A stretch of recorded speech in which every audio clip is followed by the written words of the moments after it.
Hey, everyone! If you enjoy my quantum audiobooks, you can support me by becoming a Patreon member. Your support helps me keep creating, and you'll get exclusive perks.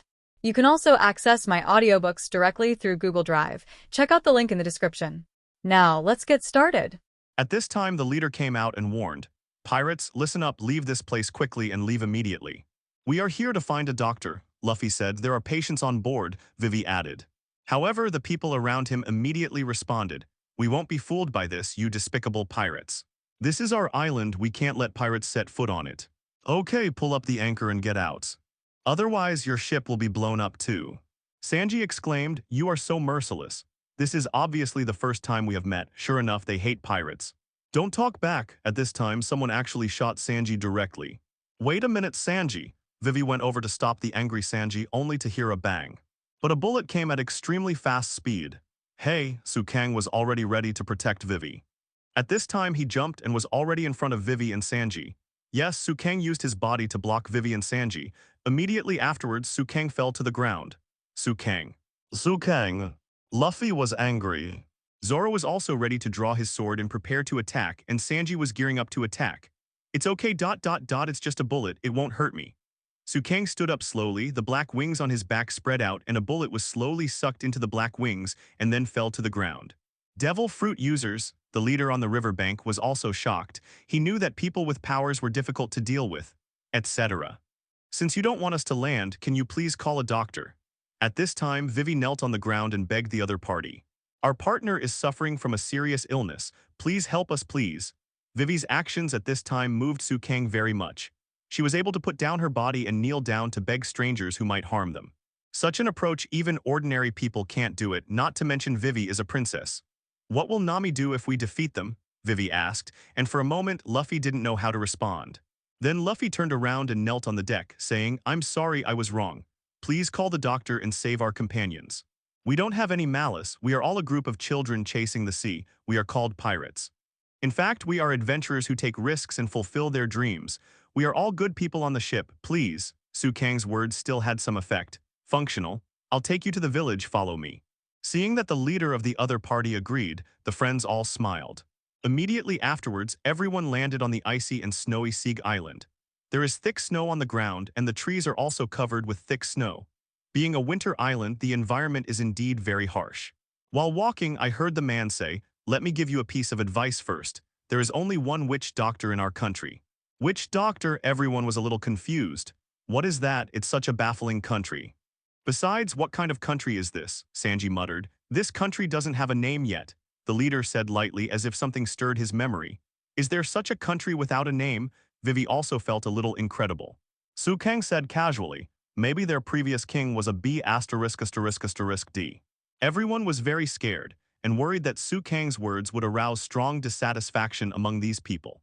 However, instead of being dissatisfied, these people remained silent, seemingly acquiescing to Kang's words. At this moment, Usopp was so frightened that he shouted, "Bear.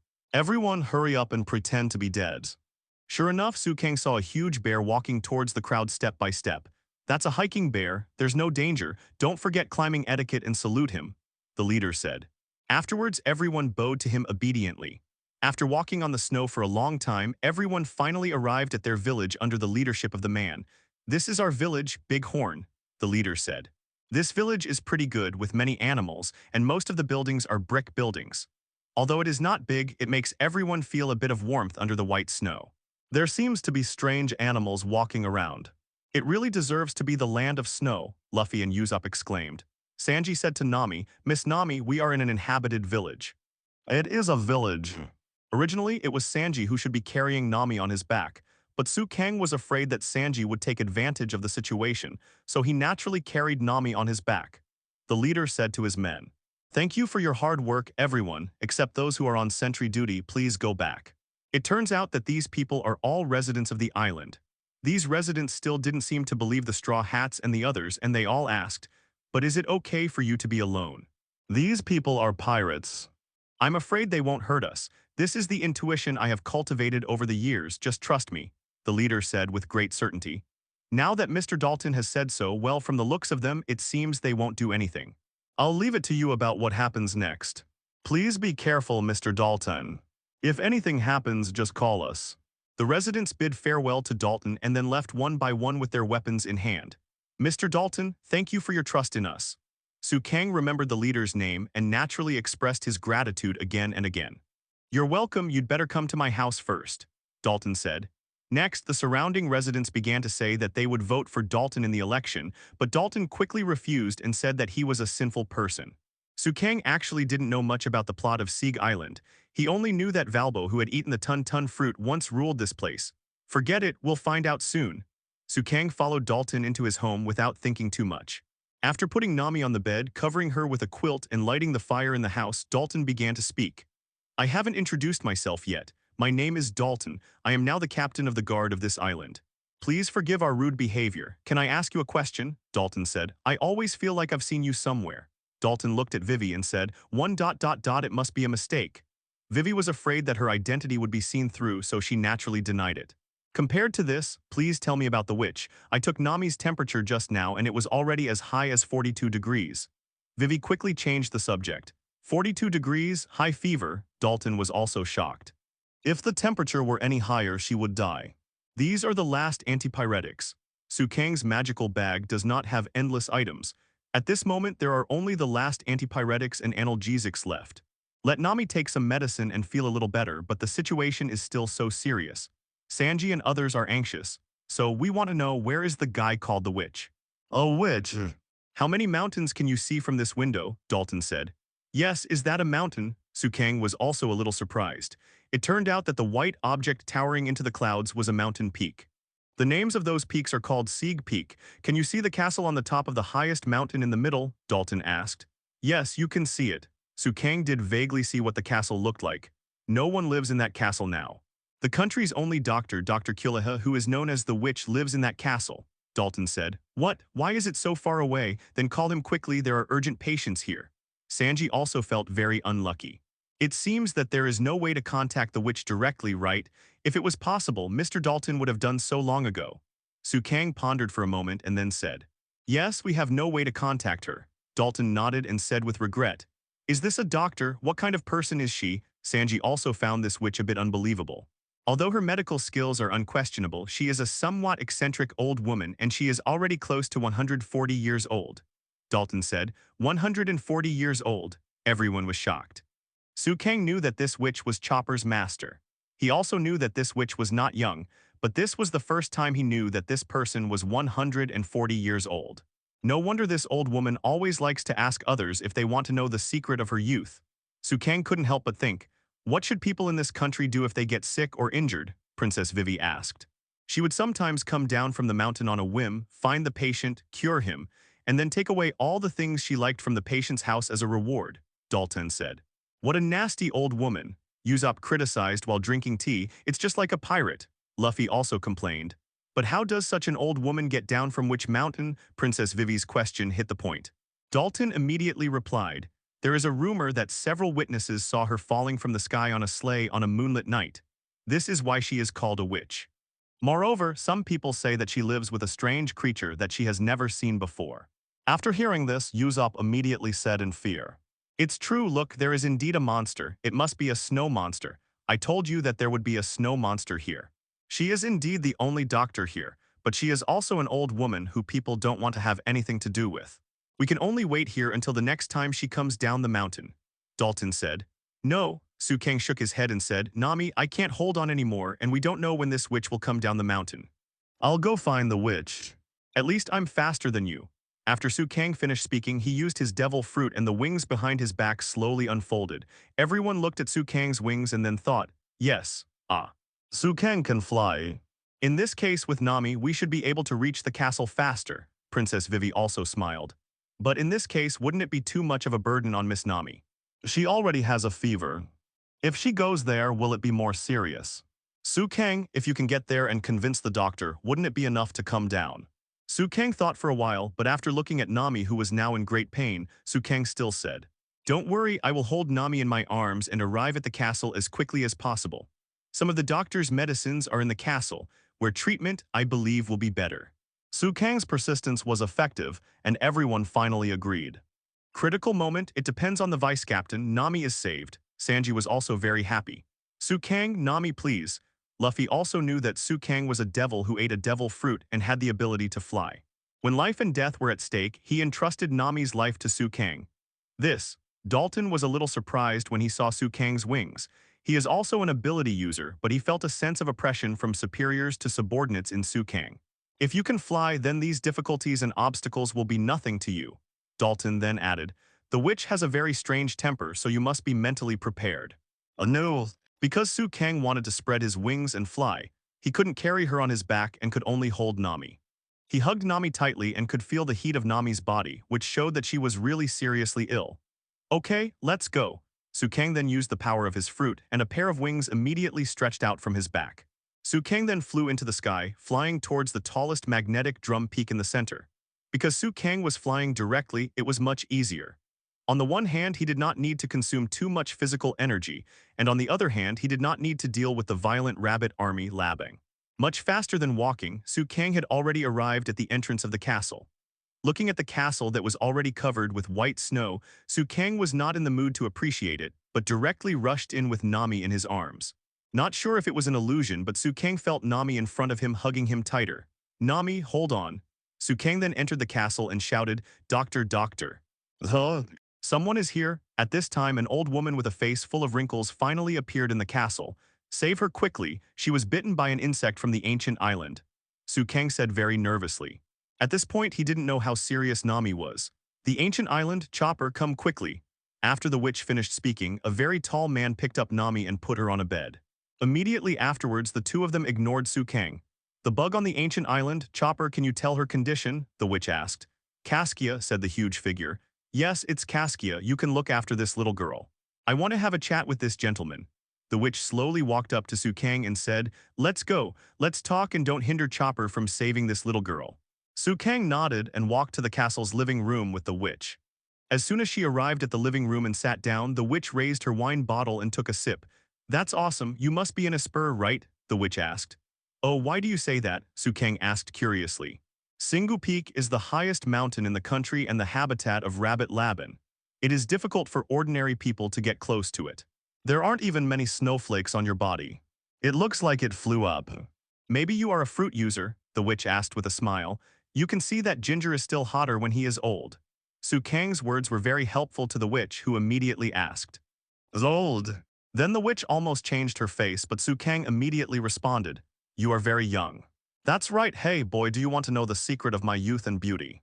I don't want to, Kang immediately shook his head and said.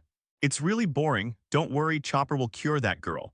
But I'm curious about one thing, that is, she was supposed to have a high fever, but for some reason it didn't. Did any of you take any medicine? The witch asked. Yes, her fever persisted, so we had to give her some antipyretic and analgesic drugs, Kang said. A wise choice, but treating the symptoms rather than the root cause. It seems that there are no real doctors among you, right? Mr. Pirate, the witch easily figured out Kang's identity.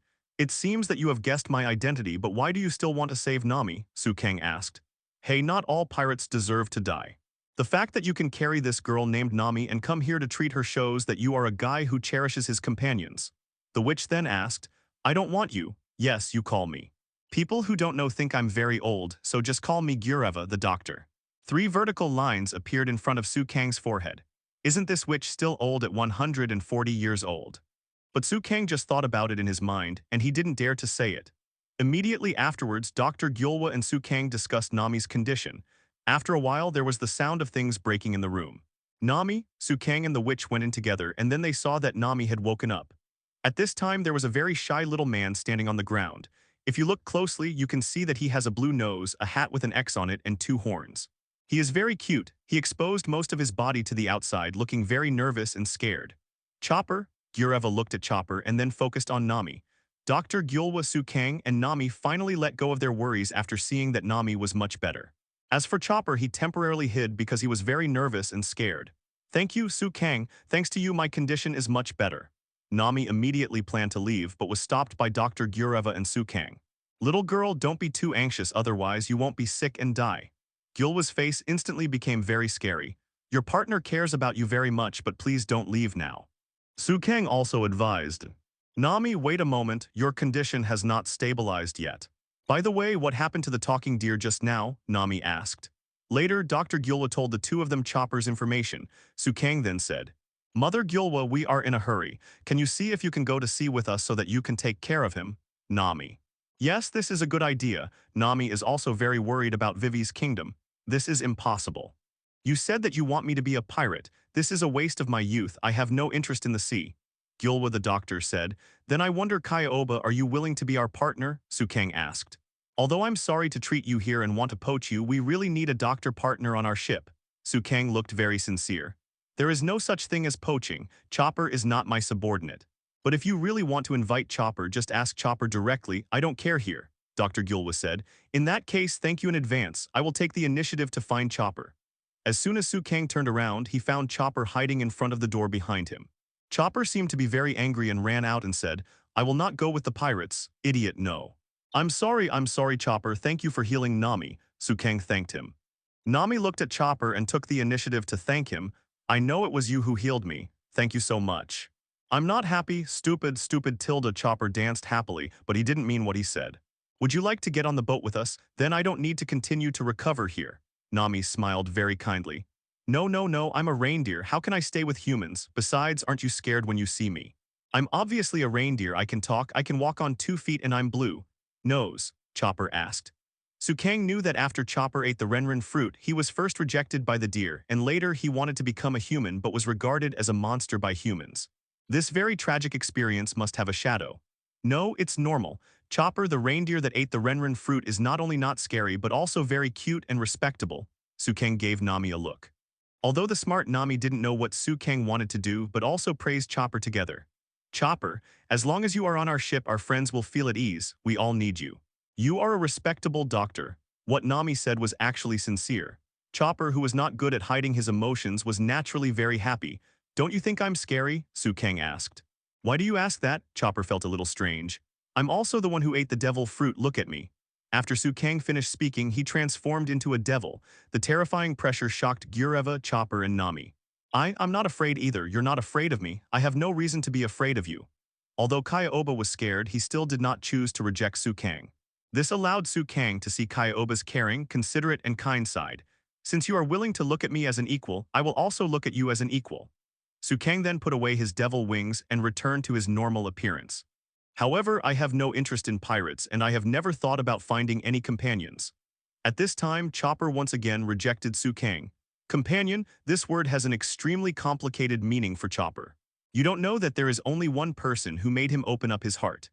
Dr. Kureha took advantage of Chopper to go out, and took Chopper's The Story and the Story of the Quack Doctor Suruluk were told to Nami and Kang. The general story is that Valpo expelled all the doctors, leaving only 2 doctors, Kureha and Suruluk, in the entire Drum Kingdom. Suruluk's medical skills can be said to be very poor. After many people were treated, his condition worsened, but he accidentally bumped into Chopper, who was hit by a bullet and fell in the snow. Chopper attacked Suruluk, but Suruluk was still willing to open up to Chopper, take off all his clothes. In the days that followed, Shuluk lived with Chopper and named him Tony Chopper. But one day Suruluk drove Chopper away. It turned out that Suruluk was about to die, and he wanted to do a big thing, which was to make cherry blossoms bloom all over the Drum Kingdom. In order to save Hiluluk, Chopper went through all kinds of hardships, found the Ami mushroom that might be able to save Hiluluk, and decided to become a doctor. After Suruluk entrusted Chopper to Kureha, he received news from Valpo. Valpo claimed that all his doctors had fallen ill and no one was treating him. The naive Suruluk came to the castle, walked into a trap. However, Suruluk had already looked down upon life and death and eventually blew himself up. In the end, Chopper decided to become a doctor who could even cure the country's diseases. At this point in the story, Kang and Nami thoroughly understood Chopper's past. At this moment, Chopper suddenly broke in and said somewhat eagerly, "Medical girl Kureha. Medical mother Kureha." Kang and others saw a group of uninvited guests through the window. "Mother Kureha, it's bad, Valpo is back," Chopper said. "Really?" Gyulwa didn't panic at all. What is that? Where did the flag of the Drum Kingdom go? Valpo was very puzzled when he saw that the flag high up in the castle was actually a Sakura pirate flag. "I would have burned that kind of thing a long time ago." Dr. Gyulwa and Kang Kaido walked out. "Oops, it turns out to be you, Dr. Kureha. You are the last survivor of the doctor's hunt," Valpo said, looking at Kureha. "This castle no longer belongs to you. This is not the place for you ****** D brats. Get out of this country, the Drum Kingdom has been destroyed." Kureha showed no fear when facing Valpo and others. What did you say? Valpo frowned. Hey, you're still alive. Kang spoke and then Valpo saw Kang. It's you, Valpo and his men were shocked. Yes, it's me. I spared your life before, but I didn't expect you to return to the Drum Island again. Kang calmly stared at Valpo in front of him. An enemy of Valpo's level gave Kang a sense of hope, a feeling of being too lazy to take action. Kill him, this time I want to avenge the last time. Valpo didn't know whether he was brave or stupid, but at this moment he and his men rushed towards Kang. Revenge? Dr. Gula was also very puzzled. She was not sure when Kang in front of her had offended Valpo. Kang grinned, a terrifying smile. No matter how many times you rush over, you will fail miserably. After Kang finished speaking, a huge black shadow appeared behind him, which was a translucent and semi-solid demonic arm. Boom! Kang hit his feet so hard that the entire Sieg Peak began to shake violently. Ah! Valpo screamed in pain, unable to control his trembling body, and finally fell to the spot. Kang's demon wings spread out, and in the next second he appeared in front of Valpo. Get out! Kang pushed out with a palm, and Valpo and his men were hit directly in the front. Due to the huge impact, Valpo and his men immediately flew away like cannonballs. Really, really awesome. Gula was also amazed at the side. She could guess that Kang was a fruit ability user, but she didn't expect that Kang's strength was so terrifying. At this time, Chopper was also silent. Kang's power made him very frightened. He was also a person with fruit abilities, but the gap seemed to be a bit big. Valpo and his men disappeared on the spot. I thought that the three of them would just disappear, but I didn't expect that not long after, these three annoying guys actually crawled in front of Kang again. Ha. What a strong perseverance, no matter how many times, the result will not change, and this time I will kill you. Kang's voice was still so calm, but it gave people an extremely terrifying feeling. Valpo's men were very panicked. Even those who were as slow as them could feel the terrifying killing intent in Kang. How dare you, Valpo is His Majesty the King. You shouldn't be so rude to His Majesty the King who dominates the people of this island, Valpo's men said. Mr. Valpo was forced to become a pirate due to some reasons before, and now he is coming back to be the king again. Do you want to stop him? Said another of Valpo's men. Seeing this, Kang shook his head slightly and said, Can a king who abandons his own country still be called a king? Besides, you are too underestimating pirates, aren't you? If you are temporarily called a pirate, it really doesn't sound like it is said by a pirate.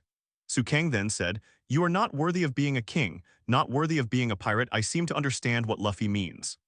Kang wanted to persuade Luffy to put down the pirate flag before, but now it seems that his approach is indeed too tactful.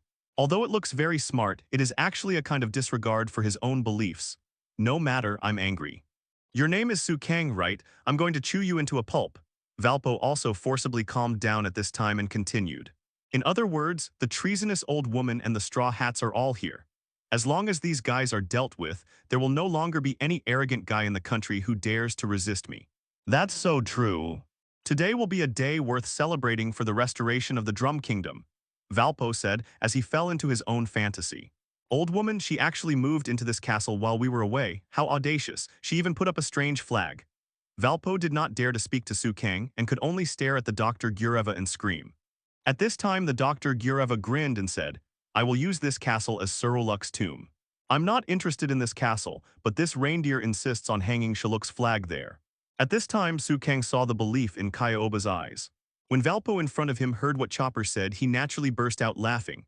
Wow, tilde ha, how interesting. You actually dare to hang that rotten doctor's flag on my sacred castle. Burn that broken flag, Valpo ordered.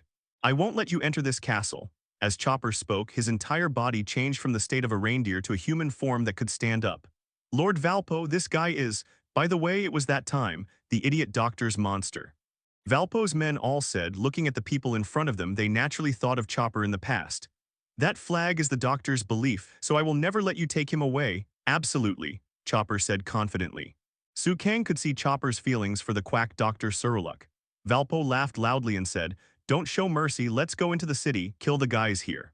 I think you can't take another step forward. Have you forgotten my existence? Kang said lightly. Valpo and Valpo's men looked at Kang in front of them, still feeling a little frightened. Leave it to us. Valpo's men plucked up the courage, and one of them threw his explosive head directly at Dr. Kureha. However, before the afro got close to Kureha, Kang crushed it into powder with his demonic hands. I said, you don't take me seriously. Kang frowned, thinking that Valpo and the others in front of him really hadn't learned any lessons. Impossible, the static hairball didn't stick directly to your body. What should I do now? No matter, just attack. Valpo's men picked up their bows and arrows and fired rockets directly at Kang. Logically speaking, Kang would be easily ignited by the rockets after being stuck by the fur ball, but they didn't at all, thinking that Kang was immune to their attacks. Valpo rushed out again, trying to chew up everyone in front of him. Naturally, Kang would not let Valpo get his way. You be *****D, you challenge my limits again and again. Kang has always been reluctant to take action because he is afraid of changing the upcoming plot, but now Kang no longer wants to endure it. The guy named Valpo is just too pushy. Since you like to eat, I will let you eat as much as you like. Kang's expression became cold and he released the power of the devil fruit and his whole person seemed to turn into a demon. Kang's ability to directly transform into the devil himself is called devil fruit animalization. This move is similar to the ability of the animal system and simply increases his full abilities. The horns on Kang's head also grew out, huge wings spread out from his back, and his eyes unconsciously turned into 3 Magatama Sharingan. Because Kang has the blood of the Uzumaki clan and the Uchiha clan, his own consumption of using Sharingan is also extremely low. What kind of monster is this? Valpo was shocked at this time. He knew that Kang was a fruit power user, but he did not expect that Kang was such a terrifying fruit power user. This fruit power seemed to I don't know how many times more powerful than my own Tun fruit. Do you have anything else to say? Kang asked, looking at Valpo in front of him. HMPH, I won't be scared. Valpo felt very unsure, but in order to take back his castle and his country, he finally rushed forward. When Kang saw Valpo rushing forward without thinking, he also grinned, agreeing with him. Kang took a step forward, and his whole body disappeared in an instant, as if he had used the Marine 6 style to shave. In fact, Kang's super high-speed movement made anyone look like he was teleporting.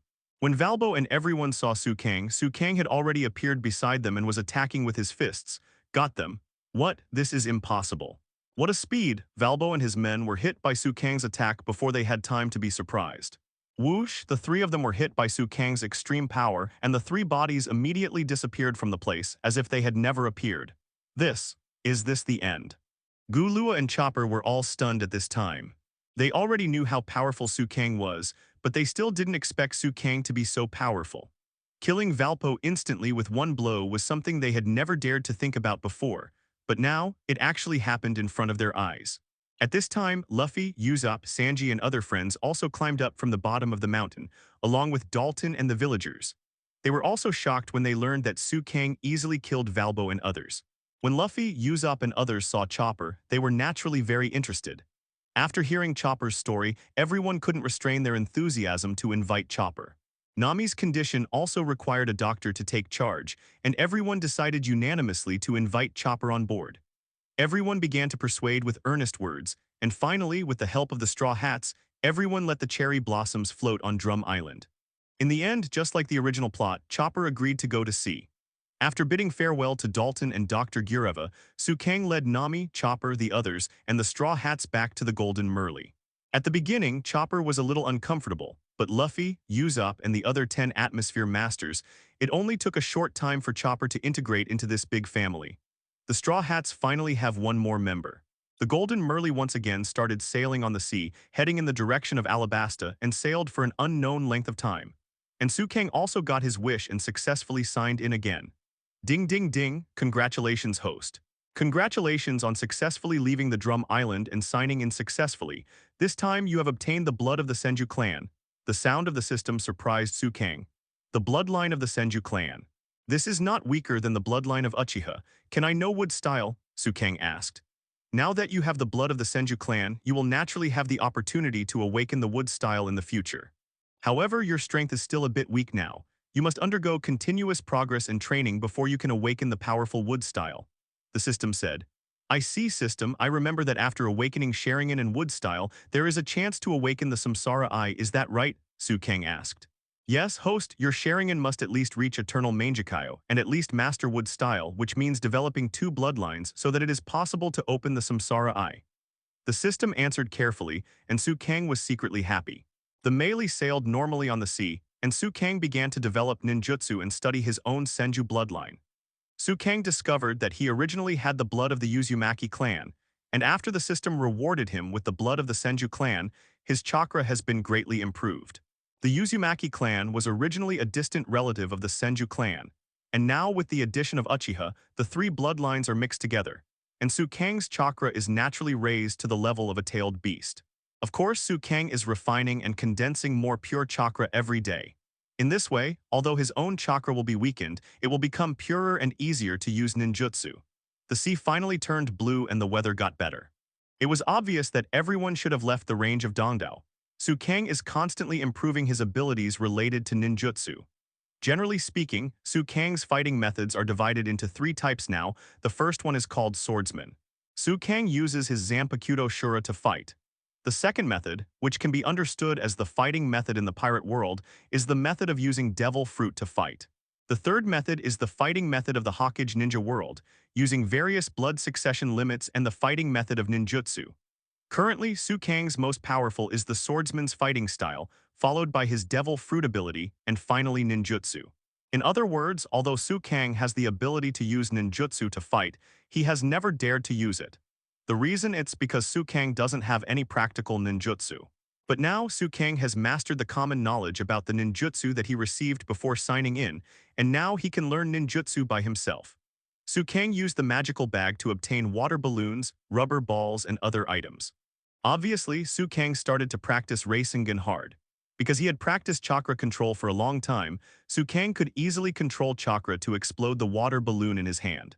Later, Su Kang continued to practice exploding rubber balls.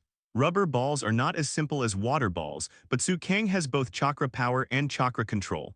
After several failures, he succeeded directly. In the end, Su Kang successfully condensed a blue chakra ball. Although it was not very big at first, it still made Su Kang very happy. If Georgia and the 4th Hokage saw this scene, they would definitely commit suicide in shame. Su Kang only spent an afternoon and mastered the most basic Rasengan. The last step left is to improve your chakra and make Rasengan bigger. The bigger the Rasengan gets, the more demanding it is to control the chakra. After trying for a few days, Su Kang was finally able to send out the Rasengan normally. Because Su Kang has super strong chakra and super chakra control ability, he can cast Rasengan instantly. Even so, Su Kang is still practicing Rasengan, trying to make the next breakthrough. On this day, the friends on the boat started chatting. "Are we sailing in the right direction?" Princess Vivi asked. "Yes, we are driving in the right direction and we should reach Alabasta soon," Nami said while looking at the record pointer. "I will be back soon," Princess Vivi said, thinking of her father. Luffy and Usopp were fishing on the boat and finally caught someone. This person looked very strange. He was dressed in a swan suit and made up to look both male and female. Everyone else was shocked, but Su Kang recognized this person's identity at a glance. Mr. Tu Von Clay. "Yeah, I'm so sorry, Feng Clay said. "I was actually saved by pirates I had never met before." "I will never forget your great kindness. Can you bring me a bowl of hot soup?" Feng Clay asked. "Then everyone said that we only know how to fish if we have nothing." "You can't swim?" Luffy asked.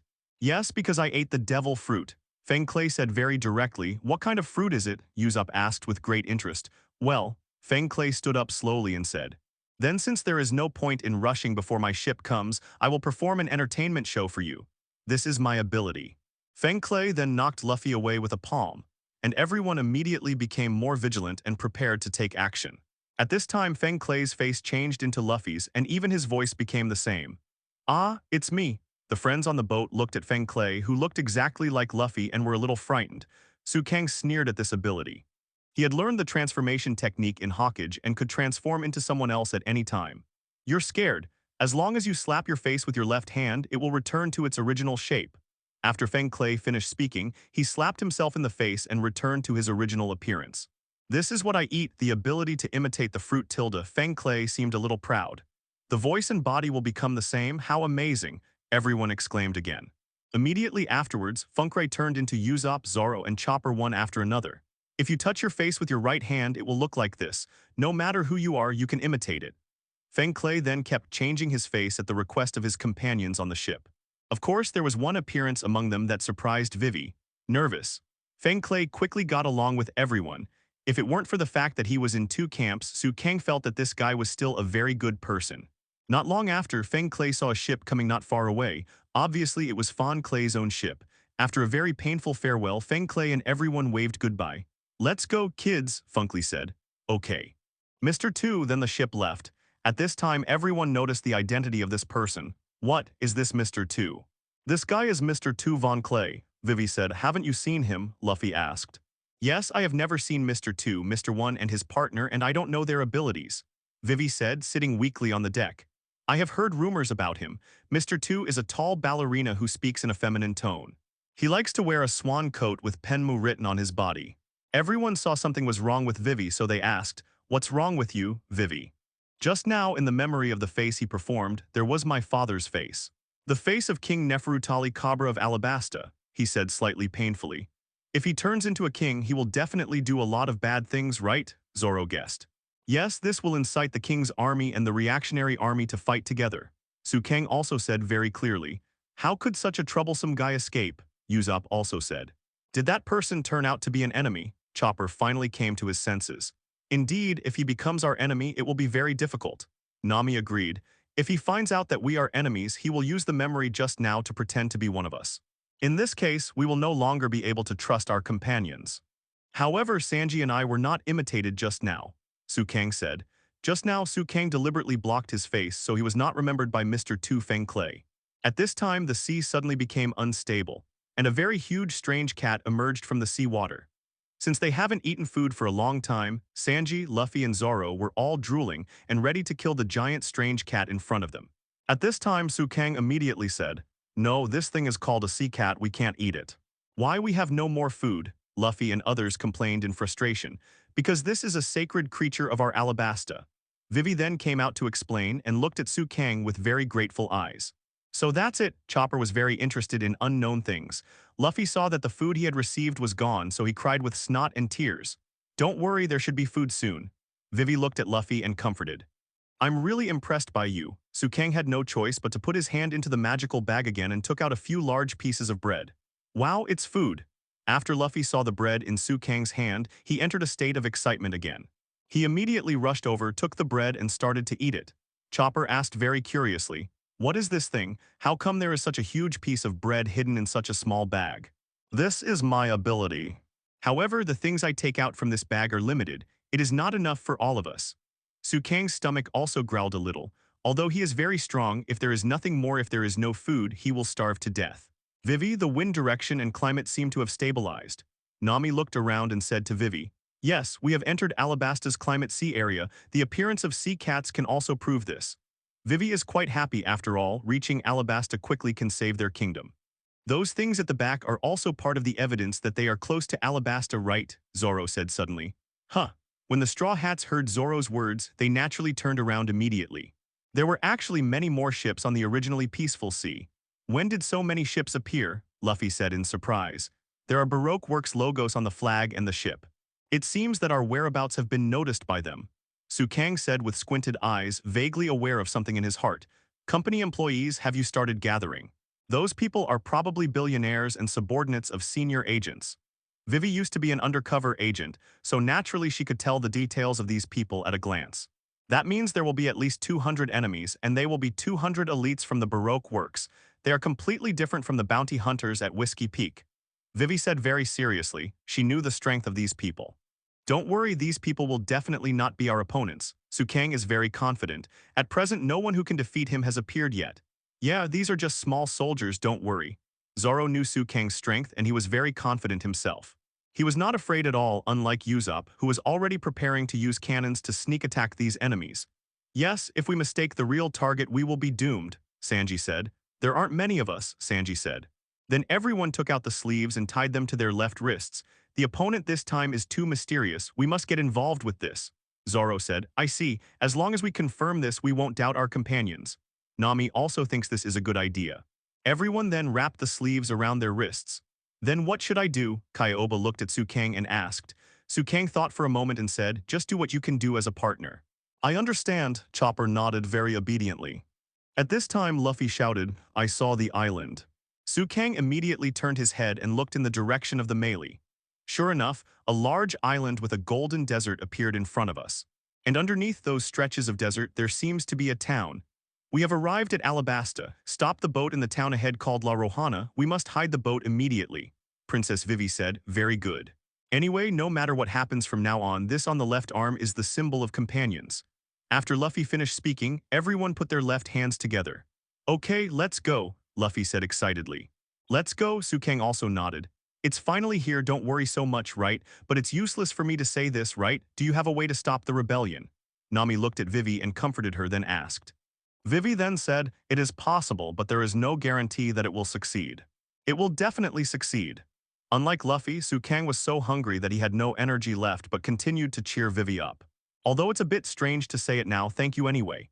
Vivi looked at Kang sincerely and expressed her gratitude. When Alabasta is completely at peace, thank me again. Kang smiled, said nothing, and was very mysterious. Soon the Meli had arrived near the Alabasta kingdom and the small town of Narohara. After everyone put the ship away, Nami began to say, everyone, listen up this time, please don't act according to your instincts. Oh yes. Miss Nami, Sanji responded, the guy who deserves to hear these words is no longer here. Zoro said speechlessly, it's time to eat. Luffy disappeared in an instant. Kang looked at Luffy who had disappeared and felt helpless. As another captain, Kang could only say, don't worry, you will meet him sooner or later. Let's see him again then. Oh, this is the only way, Nami nodded speechlessly. Hey look, what is that? Everyone looked back and saw a ship with Mr. 3 written on it. Isn't that guy dead yet? Nami was also very surprised. Kang had already beat him away in his memory. This ship seems to be powered by melted fruit. Vivi said, it's troublesome now he already recognizes us. Zoro said, it's okay, I have a good idea. Usopp then told everyone his method. Although Kang personally felt that this was very unnecessary, he finally agreed. Sanji and Chopper were outside, and the others were hiding under a cloth, walking invisibly, which at least reduced the chance of exposure. Sure enough, no one noticed the crowd and they arrived at an abandoned house. No one seems to notice us, Usopp said. It's a miracle I didn't notice it. Vivi was quite satisfied. Vivi, if you are here, you can avoid looking at her for the time being, Sanji said. However, Vivi seemed a little dazed at this time. What's wrong with you? Sanji asked. It's okay, it's okay. Sorry, I just feel relieved because at least there seems to be nothing on the street.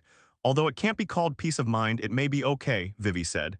Yes, it seems that this town is very peaceful. Nami also agreed. Hey Vivi, you just said there is a way to stop the rebellion. What are you going to do next? What should we do? If it's still too late, it's better to act sooner, Zoro asked. Seeing this, Kang immediately said, that's right, don't forget our strengths. Vivi shook her head slightly and said, although that's the case, we just agreed to send me to Alabasta. I'm really speechless. You're still talking like this. Even Nami punched Vivi on the head with her small fist. We are all here together, how can we ignore your matter now? That's right, Vivi, don't say such unreasonable things, Usopp also said. In addition, I think Captain Kang and I both have a strong interest in Shichibukai. Zoro also smiled slightly. What you said is superfluous. Nami looked at Zoro speechlessly and said, anyway, don't think about it. Nami looked at Vivi and said, everyone except me is being hunted anyway, that's all. Sanji didn't seem in a hurry. Besides, if your country perishes, won't the reward for sending you back be gone? Nami said slyly. Seeing everyone's quarrel, Vivi was very moved and finally said the word thank you from the bottom of her heart. Immediately afterwards, Vivi began to tell her plan. To the northwest of this city, there is an oasis called Yuba, which is the stronghold of the rebel army. I want to go there first to stop the riot. But to go to Yuba, you have to cross the desert. For this, you need food and water, which must be collected here. If Mr. 3 is also in this city, Vivi seems to be worried. Don't worry about this because my appearance is not exposed, Sanji said. Yes, because Sanji has barely met them. Then so does Chopper. That's great because I have to buy a lot of things. It's up to you, Sanji said to Chopper. I know, Chopper nodded obediently. In order not to expose everyone handed over the list of needed items to Sanji and Chopper, while Kang stayed in place to guard everyone. As for Luffy, he didn't know where he had gone. I said, Vivi, is Yuba really the headquarters of the rebel army? Kang looked at Vivi and asked. Yes, after I left Alabasta, Yuba has been the headquarters of the rebel army, Vivi said very confidently. In that case, let's go to Yuba first. Although Kang knew that Yuba had been swallowed up by the desert, he still decided to proceed according to Vivi's original plan. After all, there was not much loss. Time passed quickly, and after some time, Sanji and Chopper could already be seen. Sanji and Chopper brought back a lot of food and water. Kang and his friends were already hungry and thirsty, so naturally they started eating and drinking. Sanji also bought dancing girl clothes for Nami and Vivi. Although she was very beautiful, she didn't wear sun protection. Sanji finally gave the two girls normal desert walking clothes. Okay, everything we should prepare is ready. Next, we are ready to set off and cross the desert to Yuba, Kang said. Vivi then said, I want to save my country, so I want to ask you again, everyone, please help me. Haha, of course. You finally said it. Although we don't know what will happen, let's move forward together. Okay, all the partners raised their left hands full of fighting spirit. Don't you think there is one person missing? Usopp said awkwardly. Luffy, everyone couldn't help but complain. Well, we already have local clothes and we are not afraid of being discovered by the enemy. Let's keep a low profile and search for traces of Luffy. Kang, as another captain, had no choice but to issue this very reasonable decision order. Everyone started searching for Luffy in the market, but they said they were looking for Luffy, but in fact they were just wandering around. Kang knew that Luffy was not in the market at all. However, although Kang and Zoro did not find Luffy, they saw an unexpected figure. That guy, Kang, do you know? Zoro asked Kang next to him. Do you recognize that symbol? It seems that he is also looking for Luffy. Kang recognized the other party's identity at a glance. It seems that I did not admit my mistake. Why is this guy looking for Luffy? Is he going to kill him? Zoro asked curiously. The captain of the 2nd Division of the Whitebeard Pirates, Fire Fist Ace, wouldn't kill his own brother, right? Haha. Kang then walked over without hesitation and patted the person in front of him on the shoulder. The man in front of him is naked from the upper body, and the muscles all over his body look very well proportioned. He is carrying a backpack, wearing rosary beads around his neck and an orange hat on his head. Of course, the most conspicuous thing is the white beard with a cross on his back. Sign, brother, did you hear that you were looking for Luffy? Kang put his hand on Ace's shoulder smoothly. Ace turned around and asked, oh. It seems you know him, right? Kang smiled and said, you are such a careless brother. When you arrived at Alabasta, you shouted for something to eat and then ran away. You don't look like a captain's.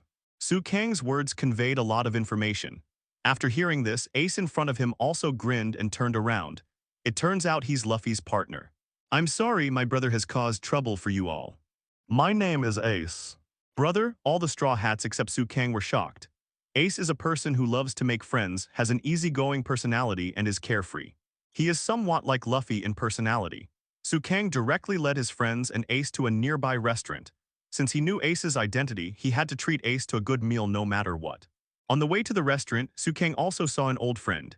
Yes, the Marine and Dusky I met in Rog Town. Kang obviously saw that something was wrong with Zoro's whole state after seeing this woman. Then he saw a very domineering Smoker with 2 cigars in his mouth. At this time, Smoker grabbed a pirate in one hand and threw it to the ground. They were some little pirates who dared to act arrogant and domineering in front of me, so they were dealt with easily. Captain, even though you have come to a country so far away, your hatred of pirates remains unwavering, Dusky said. If you have time to talk nonsense, you might as well hand these guys over to the king's army of this country. Smoker then said, so far, it seems that we have not received news that Straw Hat Luffy and Demon Kang have landed in this country. But don't let your guard down, they will definitely show up in this country, Smoker said. As Kang walked towards the restaurant, he couldn't help complaining in his heart. Who the hell is Demon Kang? Do you know those Marines? Ace asked as he walked. Yes, it's a problem. The Marine captain from Rog Town has been chasing us. Kang didn't pay much attention to it but just accelerated his pace, hoping to arrive at the hotel earlier. Could this guy have been chasing us from Rog Town to here? Isn't he too persistent? Nami was also speechless. It's exactly this time. Where has that guy Luffy gone? Zoro was also a little helpless to complain. Arriving at the restaurant, Kang ignored Bailey and let Ace start eating. Ace then chatted happily with the Straw Hats. Ace was quite interested in Luffy's adventure. It stands to reason that normal people will become more and more excited while chatting while eating. However, a shocking scene happened. Ace fell asleep while eating. Ace and Luffy really look alike. They are indeed brothers. Kang sat aside speechlessly. But after a while, Ace woke up again and started chatting and eating again. Just when Ace, Kang and others were planning to continue chatting, drinking, and eating meat, an uninvited guest came here. Kang used the devil's suit and dressed like the local residents. His friends also changed their clothes and were not recognized. You are so courageous, how dare you eat openly in front of the public, the 2nd captain of the Whitebeard Pirates, Portgas D. Ace. He is naturally a good talker, Smoker. When the people around heard about the Whitebeard Pirates, they were immediately shocked. What? That stupid guy is actually a member of the Whitebeard Pirates. That's right. I've seen that sign on his back. That's the logo of the Whitebeard Pirates. Why is he here? Who are the Sukangwan Beard Pirates? Nami asked Kang quietly, and his friends looked at Kang very curiously. Kang had no choice but to popularize. The Great Channel is divided into the first half and the second half. The 3 major forces in the second half are Marine Headquarters, 7 Warlords of the Sea, and 4 Emperors. The four emperors, as the name suggests, are the emperors of the sea who rule the world. One of them is the Whitebeard Pirates. Whitebeard is known as the strongest man in the world, and Ace is the captain of the second team of the Whitebeard Pirates. The Four Emperors pirate group is so powerful that it can go head-to-head with the Marine headquarters, which shows how powerful the Four Emperors are. Kang did some basic science research, and only then did his friends know the meaning of the Whitebeard Pirates and the man in front of them. What on earth did the famous pirate do when he came to this country? Smoker asked. I'm looking for someone, my brother. Ace grinned and looked at Smoker. At this moment, the atmosphere was very tense. Pirates and Marines had always been at odds with each other, and a battle seemed inevitable. Are we going to do something? Zoro asked. Ace is on our side, right? At least he needs to help, right? Usopp said. Don't worry, Ace is very strong. Even Crocodile is no match for Ace. Kang did not help Ace. Ace looked at Smoker and asked, what should I do? Be nice and get caught, Smoker said. I refuse, I can't do this. That's right, I'm looking for other pirates now. To be honest, I'm not interested in your head, Smoker said. Then just let me go, Ace said with a playful smile. This is not possible, I am a Marine, and as long as you are a pirate, it is absolutely not possible. Smoker has activated his smoke fruit ability, and one hand has been covered in smoke. What a boring excuse, then let's have fun. Ace was in high spirits, and at this moment a familiar voice suddenly rang. Rubber rocket. Immediately afterwards, an unknown object rushed out of the door and hit Smoker heavily. Get away! Kang spread his wings and led his friends to avoid Luffy's indiscriminate attack. However, Smoker's body unfortunately affected Ace. Oh, it's a hotel, now we can eat. Luffy was very happy, but his reaction to what just happened was very slow. Uncle, eat, eat, eat, Luffy said eagerly. You guys are here too. Luffy quickly noticed his friends. Hey, Luffy, our friends looked at Luffy and didn't know what to say. At this time, Luffy was eating heavily, and Kang also had a drop of sweat on his forehead. How weird this guy must be. Ace and Smoker then returned to the hotel, and they saw Luffy almost at the same time. Straw Hat Boy. After Smoker saw Luffy, he immediately rushed over, looked at Luffy and said, You are really easy for me to find. Straw Hat Boy, you have indeed come to Alabasta, and Demon Kang must have come too, right? However, at this time, Luffy was just eating and ignored Smoker at all. Then Luffy remembered, well, Kang is over here. Luffy pointed at Kang and then quickly ran towards the door. Kang, so you've been hiding nearby? Smoker finally noticed Kang. Luffy is an idiot. Kang was speechless. Straw Hat Boy, don't run. Although Smoker saw Kang, he decided to chase Luffy first because he was afraid that Luffy would run away, and he didn't think he was sure of defeating Kang. Hey, it's me, Luffy, Ace shouted and ran outside the hotel. In the blink of an eye, Luffy and Ace Smoker ran out, but no one paid attention to Kang and others. By the way, is he really Luffy's brother? Nami asked. Yes, Kang nodded, but why is he in the Grand Line? Although Zoro knew that Ace was the captain of the Whitebeard Pirates, he still didn't know why he was here. Ace left Donghai 3 years before Luffy, and his goal is also ONEPICE. After Kang finished speaking, everyone understood what Kang said. Here, can you settle the bill? Seeing everyone running away, the boss looked at Kang. Although Kang was very helpless, he had no shortage of money and had no choice but to settle the accounts of Luffy, Ace, and others. Hurry up and chase them. After Kang finished speaking, his friends nodded and left the hotel together. Immediately afterwards, there was a chase. Smoker chased Luffy, Ace chased Smoker, and Kang and his friends chased Ace. Task Guy. Call the Marines urgently, search the entire city, find out where the Straw Hats are. Both the Straw Hat Boy and Majin Kang have appeared. Smoker ordered while chasing Luffy. Yes, Dasky responded and immediately prepared to go and deliver the order. Everything that happened in front of them was naturally seen by many people, and everyone couldn't help but watch the excitement. It's a dispute between people with abilities. How awesome. White Snake, Smoker asked while chasing Luffy. Straw Hat Boy, what is the purpose of coming to this country? I just came here to defeat a guy named Crocodile, Luffy explained while running. What, Crocodile? What's your relationship with Crocodile? Before Smoker could ask anything, Luffy had already fallen from the rooftop. At this moment, the streets were already in chaos with a large number of Marines pouring in. When Marine saw the Straw Hats, he immediately went crazy and started chasing them. What should we do now? Vivi asked eagerly. There is no way, we have to go back to the ship, Nami said, and Smoker has also caught up with Luffy. White Fist, a fist with white smoke, was about to hit Luffy when another voice rang out. Yang Yan. A huge flame burst out and the flame and smoke collided and cancelled each other out. Everyone couldn't help but look here. Is that you? Smoker asked, only to hear Ace say handsomely. Stop. Although you are smoke, I am fire. If you rely on your and my abilities, we can't tell the difference between winner and loser. Ace gets Ace. Did you eat a devil fruit? Luffy finally realized that the person who helped him was his brother Ace. This guy's reaction is really slow. Kang shook his head. Yes, I ate the Xiao Xiao fruit, Ace said. Is it another Logia? Kang said. At this time a marine said, Captain Smoker, we have been surrounded. Ace saw that the situation was urgent, so he said, it seems that now is not a good time to reminisce about the past, you should run away first. I will hold these people back and I will chase you, so hurry up. When Kang saw this, he said, everyone let's go, leave it to Ace, no problem. Everyone then ran quickly in the direction of the Mary. Ace blocked Smoker and numerous marines. Anyway, let's leave it to Ace for now and we'll get back to the ship immediately, Kang said. But I really didn't expect to see Ace here, Luffy said happily. Soon the Straw Hat crew had arrived on the Golden Mary. After loading the food, water, and necessities purchased previously on the ship, everyone was ready to leave this place of right and wrong as quickly as possible. We finally arrived at an island, are we going to sail again now? Chopper looked at Vivi and asked. Yes, the reason why I came to this city is just to purchase necessary supplies.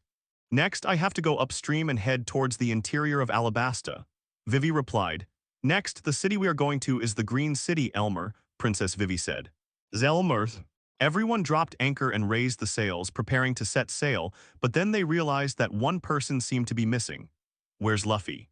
This guy must have gotten away again. Kang couldn't complain anymore, Luffy was too unreliable. But after thinking about it, Kang was not so worried that Ace would meet up with Luffy.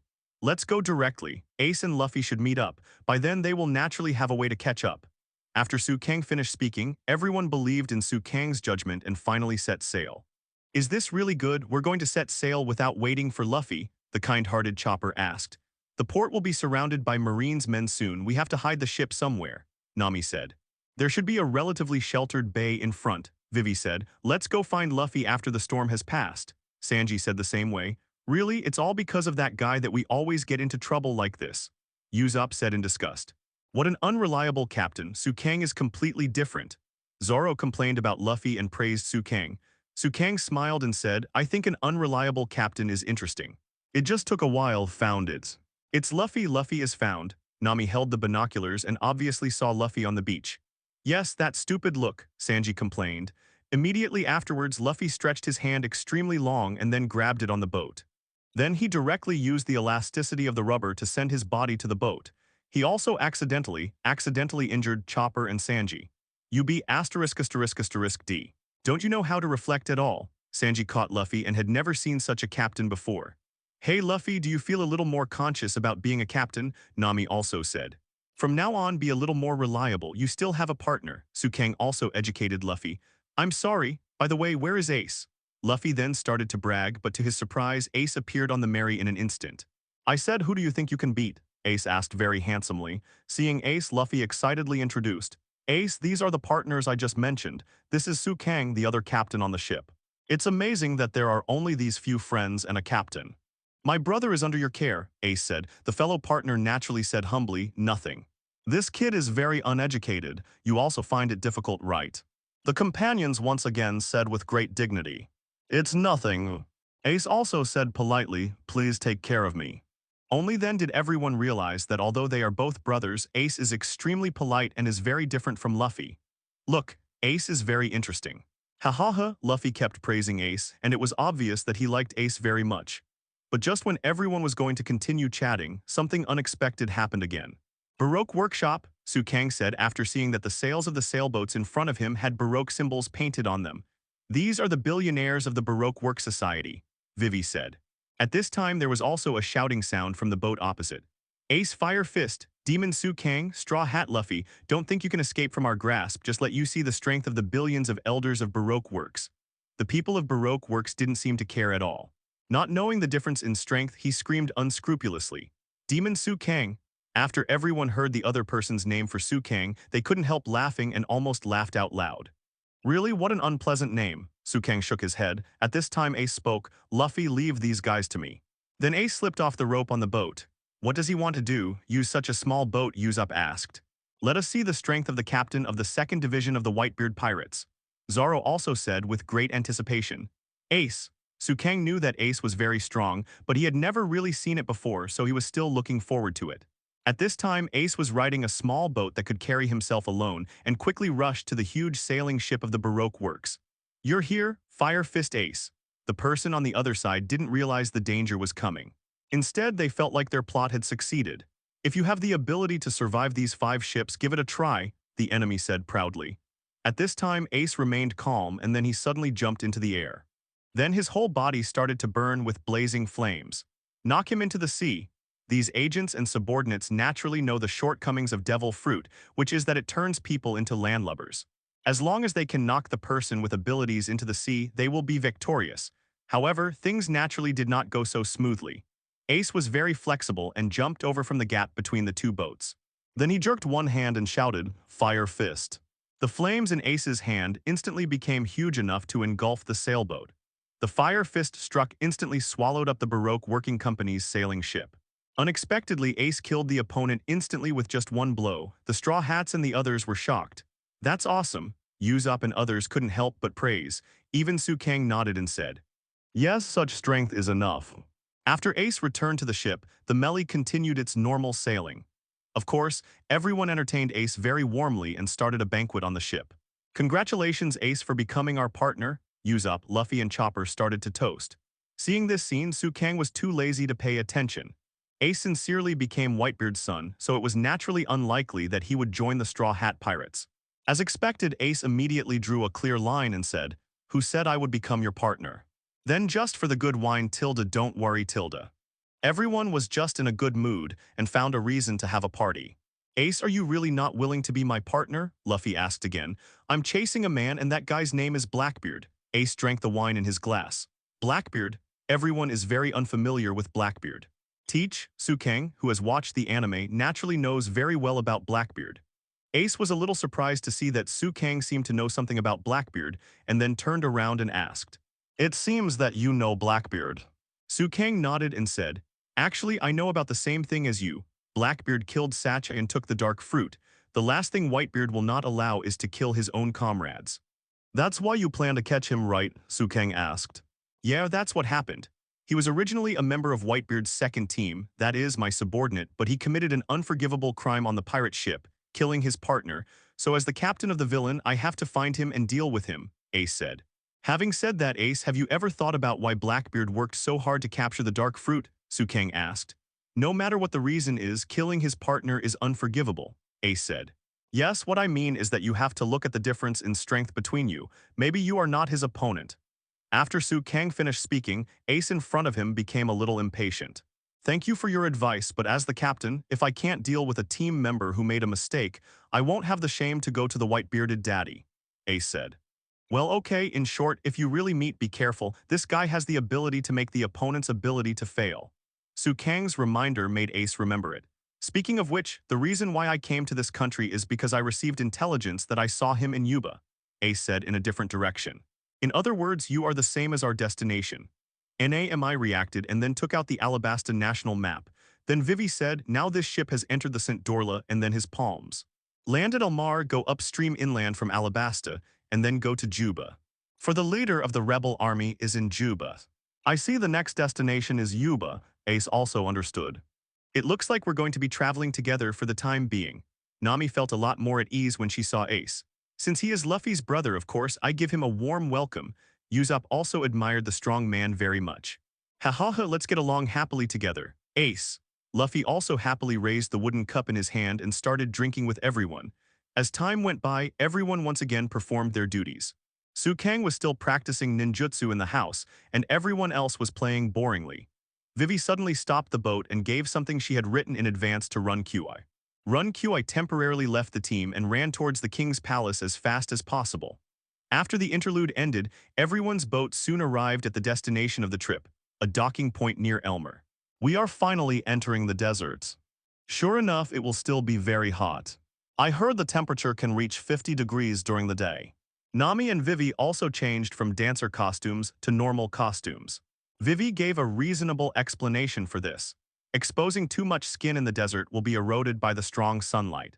Sanji was very unwilling and started rolling on the ground. Everyone had changed into serious clothing for hiking in the desert, while Kang directly used the devil suit to wrap himself up perfectly, basically not afraid of the erosion of the sun. The devil suit can only be worn by himself, otherwise Kang would give it to the ladies on the ship. After all, you have to be a gentleman, and as a captain, you have the obligation to take care of the crew. Not like Luffy. Everyone just landed, but they saw small creatures suddenly emerging from the sea water. What is that? Zoro was also very curious. Roar Tilda, the creature in front of him, raised his arms aggressively, but it didn't look like he was actively attacking. Is it a turtle? Is it a seal? Finally, it was Vivi who recognized the creature's identity. It's Kung Fu Manatee. Chopper Grandmaster's animal language translated, "If you want to go ashore, try to defeat me. If you don't dare, go back to the other side, coward." That's what it says, Chopper said. I've been taught to be a coward, I can't be silent anymore, I'm on. Usopp rushed forward but was KO'd in less than 3 seconds. Usopp, Vivi hurriedly rushed but still didn't stop Usopp. Kung Fu Manatee is very strong. Luffy had defeated Kung Fu Manatee. Kung Fu Manatee immediately bowed and his eyes began to shine. If you lose the fight, you have to become a disciple of that person. This is the rule of Kung Fu Manatee, Vivi explained. What a fighting sect, Zoro complained. Immediately afterwards, a group of Kung Fu Manatees surrounded Luffy, and Luffy immediately started training the Kung Fu Manatees. Come on. Yes, that's it. Yes, that's it. That's right, and then do this again. The Kung Fu Manatees started punching aggressively, not knowing whether the training was really effective. Luffy saw that it was almost done, so he said, "Okay. Let's set off towards Yuba." Wait a minute, Zoro said speechlessly. Are you going to take them there too? It turned out that Luffy was followed neatly by countless Kung Fu Manatees. This won't work, Luffy, Nami said. Yeah, it's impossible for a manatee to cross the desert. Vivi also said, yes, they are manatees, they must rely on the sea to survive. If they enter the desert, they will die. Kang also reminded them. Chopper then took out the meat and gave it to the manatees. Finally, the manatees bid farewell to the Straw Hats with tears. Really, a Kung Fu Manatee can be so sensational. Kang was too lazy to complain at this time. Some weird things would happen if he became a member of the Straw Hats, and there was nothing he could do about it. Goodbye, Luffy waved, and everyone headed towards Yuba. I said, Luffy, do you understand the current situation? Nami asked. Since they want to follow them, wouldn't it be enough to take them with them? Luffy thought it was perfectly normal. There are so many people, they can't enter any city at all, okay? It's really stupid. If Chopper hadn't convinced them, the consequences would have been unimaginable, Nami said. Yeah, they kept saying they wanted to come. If I hadn't given them food, they would have really come, Chopper also agreed. It's all your fault, more than half of the food is missing. As a chef, Sanji naturally keeps food reserves in mind at all times, and now he is complaining. Everyone walked like this for a while, and soon, everyone had arrived at a new location. In addition to the long stretches of yellow sand in front of us, there is also an abandoned city. This city seems to have been buried by the yellow sand with ruins everywhere. Is this Yuba? Luffy and others asked. No, this is Elmer, Vivi said. It was a place that was once called the Green City. A Green City? After seeing this city, you will understand what the Baroque society has done to this country and what suffering the people of Alabasta have suffered. After Vivi finished speaking, everyone set off again with the goal of Yuba. Elmer is just an abandoned town west of Alabasta. The surroundings basically look the same, there is desert everywhere and countless buildings have collapsed under the yellow sand. There's nothing here, Luffy said as he walked. Yes, although it is a ruined city now, not long ago this was a lush and vibrant city, Vivi said. It doesn't look like it. This place looks like a desert monument that has been abandoned for thousands of years. Kang couldn't help but said while looking at the surrounding buildings. It wasn't like this before. Although it didn't rain much here before, the city was barely able to survive by storing the scarce water. However, in the past 3 years, not a drop of rain has fallen on all the land in this country.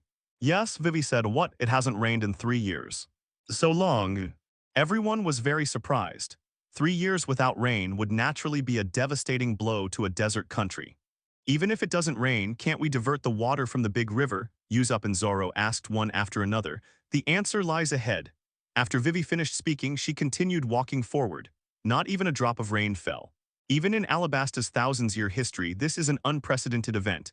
However, there is only one place that has received more rain than before, and that is the capital, Albana. Vivi was worried, said. That was the city where the king's palace was located. Everyone thought it was the king's miracle until one day that happened. Vivi said, when we were unloading the goods, we discovered a huge amount of dancing powder. What is that? Everyone asked. The powder that calls for rain is called dancing powder because it can call for rain and the rain will make everyone dance happily, so it is called dancing powder. However, dancing powder will cause drought in neighboring countries. In other words, dancing powder means that when it floats in the wind, The small clouds, originally renamed rain clouds, are derived from the principle of artificially growing rapidly and forming rainfall. That's it. It means that the natural rain of the neighboring country is snatched away. Everyone finally understood, except of course Luffy. The world government banned the production and possession of dancing powder worldwide. When the dancing powder was transported to the port in large quantities, it stopped raining everywhere in Alabasta except for the city where the king lives. Vivi said, with a somewhat disappointed expression. Luffy was so slow to react that he immediately said, "Hey, isn't that your father's fault, Vivi?" "Idiot, that was framed." Sanji began to scold Luffy speechlessly. How could Vivi's father do such a thing? How could he do it? How could he do it? Vivi said, "Of course, my father knew nothing about this matter. But at the same time, he discovered a large number of dancing fans who had been transported to the palace. Even the palace has been affected," Zoro said calmly. "Obviously, this was done by Baroque Works. In this way, people will no longer trust King Cobra," Kang said. "Yes," Vivi nodded. Everyone was talking and walking, and they had already arrived at the former canal. "In front of me is a river that used to be a canal.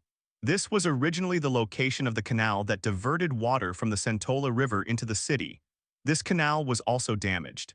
Without the canal, Green Branch City can no longer guarantee water supply.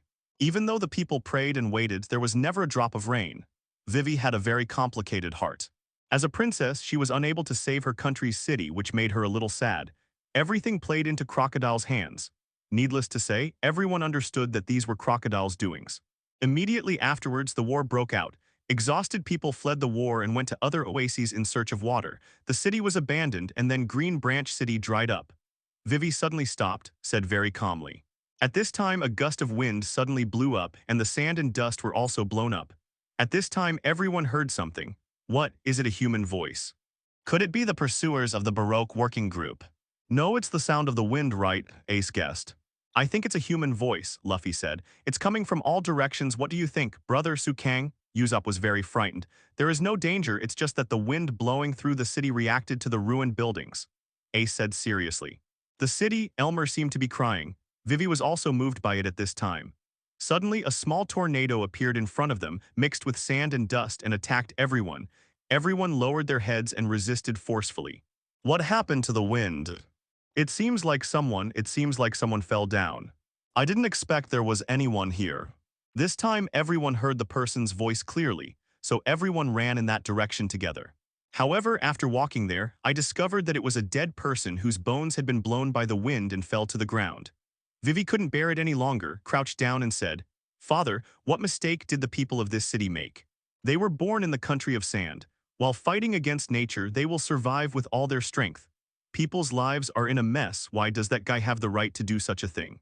Why?" At the same time, under the name of Shichibukai, he considers himself a hero of the people. That man deceived the country, but no one found out. I will never forgive that man. Vivi collapsed a little, but then at this time, Luffy smashed a building with one punch. What? Kang didn't expect Luffy to be so excited at first, but then he understood Luffy's mood. Vivi, let's leave quickly, I can't hold it in anymore. Go to Yuba, everyone was very motivated. Yuba, where are the rebels? Nami confirmed again. Well, yes, I plan to convince the leader of their rebel army. Vivi said very confidently. Persuade? Zoro was stunned, a little confused. The disaster in Alabasta was all caused by Crocodile. I want to tell the truth and prevent more fearless blood from being shed. Vivi didn't know why, but she was filled with confidence. Kang thought about it again and again, but still did not intend to tell everyone the facts he knew. On the one hand, Kang cannot guarantee whether the plot will remain the same as before. On the other hand, Kang is afraid that he has changed everyone's route, and the subsequent series of plots will change as a result. By that time, even Kang will not be able to control future development. Let's go, Kang finally followed behind his friends to protect everyone's safety. And everyone just headed in the direction of Juba. Although Alabasta is a huge island, its area is the largest among the islands that have been landed before. The road from Elmer to Yuba can be said to be very difficult, and it is impossible for Kang to use his fruit ability to bring everyone together. After flying over, we can only proceed step by step honestly. The sun was very hot and it hit everyone's bodies, quickly causing everyone to break out in hot sweat. Once the sweat started, they couldn't stop it. When everyone got used to the sun and the temperature, there was no more sweat to shed. It's so hot that I can't even sweat anymore. Luffy held a stick very tiredly and no longer had the energy he had before. Don't scream all the time, Luffy, isn't it hotter? Nami warned, waving his hand. Zoro pulled Chopper and didn't seem to be affected much. Chopper is a reindeer and was born on Winter Island. It is naturally difficult for him to adapt to the high temperature of the desert. However, others are quite adaptable to the heat. Let me ask, little brother, are you also one of the captains? Are you also a devil fruit user? Ace chatted with Kang as he walked. Yes, I am a user with the ability of the devil fruit. Even in the Great Channel there are very few such fruits, Kang said with some pride. Oh, devil's devil fruit, this is the first time I've heard of it, but what type is it? Animal type Logia. Or Paramecia? Ace also asked with great interest. Logically speaking, my fruit does not need to be divided into specific categories because it has the characteristics of each type. It can not only be elementalized, but also improve its own full ability, and it can also allow itself to develop superhuman and strange abilities. But if we insist on giving a classification, the most accurate one should be the animal type and the phantom beast type. After all, the power of the fruit originating from the devil has never appeared in the entire sea. Kang's words became more and more exaggerated, and even Ace didn't believe it. But what Kang said is indeed the truth. I wonder if you would like to join the Whitebeard Pirates. Ace looked at Kang. Kang was stunned for a moment, but he quickly returned to normal. My ambition is much broader than this, I'd better follow Luffy, haha. Kang finally rejected Ace. Haha, I knew you would say that. If you have a chance, let me see what you are capable of. Just out of pure interest, Ace said with a smile. Kang looked at Ace, smiled and said, definitely, definitely. But now let's focus on the journey. To be honest, Kang also really wants to fight Ace. Ace, who possesses the Logia burning fruit, is undoubtedly the strongest person Kang has seen besides Hawkeye. However, in the previous fight with Eagle Eye, Kang used the power of his own swordsmanship. If there is a chance to fight Ace, Kang will definitely choose the power of Devil Fruit to fight Ace. While walking, I heard Usopp complaining. What's going on here? I thought the desert was flatter than here. Upon seeing this, Vivi immediately explained. Because this is an ancient desert with a long history, and some of the larger sand dunes are more than 300 meters tall. 300 meters. No wonder it feels like a mountain. Usopp finally understood. It feels so uncomfortable, it's so hot. Luffy didn't care about the water consumption at all and drank a little recklessly. Luffy, you can only take one sip, just hold as much in your mouth, Vivi reminded. As a result, Luffy, who had the power of rubber fruit, swallowed a lot in one mouthful. Naturally, he was whipped by everyone. In this way, everyone walked towards Yuba step by step. At night, they directly erected the tent, lit the campfire, and started barbecue. It looks delicious. Luffy looked at the meat and naturally his mouth watered. Don't touch him, Sanji forbade him. What does it matter how stingy? Everyone was shivering and hiding next to the campfire to keep warm. Nami couldn't help but ask, what's going on? It's so hot today. Vivi explained. In this desert without shade, it will be unbearably hot during the day, but at night it will drop below zero and it will be extremely cold. There are many unexpected dangers in the desert. Everyone except Chopper was very cold. Of course, Ace himself is a user with the ability of the burning fruit, so he is naturally not afraid of the cold. Kang is also considered to have relatively good endurance. As a user with the ability of the devil fruit, he is naturally able to overcome the harsh environment. At this time, Luffy started to get into trouble with his friends again. Seeing this, Vivi also walked over to Ace and Kang and started talking. Luffy doesn't look like a captain at all. Aren't captains of pirate ships generally respected by the crew? It was the same during the day, but he just drank more water and it became like that. But let's talk again. After getting along with them for a long time, I gradually understood. That's what Luffy does, Ace said. It hasn't changed at all from when I was a kid. Despite his moral character, there are always people around him. My brother is a guy with incredible charm. What? It turns out you already knew it, Vivi said with a smile. Of course, after all, I have known him for a long time. Ace smiled lightly and said, but thank you, you are worried about whether I care, right? Yeah, but I was overthinking it. Vivi didn't expect Ace to know Luffy so well. Just like that, everyone fell asleep. Only Kang did not fall asleep. Instead, he sat on a high rock not far away as if waiting for something. But after a while, a person had already jumped up. Coming? Kang asked calmly. Yeah, I can probably guess what you want to do. The person who spoke was naturally Luffy's brother Ace. As expected of Ace, Luffy's brother and the captain of the 2nd Division of the Whitebeard Pirates. Kang's words were considered a compliment. Kang then turned around and looked at Ace. It turns out that during this day, Ace hinted to Kang countless times that tonight, when everyone is free, they can learn from each other. Masters in the pirate world often compete with each other to improve their own strength, especially Ace, who is also extremely interested in Su Kang's devil fruit. How was it? Ace asked. Ace's meaning is quite straightforward, that is, do you want to discuss things together? Of course, otherwise I wouldn't be here at all. This place is some distance away from them, so it won't disturb them. Let me see how strong you are, Ace. After Su Kang finished speaking, his eyes became serious. This time the opponent is not an ordinary pirate, but the great pirate, Ace, in other words, One Piece Galdi. Roger's biological son and Whitebeard's godson. Are you ready? Let's start. After Ace finished speaking, his hands burned with huge flames. To be on the safe side, Ace did not use 100% of his attacks, but made tentative attacks in case something unexpected happened. Can still be redeemed, Su Kang said disapprovingly. Ace, don't hold back, I can block your attack. Immediately afterwards, Su Kang also moved, activating the devil fruit ability in his body, and then a demonic shadow immediately emerged from behind Su Kang. The first time he saw this magical ability, even Ace was slightly stunned. For some reason, he felt a very scary feeling from Su Kang. In that case, Fire Fist. Seeing that Su Kang was not joking, Ace no longer held back. As soon as he fired the Fire Fist, the huge flames rushed towards Su Kang. As for Su Kang, the demon on his body directly spread its demon wings, and Su Kang could withstand even the hottest flames. Seeing that he could withstand his full blow with just a pair of wings, Fire Fist Ace was a little uneasy at this time. Impossible, this is too exaggerated. My attack was ineffective. Seeing that the long-range attack had no effect, Ace quickly rushed to Su Kang's side and started punching and kicking him. However, as Su Kang said before, the devil fruit on his body has the characteristics of all three systems, so it is directly elemental. Ace's hand actually penetrated Su Kang's body directly, as if Su Kang had used Mangekyo's Kamui to make himself insubstantial. Elementalization, Logia. Yes, what I said before was not a joke. After Su Kang finished speaking, he also punched out. At this time, Su Kang's hand also passed through Ace's body.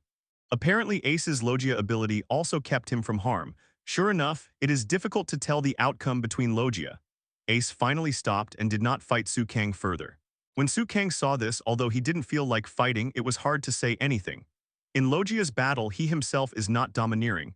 Both of them are elementalized. Just like Smoker and Ace, there is no way to tell the winner. That's it. If the fight continues, it will be difficult to determine the winner. Let's wait until you have mastered the domineering force. You are very strong. Do you really not want to consider joining the Whitebeard Pirates? With your strength, I think you should be able to become the captain of a team. Ace invited Su Kang again. Su Kang smiled and said, forget it, I still want to help Luffy become One Piece. After Su Kang rejected Ace, although the sky was still dark, everyone had woken up. Luffy caught a scorpion out of boredom and was scolded by Vivi because it was highly poisonous. At this time, Chopper said seriously, something is coming. Looking from a distance, Su Kang saw that a sandstorm in the distance seemed to be coming. It seemed that it was not a simple sandstorm. Sandstorm, Su Kang immediately reminded everyone upon seeing this, and Vivi immediately confirmed. Sandstorm? Is it really a sandstorm? Everyone hurry up and take shelter under the shadow of the rock. Vivi's reaction was quite quick. Everyone didn't see the sandstorm, so they were confused. What's wrong? There's a storm, desert storm is coming. As soon as Vivi finished speaking, the surroundings were swept by a sandstorm. Everyone is desperately grabbing everything they can around to prevent being blown away by the sandstorm. Here it comes again, why are there always storms in the desert? Luffy couldn't help complaining. The storm was so violent that even the tents erected by everyone were ruthlessly blown away. I forgot to tell you, Desert Storm is one of the killers in the desert. Vivi didn't dare to relax at this time. She was used to Alabasta's harsh environment, so she naturally knew the terror of sandstorms. Su Kang spread his demon wings as much as possible and wrapped everyone under his wings one by one, forming something like an egg. I don't know how long it took, but Su Kang felt that there seemed to be no sound outside, so he stretched out his wings outwards and shook them again.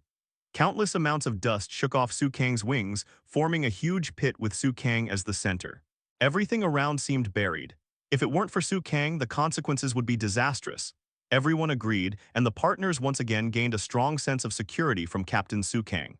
In this way, while overcoming the harsh environment in the desert, everyone continued to move towards Yuba. After walking a short distance, Luffy clamored to eat a pirate bento again. After much teasing, Vivi finally agreed to find the next rock and take a rest there. After a while, everyone found a rock in front of them, and Luffy naturally rushed over like crazy. However, soon Luffy ran back and shouted loudly, "There are so many injured birds that can't move, Chopper." Yeah, when Chopper heard that an animal was injured, he naturally followed Luffy and rushed to the rock. Vivi felt something strange and immediately asked, Luffy, are those birds? Immediately afterwards, Vivi and everyone quickly arrived at the place where they were just now and then discovered that all their luggage was gone. It's true. There were really a lot of dying birds here just now. I'm sorry, I should have told you earlier that the big deceiver deceived travelers and was a desert thief who stole luggage. Vivi said a little embarrassed. What? Bird pretended to be injured. Isn't that fraud? Usopp couldn't help but said. That's right, it's fraud, have I been deceived?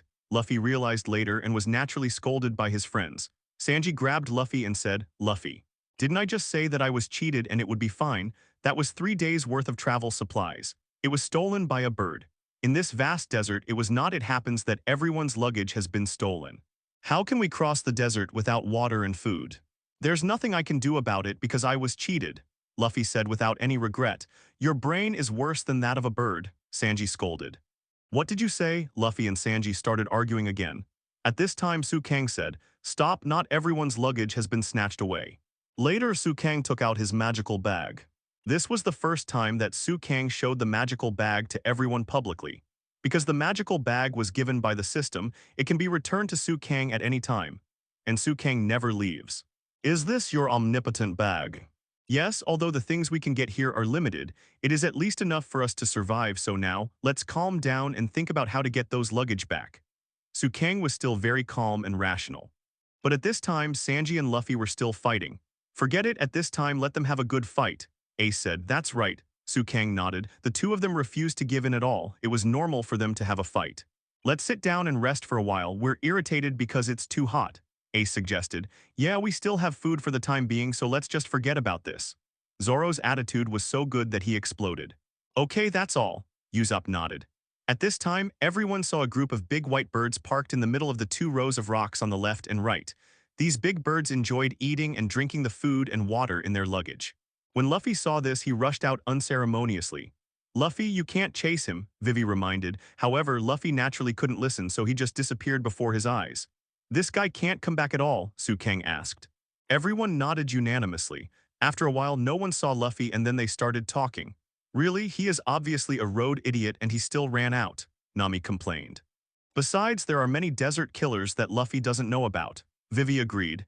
Is that guy fainting from hunger because he didn't eat? Sanji couldn't help but worry about Luffy. There's really nothing we can do against him, Zoro also said. What everyone said is naturally possible. He is really a careless captain.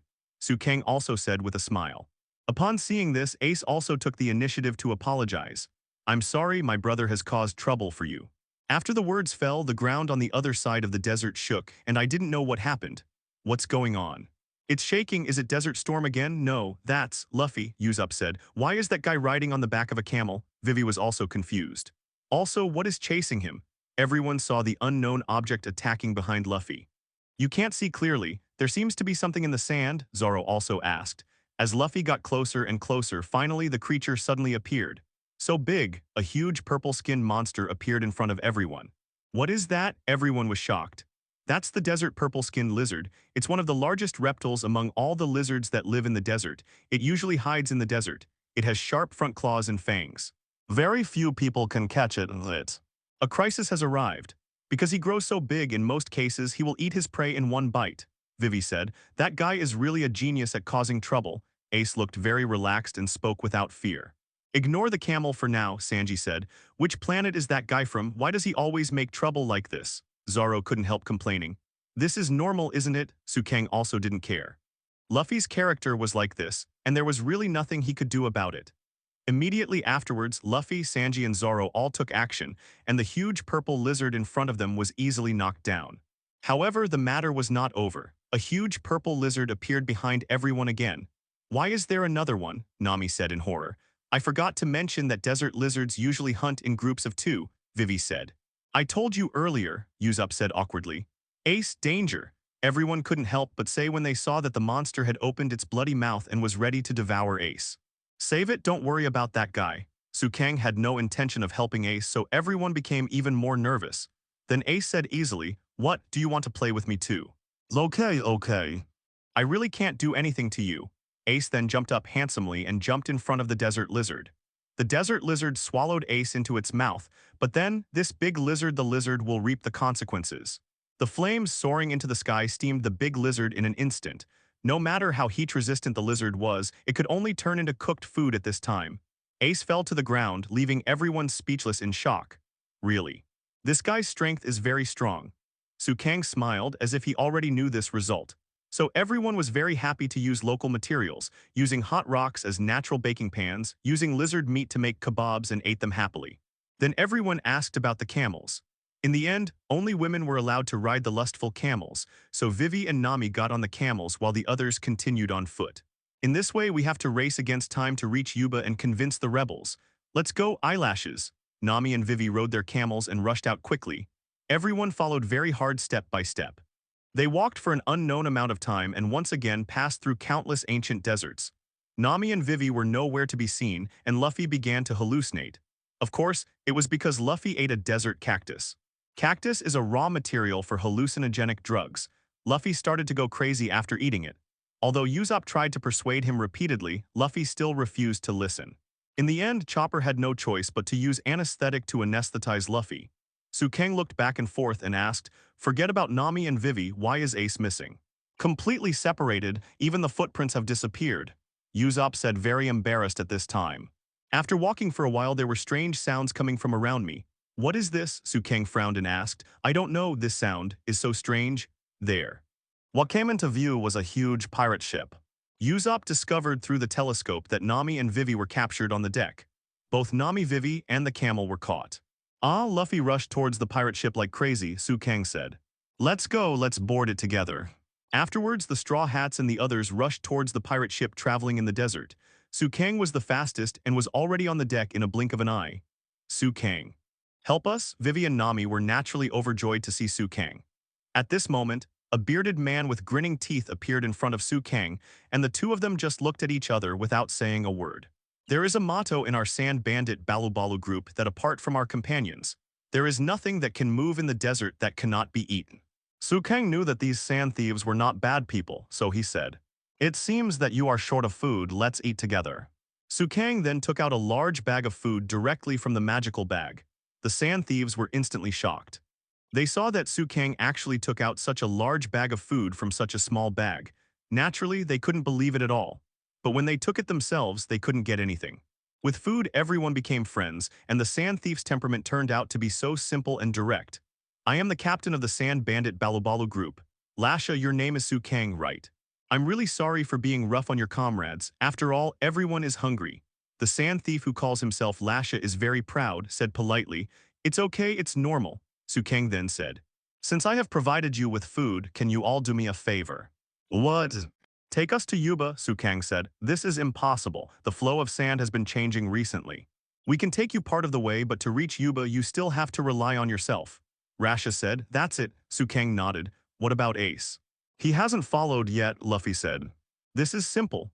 Kang then stretched a hand into the air with his palm facing the sky, and then a black energy was bred in his hand. This energy finally condensed into the size of an egg and soared into the sky. Immediately afterwards, a huge sound appeared in the sky, and something similar to a demonic shadow appeared in the sky where Kang was. Kang's move has no offensive power, it is just a special flare. Ace, who has fought with Kang, will naturally rush over when he sees the flare. Sure enough, after waiting for less than a while, Ace finally reunited with Kang, Luffy, and others. Everyone rode the Sand Pirates boat and moved forward at a faster speed for a while. It was not until the flow of the sand changed that Kang got off the boat with everyone. The group once again began their journey on foot towards Juba. The weather was still so hot. Everyone walked to a rocky ground and stopped to rest and eat. Luffy and everyone had a fight again but saw a piece of meat flying by itself. Kang took a closer look and found that there was a thread on the meat. You can still faintly hear someone talking. Luffy and Kang both rushed over, but Kang saw the two children stealing the piece of meat. "Is it delicious?" "Kibu, I haven't eaten for 10 days, so you have to eat slowly," said the elder brother of the two children. "I can actually eat meat. I'll give it to you, brother," said the younger brother. "Even in a bad place, I haven't eaten it before," the kid's brother said happily. "So you are from a bad place." At this time, Ace and Kang appeared in front of the two children. The two children were immediately startled. "Who are you? We're not giving it back to you." The two young children looked nervous and frightened. If you dare to move, you may die. The child finally raised the gun in his hand. Su Kang and Ace looked at each other and smiled, and in the next second the child's gun appeared in Su Kang's hand. I said this is not something that children can play with, right? Su Kang said. Yes, you good boy should finish brushing your teeth and go to bed immediately. Ace also agreed. These two guys, so awesome, the two children couldn't help but say. Only then did Su Kang's friends follow and Yuba asked, who are they? When the little boy saw how powerful Su Kang was, he immediately knelt on the sand and begged. You are so powerful, I have something to ask you for help. There is a man, I hope you can find him and catch him. If you can catch it, I will give you 1 million Baileys as a reward. 1 million Baileys. Nami naturally became interested when hearing the money. Now, although I can't come up with money, I will definitely pay you when I grow up. Help me find this man. The boy took out a photo, and in this photo was the uncle wearing sunglasses, holding a pitchfork in his hand, looked very proud. What is this? Su Kang couldn't remember the plot clearly, but he was vaguely aware that it was Ace that these two brats were asking for. My brother and I chased that man all the way from bad places to here. He is Scorpion, a bounty hunter. The boy said, bounty hunter? Zoro was still a little interested in this. Why are you chasing a bounty hunter? Nami also asked curiously. This man, I happen to have something to do with him. Ace next to him said after seeing the person in the photo. I heard that there was a man in Yuba who defeated Blackbeard, that was Scorpion. The reason why I went to Yuba was to go meet this man. Defeated Blackbeard? Everyone was a little surprised. Are you kidding? The current Blackbeard should not be defeated by an ordinary uncle. Su Kang also clearly didn't believe it, but he knew how powerful Blackbeard was. Who knows, you can only know this kind of thing after meeting in person, Ace said. Ace, you said your name is Ace. Is it you, Fire Fist Ace? The boys asked immediately after hearing Ace's name. Huh. It seems that someone is coming. Su Kang and Ace raised their heads, and sure enough, a bird and two people came in front of everyone. Sitting behind the bird's back was actually Luffy, and in front of him was the Scorpion man he had just seen in the photo. After Su Kang saw the Scorpion man, he immediately thought about it. So it turns out that after a long time of smoothing, the result seems to be a funny character. The Scorpion man in front of him actually started shouting when he saw Ace. You are here, Fire Fist Ace. I am Scorpion. I am an indomitable hero. In order to challenge you to a duel, I traveled thousands of miles to find you. Let's have an upright life and death fight. Everyone looked at the uncle in front of them, as well as Luffy, who suddenly showed up, with expressions of embarrassment on their faces. Su Kang clearly saw fear written on Uncle Scorpion's face. I'm so sorry. It's unlucky for you to have met me. Your heroic deeds, which are famous throughout the sea, only last for today. Su Kang forced himself to hold back his laughter and silently stepped aside. He couldn't understand what was happening in front of him. I'm on, Fire Fist Ace. At this time, the Scorpion man finally rushed out. Immediately afterwards, he raised the cannon in his hand, and when he fired it out, it turned out to be a big net. Seeing that Ace was about to be caught, Ace slowly activated his devil fruit power. Ace's whole body turned into a ball of flame, and the net was instantly blown away by the flames. In the end, the hot net caught Uncle Scorpion instead. Uncle Scorpion was immediately burned and fell to the ground, rolling and screaming in pain. Seeing this, Su Kang was 100% sure that the person in front of him was a funny character. Bobo, take out the fire-extinguishing compression gun, Uncle Scorpion shouted, and the strange bird next to him took something in his mouth. Then Uncle Scorpion quickly assembled the thing and explained. This is a compression gun filled with fire-extinguishing agent. This way, the compressed fire-extinguishing agent can be injected into your body. The Scorpion man then started firing again. However, with Ace's skill, he will not stumble in front of such a funny character. Ace very nimbly dodged every attack from Uncle Scorpion and finally hit Uncle Scorpion in the abdomen with just a light punch. Uncle Scorpion clutched his stomach and fell to the sand in pain. This time, not only Su Kang saw it, but also Usopp and others. This guy is simply vulnerable. Ace then said, although I also guessed it, the fact that you defeated Blackbeard was a lie, right? You expected that as long as you use the name Blackbeard, I will appear, right? Ace asked. You're right. Is this a good battle plan? Uncle Scorpion climbed up with difficulty, grabbed a handful of sand and said, it's a tie now, but I will get serious next time. Then a bloody scene happened and the boy just shouted loudly, that's enough. Stop hitting me, Dad. Dad, Luffy also felt a little confused. Dad, everyone has many questions. Dad, how can you beat Fire Fist Ace? Two children came to Uncle Scorpion's side. You guys. When did you leave the bad place? Uncle Scorpion asked. We're here to pick you up, the children said. Don't be ridiculous. Dad is now the world's #1 bounty hunter. Danny and Hrubatrusha, both of whom have 2 guns, were beaten by me until they knelt down and begged for mercy. Uncle Scorpion said, "Is this your plan?" The children said, "You know it, yes. I am a useless dad who can only brag, but one thing is true. No matter how small a person is, as long as they are determined, they can challenge the world's #1 hero. I just want to tell you this truth. I want you to see the great dream." Uncle Scorpion stroked his child's head and said with confidence, "A man must have dreams burning in his heart. Even if he needs it every day, be patient and never give up, face it bravely. Live with a smile every day, and as long as you continue to challenge the impossible, no matter what kind of life you are, it will be heaven. Even if I risk my life, I still want to tell you this truth, yes. As long as you dare to stand up and face it, you can open up a path. Watch carefully, Dad, I have an indomitable soul. Don't worry, I won't lose. As long as my heart is burning with great dreams." While talking, Uncle Scorpion stood up again and shouted, "Bobo, take out the anti-tank rocket launcher." Then he took the strange bird and handed the weapon to Uncle Scorpion. Uncle Scorpion locked Ace again and said, "Fire fist, Ace. This is the last blow." At the same time, Uncle Scorpion lit the fuse. At this time, the child hugged Uncle Scorpion tightly and said with tears, "I understand, Dad, what you have always wanted to tell us. We also want to stand up and face it bravely. We will work hard to survive every day. As long as our father is here, we can muster the courage. I'm sorry we said some useless things. I don't really care about the food. I am happy enough as long as my father is here. We like Dad. I like Dad very much." When Kang, Luffy, and Ace saw this, they already understood the matter very clearly. I thought this was a funny character, but I didn't expect that behind the comedy was Uncle Scorpion's endless love for his children. Finally, Uncle Scorpion threw the anti-tank rocket launcher aside and hugged his child, but at this moment, the anti-tank rocket launcher actually fired a rocket launcher. The rocket blast destroyed the huge rock above. The rock shattered into pieces and hit hard. At the critical moment, Luffy wanted to take action. However, Ace shouted, "Get away!"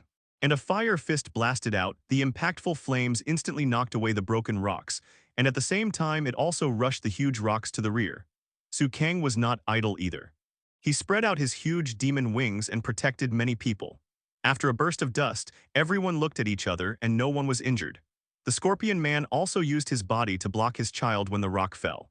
The Scorpion Man looked at his children, held them in his arms, and said, "Thank you for coming to pick up this useless dad of mine.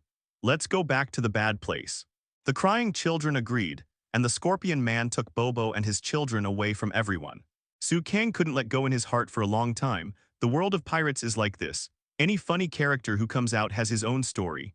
Therefore, every choice and every unintentional action may affect the world, some people's lives. The sky was dim, and at this time, Ace was also preparing to leave Alabasta. He had already packed his bags and was ready to return the same way. "Are you really going to leave, Ace?" Chopper asked. "Yeah, since Blackbeard is not in Alabasta, I have no reason to stay in this country," Ace replied. "That's right," Luffy nodded. "Where are you going next?" Sanji asked. "According to what Scorpion said, someone seems to have seen that guy in the west. I'm going to have a look. By the way, Luffy, take it," Ace said as he threw a piece of paper to Lu Fly. "Luffy, keep holding this little piece of paper so we can meet again," Ace said. Luffy didn't understand the meaning of the paper of life, so Kang immediately gave him a simple explanation. "Don't you want it?" Ace asked with a smile. I want it," Luffy nodded obediently. "As a brother, I'm very worried about having such a troublemaking brother. You must be in trouble with him, right? But I still ask you to take good care of me, especially Captain Kang." Ace knows that among the entire pirate group, the most mature and powerful person is Kang, and Kang is also another captain, so naturally he greeted him. "Don't worry," Kang nodded. Naturally, he had to protect his partner. "Luffy, the next time we meet is the peak of pirates. You have to climb to the top," Ace instructed. "Okay," Luffy said energetically. Then when he turned around, Ace had disappeared and only a ray of the setting sun could be seen. "Already gone," Zoro said. "Fire fist, Ace," Sanji said. "We will definitely meet again." Luffy also said, looking forward to it. "I hope I won't die when we meet again." Kang had already reminded Ace of Blackbeard's power, but Kang didn't know if Ace listened. Kang now only hopes that Ace can be more careful when dealing with Blackbeard. One night, everyone continued to move in the direction of Yuba. At the hottest time at noon, Luffy became nervous again. Maybe he was confused by the heat, or maybe he ate some hallucinogenic plant again. In order to take care of Luffy and Chopper, who has extremely poor heat resistance, everyone had to ask Zoro, who had enough physical strength to keep up, and Kang, the most responsible captain. As a result, Luffy, Zoro, Chopper and Su Kang broke away from the team and were separated from everyone again. After walking for a while, Su Kang saw what seemed to be a rock not far ahead. Before Su Kang could say anything, Luffy had already taken action. Luffy took advantage of the rubber fruit's malleability, grabbed the rock and rushed over. Zoro and Su Kang were affected and were knocked directly over. Wow, haha. It's so cool, Luffy started laughing very proudly. Zoro was naturally so angry that he wanted to chop Luffy into pieces. Su Kang knew that Luffy had this kind of character, so he could only remain silent. By the way, where is Chopper? Luffy asked, and then found Chopper who had fallen on the sand. HMPH, Zoro was so angry that he put the knife on Luffy's neck. Luffy immediately apologized, I'm sorry. Zoro then planned to sit where he was, but he didn't expect that after he sat on the ground, a big hole appeared on the ground. Zoro fell in instantly. As for Luffy, seeing Zoro fall, he naturally grabbed the lower part with his hands and launched himself in. Here is it, Su Kang was not sure, but with the ability of a demon, he could come and go freely, so he naturally came to the cave very smoothly. The surrounding area seemed to be an ancient collapsed palace. It was obviously quite strange that there would be such a huge building underground. Su Kang saw the huge stone slab in the middle with strange writing at a glance. Is this a historical text? Unfortunately, I can't understand it at all. Su Kang said, history text, what is that? Zoro and Luffy also asked together. At this time, Chopper also fell down from above, looking around him a little confused. Actually, it is a stone tablet that records past history. The words on this stone tablet were engraved by later generations. No one can destroy this kind of stone tablet. But now only one person in the world can understand it. Su Kang said, a person, who is he? Luffy and Chopper also asked slightly curiously. This person is Miss All. Sunday Crocodile's partner Nico Robin, Su Kang said, is it her? Have you forgotten what I said before? Robin joined Baroque Works just because other places couldn't accommodate her. Although Robin and Su Kang are currently in different camps and have a completely hostile relationship, Su Kang has no intention of hating Robin at all. Robin has a very tragic past, and although he succumbed to darkness, he was still able to help Luffy and finally became his partner, which is enough to explain a lot of problems.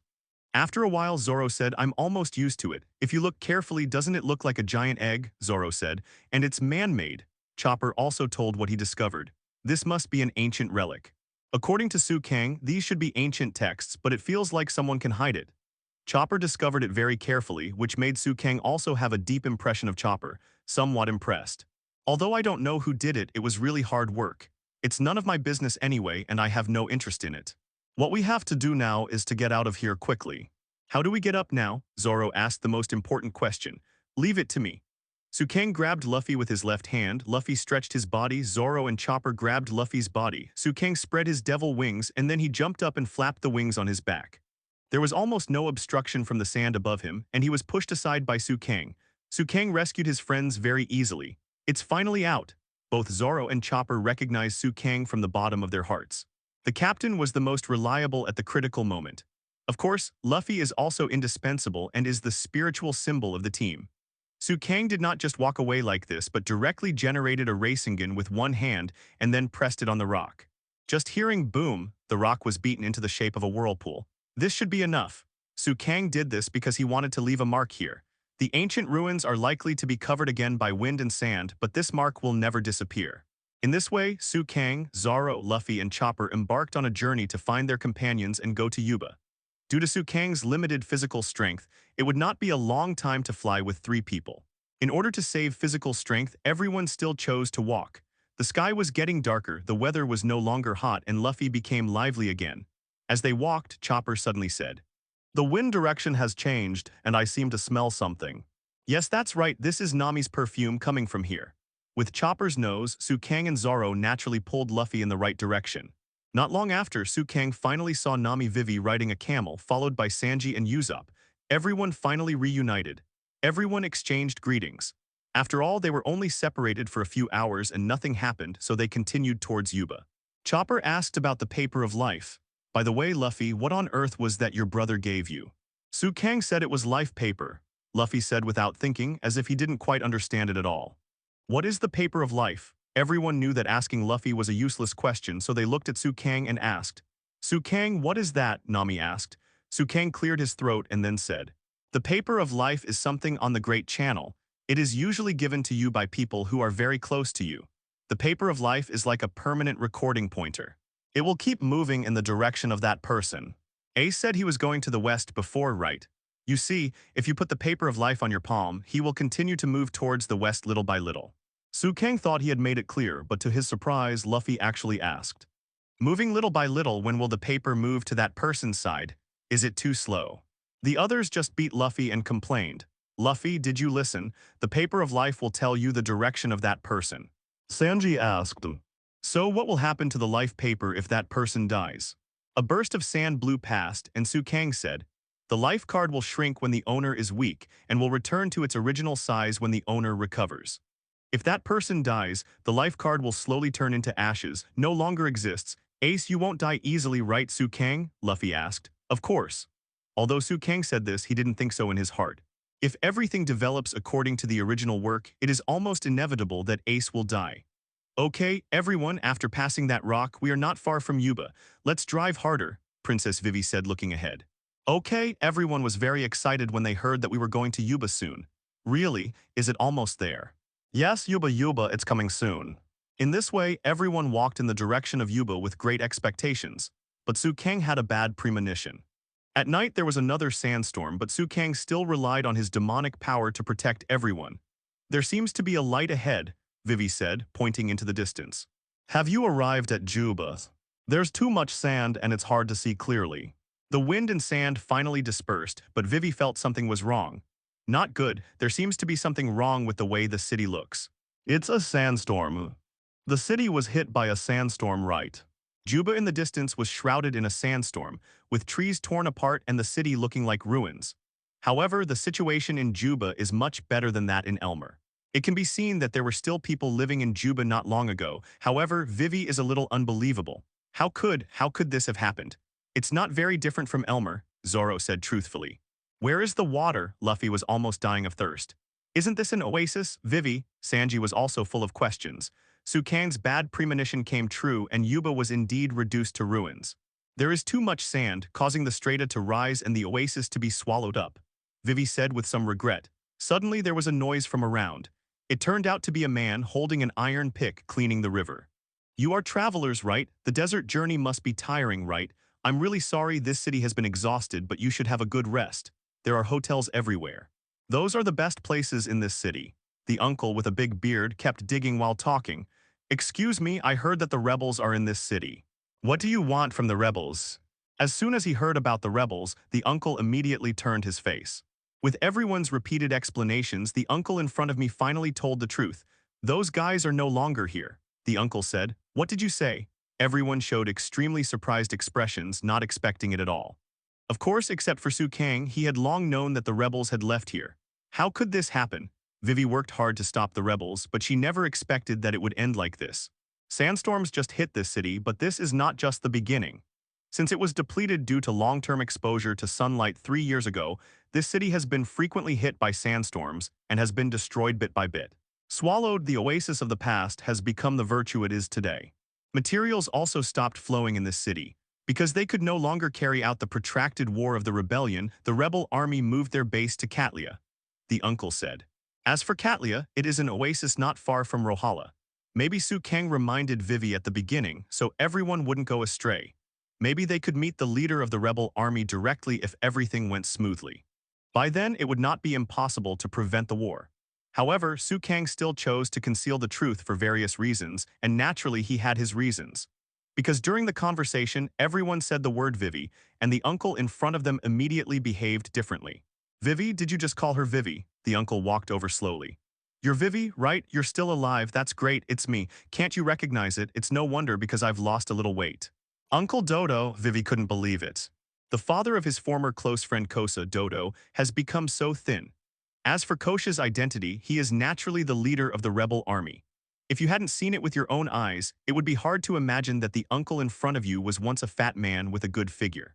Uncle Dachuo said, Vivi, I believe in His Majesty the King. He will never do anything to betray the country, right? Having said this, Uncle Dodo also burst into tears. Rebellion and such are simply stupid, those stupid boys.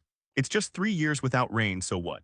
I believe His Majesty the King and most of the citizens are the same, and I I have also advised they are dead, but no matter what I say, it's useless and they still haven't stopped the rebellion.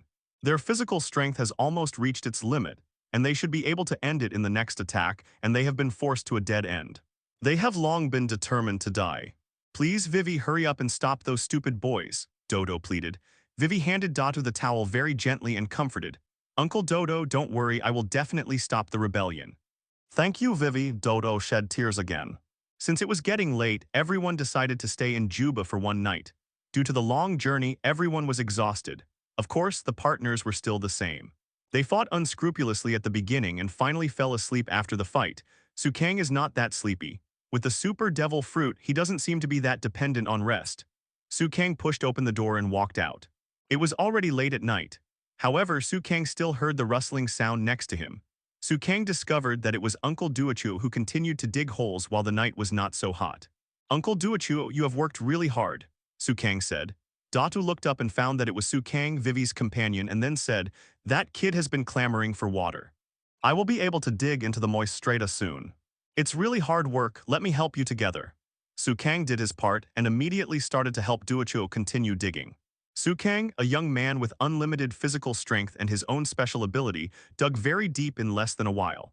In the end, Kang felt that his hands were already wet. I thought it was due to digging too hard, and my fingers started to bleed, but when I looked carefully I found that I had reached a moist layer. Water, great water. Kang and Dachuo were both very excited. It didn't mean that they dug out water, but it meant that Yuba still had hope of coming back to life. Later, Kang accompanied Uncle Dodo to distill and extract pure water and chatted about Kosa and Vivi, and finally the sky became brighter. Dodo gave the water to Luffy as a small gift. In the end, everyone left Yuba and planned to return the same way and head to Katlia. At this time, Luffy was sitting there planning to give up his game. Vivi asked, what's wrong with you? Luffy. I quit, Luffy said very directly. Quit. Nami also felt a little strange. Quit, Luffy, what do you mean? Vivi asked. Hey Luffy, we don't have time to mess around with you here, stand up quickly, Usopp said. Aren't we going back? Chopper also felt a little confused. Yes, shouldn't we go back the same way we came, go to Katlia to stop the rebels? If millions of people in this country start a fierce conflict, the consequences will be disastrous. This is for Vivi, okay, let's go. Sanji also pulled Luffy straight, but Luffy pushed Sanji away and refused. Everyone had no choice but to turn their attention to Kang. Luffy wanted to say something, but at this time Kang also revealed the truth that had been hidden for a long time. I'm sorry, I roughly understand what Luffy means. If that's the case, I won't do it either. I'm sorry, I already knew that the rebels were in Katlia, so I kept them hidden and didn't tell you, Vivi. Kang's expression was very serious, which even surprised Luffy. Luffy quickly asked incomprehensively, you already knew this, why didn't you say it? Luffy, I think our purpose is the same. Fly away, crocodile, Kang and Luffy said in unison. Everyone did not expect that the two captains would reach unity in spirit and will at this moment. Luffy then said, I see, then I can understand. I think so too. Even if we stop the rebels, can we stop Crocodile? Even if we reach Katlia, there will be nothing to do because we are pirates. It would be better not to go, Luffy said. Yes, Alabasta's drought, civil war, and chaos are all caused by Crocodile. In this case, the most fundamental problem is to defeat him and eliminate his minions, the Baroque Working Society. Kang explained a little bit. Everyone's attitude changed instantly. What the two captains said hit the nail on the head. I finally understand. Both Sanji and Usopp nodded. You hope no one dies in this fight. The nation and all of us. Our enemy is the Shichibukai. It's obviously a riot war involving millions of people, but you still think that everyone will be safe. Don't you think it's too naive? The originally naive Luffy changed his mind this time and asked Vivi. Speaking of Luffy, why don't you give some thought to Vivi's mood? Nami wanted to persuade her but was stopped by Sanji. Miss Nami, wait. Kang remained silent. He knew that Luffy and Vivi had to convince each other, and his opinion was the same as Luffy's. What's wrong? I don't want anyone to die, what's wrong? Vivi didn't compromise, she got excited and questioned Luffy.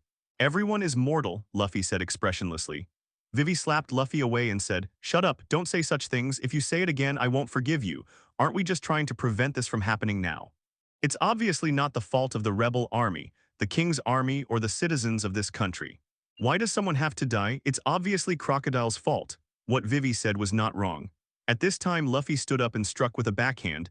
Then why did you risk your life? If you look at this country, you will know what you should do most. Your life is not enough to gamble, Luffy said while being beaten. Then what should I bet on? I have no other capital to gamble with.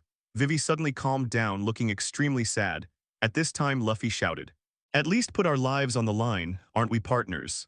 Vivi burst into tears instantly. After Kang read all the developments of the story, Luffy went around in a big circle, just wanting to tell Vivi, "Don't forget the power of partners." Vivi never thought about defeating Crocodile directly because she knew how powerful Crocodile was, and she didn't want anyone to die because of it, so she would not push Kang and others to die there. Luffy made such a fuss, Vivi was completely moved in her heart, and Kang could also feel Luffy's personality charm from it. This kind of appeal made Kang understand once again that there was something more important than strength. Vivi burst into tears while Luffy put on his straw hat and asked, "Tell me, where is Crocodile?" At this moment, Vivi had already made up her mind to use the power of her friends to fight off Crocodile. Everyone. Vivi looked at her friends and said, "Luffy and Kang are right, I have made up my mind, let's go to Crocodile." "Indeed, that's the nearest shortcut," Nami agreed. "In other words, there is no need to take such troublesome detours." Zoro's understanding is still very strong. "So where is that B******** D crocodile?" Sanji asked. Immediately afterwards, Vivi unfolded the map of the Alabasta kingdom that she carried with her. "This is the royal capital of Albana where my father rules. The rebels are planning to attack Albana here. That means we have to defeat Crocodile before then," Sanji said. "The location of Crocodile is here, the Rain Land." Vivi explained again. "Rainland?" Usopp repeated curiously. "It only takes a day's walk north from here to get there," Vivi said. "Okay, then let's set off. Defeat Crocodile together." After Kang finished speaking, everyone headed north again. On the way, everyone chatted about the Rain Land and Crocodile. After walking for about a day, we finally arrived at the Rain Land. Far to the north, there is a large city. This city feels different from before. "The one in front should be Yudi, right?" Kang asked. "Yes, you can already see it," Vivi said. "We're here." Usopp also breathed a sigh of relief. "Okay. Let's go and fight Crocodile," Luffy said with great enthusiasm. "By the way, didn't Baroque Works notice that we came here?" Zoro asked. "I'm afraid they already know. We have also met Mr. Tula. First of all, it is right to treat us as exposed," Nami said. "What does this mean?" Luffy asked slowly. "That means we can't move freely in the rain. If we are discovered by them, won't Crocodile be able to use all methods to deal with us?" Usopp was also speechless to Luffy, asking a random question. "It takes a long time to explain." Kang said, "As expected, Crocodile is now focusing on inciting war. We should be just little mice in his eyes. I think there is no need for us to hide our identities and just be tough. However, don't forget that Marine has been chasing us. That smoker captain must be waiting for us in the rain." Kang's words made the friends' heads grow bigger, but what Kang said was not bad. Smoker, the smoke man, was already waiting for everyone in a nearby restaurant. "No way, those guys are here again, they are really annoying." Everyone was very disgusted with Marine. How should we avoid being discovered by them? Everyone was still discussing here but found that Luffy and Usopp had disappeared. "Where are they?" Kang asked awkwardly. "Going to buy water," Nami said. "It's over. Let's hide quickly, these two guys will definitely cause trouble again." Kang's guess was successful again. Luffy and Usopp bumped into Smoke Man and Dusky in the restaurant, and then they ran out and were chased by Marine. The most critical thing is that Luffy and Usopp both ran towards their partners, causing everyone to be basically exposed. At the same time, the agents of the Baroque working group in the entire Rainland had naturally discovered the traces of everyone. "I said we have been discovered, why not just run in the direction of Crocodile?" Kang suggested. "Yes, let's just go and defeat him," Luffy also agreed. "You can see there is a building with a crocodile roof. That is the casino run by Crocodile Rain Banquet." Vivi pointed to the very impressive building in front of her and said, "Is that so? Crocodile is right there." Luffy then speeded up with Kang. In order to distract Marine, the partners chose to escape separately. Kang was unlucky and escaped Marine, but was surrounded by agents of Baroque Works and millions of elders. "It's really embarrassing. I have to deal with you first." Kang looked at the enemy in front of him, his eyes narrowed, his body shook, and he disappeared in an instant. When he appeared again, Kang had already appeared next to the million elders who were closest to him. At the same time, a strange sound came from Kang's right hand, which had condensed into a ball with blue light. Yes, Rasengan, Kang used the teleportation and at the same time condensed a shot of Rasengan. This was the first time Kang condensed Rasengan in actual combat. Because he has the blood of Uchiha, Senju, and the Uzumaki clan, Kang's Rasengan may not look big, but its power is amazing. "What is this?" Before the millionaire elder in front of him could react, he saw that Kang had already patted the blue light ball in his hand. Then there was a continuous whoosh, and it turned out that Rasengan had pushed up the body of the agent in front of him. Drink, Kang exerted his strength with his arms and sent Rasengan out completely. The millions of elders of the Baroque Work Company that he could see in front of him faded away like the tide. This move is so powerful in the world of pirates. Kang also found an unexpected surprise. If he can apply Rasengan more smoothly in actual combat in the future, his combat effectiveness will probably be even more amazing. Over here, Kang was secretly happy when he heard Marines shout. Kang looked around and found that his friends were all separated, so he locked his sights on the casino where Crocodile was Yuyin. Kang rushed over and saw Yuba and Nami, who were also avoiding pursuit. Kang, are you okay? You must be okay. After Nami expressed concern in a calm voice, he said while running, "Did you see it? The entrance to the rain feast is actually in the center of the lake." "Has anyone else arrived yet?" Nami asked after walking to the entrance of Yuyin. At this time, several enemies of the Baroque working group in front raised their rifles and aimed at the three people. "Get out!" Zoro suddenly appeared and kicked these fish away with one kick. "Zoro, aren't you supposed to be with Vivi?" Nami asked, very confused. "Yeah, hasn't she arrived yet?" Zoro naturally chose to leave the queen for Vivi, but unfortunately Vivi did not arrive. "She might have gone in," Usopp said. "Then let's go in quickly," Nami said. As he was talking, Kang saw that Luffy seemed to be chased by someone over there. Kang knew without thinking that Luffy must have met someone he had no way of defeating at the moment, Logia's smoker. "Let's go, everyone, rush inside." Luffy ran, unable to stop at all. Upon seeing this, everyone ran towards the inside of Yuyin with all their strength. "Crocodile. I'm going to blow you away," Luffy shouted boldly while running. "You guys stop." The miscellaneous fish from Baroque Works Company were chasing after them, firing continuously. Kang turned around and slashed out with his sword. Several agents in front of him were instantly chopped down to the ground. Then Kang saw the smoke man chasing after him again. "It's really troublesome." Kang ignored it and just rushed into Yuyin with Luffy and others. After pushing the gate of opening, there were quite a few people in the rain banquet, and there were various gambling and entertainment machines around. Everyone seemed very relaxed and seemed not to be affected by the civil war at all. As soon as Luffy came in, he shouted with all his strength, "Crocodile, get out of here." However, the people here don't care about Luffy at all, let alone what Luffy says. They just want to win money for entertainment. "I traveled thousands of miles to beat you up," Luffy shouted again, but there was still no one around him who responded. The friends stopped Luffy one after another. "How could he get out if you screamed like this?" Nami complained. "The other party is a hero of the country. Do you want to make enemies of all the customers in the store?" Usopp said. "Yes, people here are indifferent to things other than money," Kang said. "What should we do?" Luffy was very anxious and seemed to want to fight Crocodile. "Shouldn't we look for Vivi first? If Vivi is not here, you don't know who Crocodile is, right?" Kang's words hit the point. "But where is Vivi?" Usopp, Luffy, and Nami all shouted stupidly. "Vivi, Crocodile, where are you?" Kang patted his head and was speechless. He felt that this group of friends was hopeless. However, their actions still attracted the attention of the manager, who immediately told the matter to the deputy store manager. The deputy store manager said very casually, "Just call the security guard.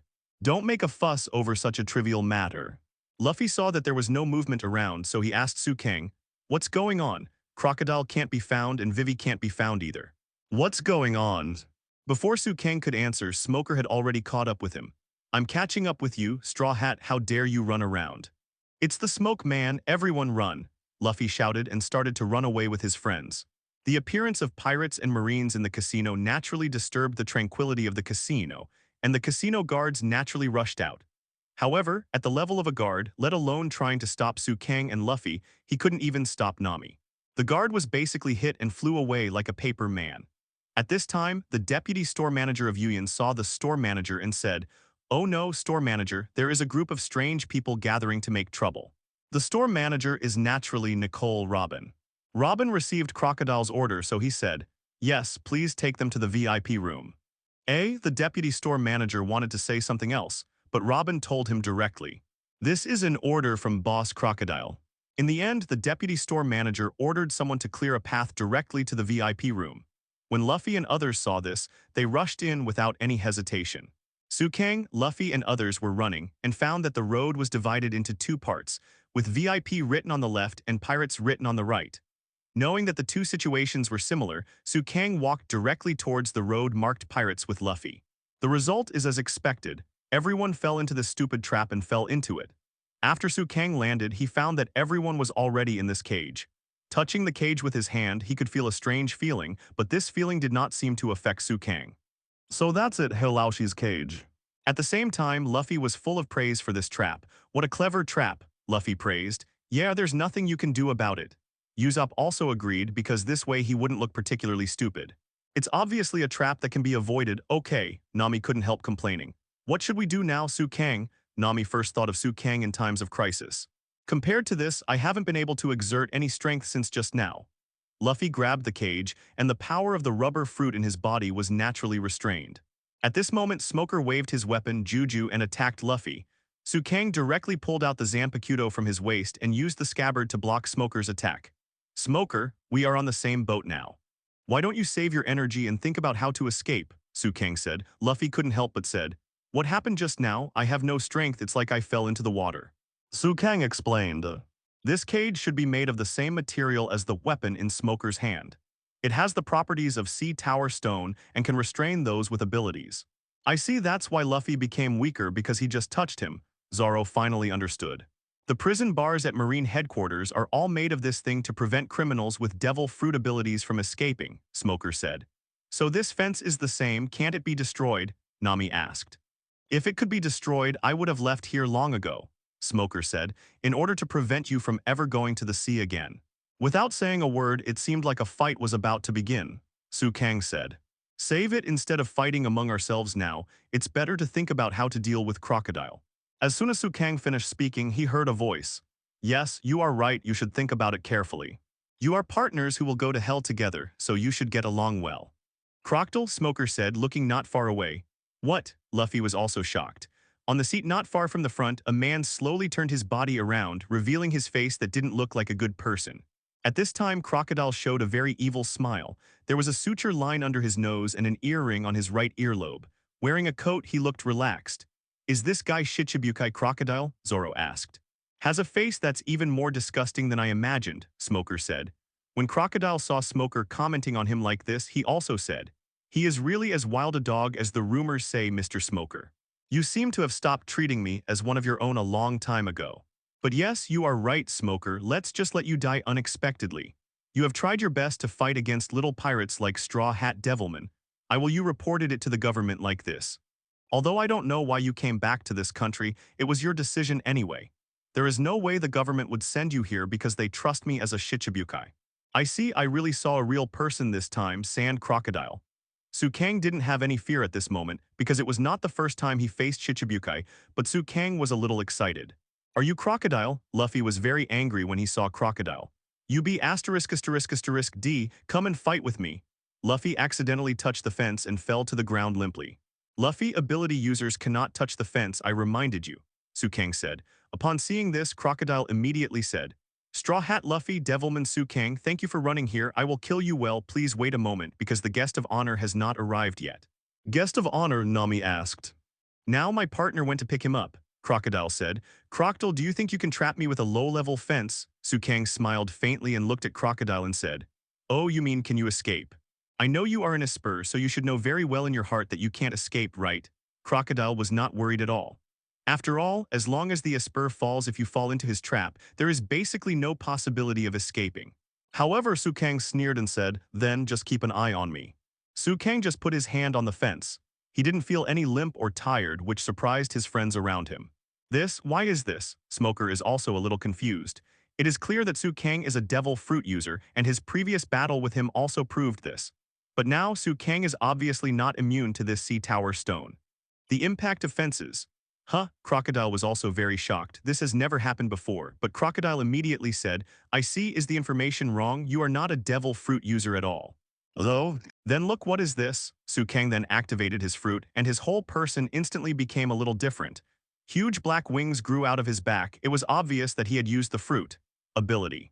Everyone didn't know what to say, but now everyone could understand that Su Kang's devil fruit was not even affected by the sea and Halu stone. Do you think that if you become like this, you will get rid of your fate of death?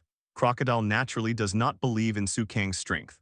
In Crocodile's eyes, Su Kang and Luffy are just Ziohai, just a thief. Let's wait and see, Su Kang said to Smoker before getting angry. Smoker, we are here to defeat Crocodile. Although Marine and us pirates are not at odds, for now we must temporarily cooperate. We have a temporary truce. How? Either fight here and let Crocodile benefit or fight out with us. Su Kang looked at Smoker and said. Smoker was silent for a while and finally said, Okay, I'll let you go this time, but next time. I know next time if you want to arrest us, feel free. Su Kang knew that Smoker had agreed to this cooperation. Immediately afterwards, Su Kang was about to break the fence and escape. However, at this moment, a voice made Su Kang temporarily stop.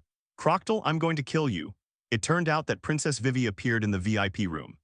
Welcome, Princess Vivi of Alabasta. No, it's Miss Wednesday. Thank you for being able to avoid our assassins chasing us here. Crocodile said very relaxedly. Of course I will come, no matter where you are, because I want you to die. Mr. Zero, if you don't come to this country, Alabasta can always remain peaceful. Vivi impulsively rushed towards Crocodile. However, Crocodile looked extremely indifferent. Peacock chainsaw, Vivi's attack hit Crocodile's body, and immediately after, Crocodile's head disappeared. It's useless. Smoker had already told the truth. Crocodile's body instantly turned into sand and then flew towards Vivi. Have you dissipated your anger? Since you live in this country, you should also know the ability of my shasha fruit. Crocodile used sand to appear behind Vivi, covered her mouth with his hand, and threatened. Do you want to become a mummy? Luffy and others looked on in shock, turned ... into sand. Asterisk hole, let me go Vivi, be careful, I'll knock you away. Luffy still kept yelling. Sit down, it's time for the party now, Miss All Sunday, right? Crocodile didn't do anything to Vivi but asked Robin beside him. Robin looked at his watch and said, Yes, it's already past 12 o'clock and the Utopia battle is about to begin. Operation Utopia. What is that? No one knows what kind of medicine is sold in Crocodile Gourd. Ha ha ha ha, Crocodile couldn't help laughing and finally said, This boring country is going to die, Miss. On Wednesday, I want Alabasta to disappear from this earth. I want those citizens who are struggling to survive to fall down in painful struggle and be sucked into the eternal darkness. Operation Utopia has begun. Ha ha ha ha ha, Crocodile then started laughing endlessly again. Vivi immediately raised her head and asked, What exactly do you want in Alabasta? Do you want me to tell you which kind of person I despise the most? That is the hypocrite who pretends to be thinking about the people but is actually selfish, Crocodile said. Do you want to kill my father? How can you do this? Vivi said emotionally. Don't scream like that. I didn't plan to do that, he's not worth killing at all. I want Cobra to experience a humiliation that is even crueler than death. Crocodile said calmly. A humiliation worse than death, Usopp repeated. Vivi's face naturally became very ugly. Ha ha ha ha ha, as a princess of a country you can't show such an expression. Crocodile let out a triumphant smile again. Let me ask you again, what exactly is Operation Utopia? Tell me quickly, Vivi asked eagerly again. Do you understand your current position? You are such a brave princess. Anyway, the battle has already begun. Then I will tell you the plan to end this country and fight in Utopia. Then Crocodile revealed his plan to induce Kosa to fight against the king's army. Nami couldn't help but said, What an insidious battle. How about it, do you like it? The battle you participated in has now come to fruition. If you listen carefully, you should be able to hear Alabasta's screams right. However, everyone thinks so. We must protect Alabasta, we must protect Alabasta, we must protect Alabasta. Crocodile couldn't help but laugh again. Stop talking. How could you do such an outrageous thing? Vivi already collapsed. Ha ha ha, it's so sad. The thought of thinking for the sake of the country can actually destroy the country. At this time, Luffy was already furious, and then he couldn't help but rush to the fence. Su Kang, aren't you afraid of this thing? Beat him to pieces. I can't stand it anymore. I want to beat Croc away, dar. Su Kang saw that things had developed to this point, and there was no need to wait any longer. I understand, all of you go farther away. Although Su Kang's movements were very small, no one should be underestimated at this moment. Friends knew that the other captain, Su Kang, seemed to be able to predict everything and was also the most powerful being on the ship. Miracles happened to him more than once. Don't be ridiculous, even if you are not affected by the sea floor stone, the strength of this kind of fence cannot be underestimated. How long do you think it took me to do these things? Whether it was inciting people to sabotage or acting as the king's army, do you know why I wanted to get this country at all costs? Crocodile asked. Ancient weapon Pluton. Su Kang told what Crocodile wanted to know most. At the same time, the Shura in Su Kang's hand had also been chopped out. This time, Su Kang slashed out with all his strength without any obstruction or suppression. In the past, Su Kang's slashes were comparable to that of Eagle Eye at that time. You must know that Eagle Eye can deliver the strongest slashes in the world. This red slash appeared, and the fence in front of him was instantly cut open. Not only that, everything around him was also cut open. Due to the rupture of the room, water from the lake outside the rain feast also poured in instantly, and many banana crocodiles rushed in. Crocodile's body was also cut into half, and everything around him became fragmented. Because Su Kang cut off the cage, Zoro was holding Luffy, Usopp was holding Vivi, and Su Kang was holding Nami. Su Kang saw that both Smoker and Robin were unable to move in the lake, so he the foot kicked Smoker to Zoro. Immediately afterwards, Su Kang became the biggest winner in life. Holding Nami in his left hand and Robin in his right hand, he swam up from the lake. The drowning people were placed on the roadside, and eventually everyone slowly woke up. Su Kang handed Nami to Usopp Zoro and he jumped to reach a roof, placing Robin in his arms next to him. Why did you save me? Robin looked at Su Kang, who was still confused. Su Kang said, "By the way, I found a historical text when I went to Yuba, which may interest you. I marked it with a spiral outside and you should be able to find it." Then Su Kang didn't have any nostalgia and used teleportation again to disappear from the place. Unexpectedly, when Su Kang returned to his friends, he found that he was surrounded by Marine's men. Before Su Kang could say anything, Sanji suddenly came and rescued everyone. Smoker also took this opportunity to deliberately let Su Kang, Luffy, and others go. "Captain, aren't you going to chase me?" the Marine asked. "You can't catch up, stop chasing and call for backup." Smoker finally let everyone go with a hint of wanting to help Luffy and Su Kang.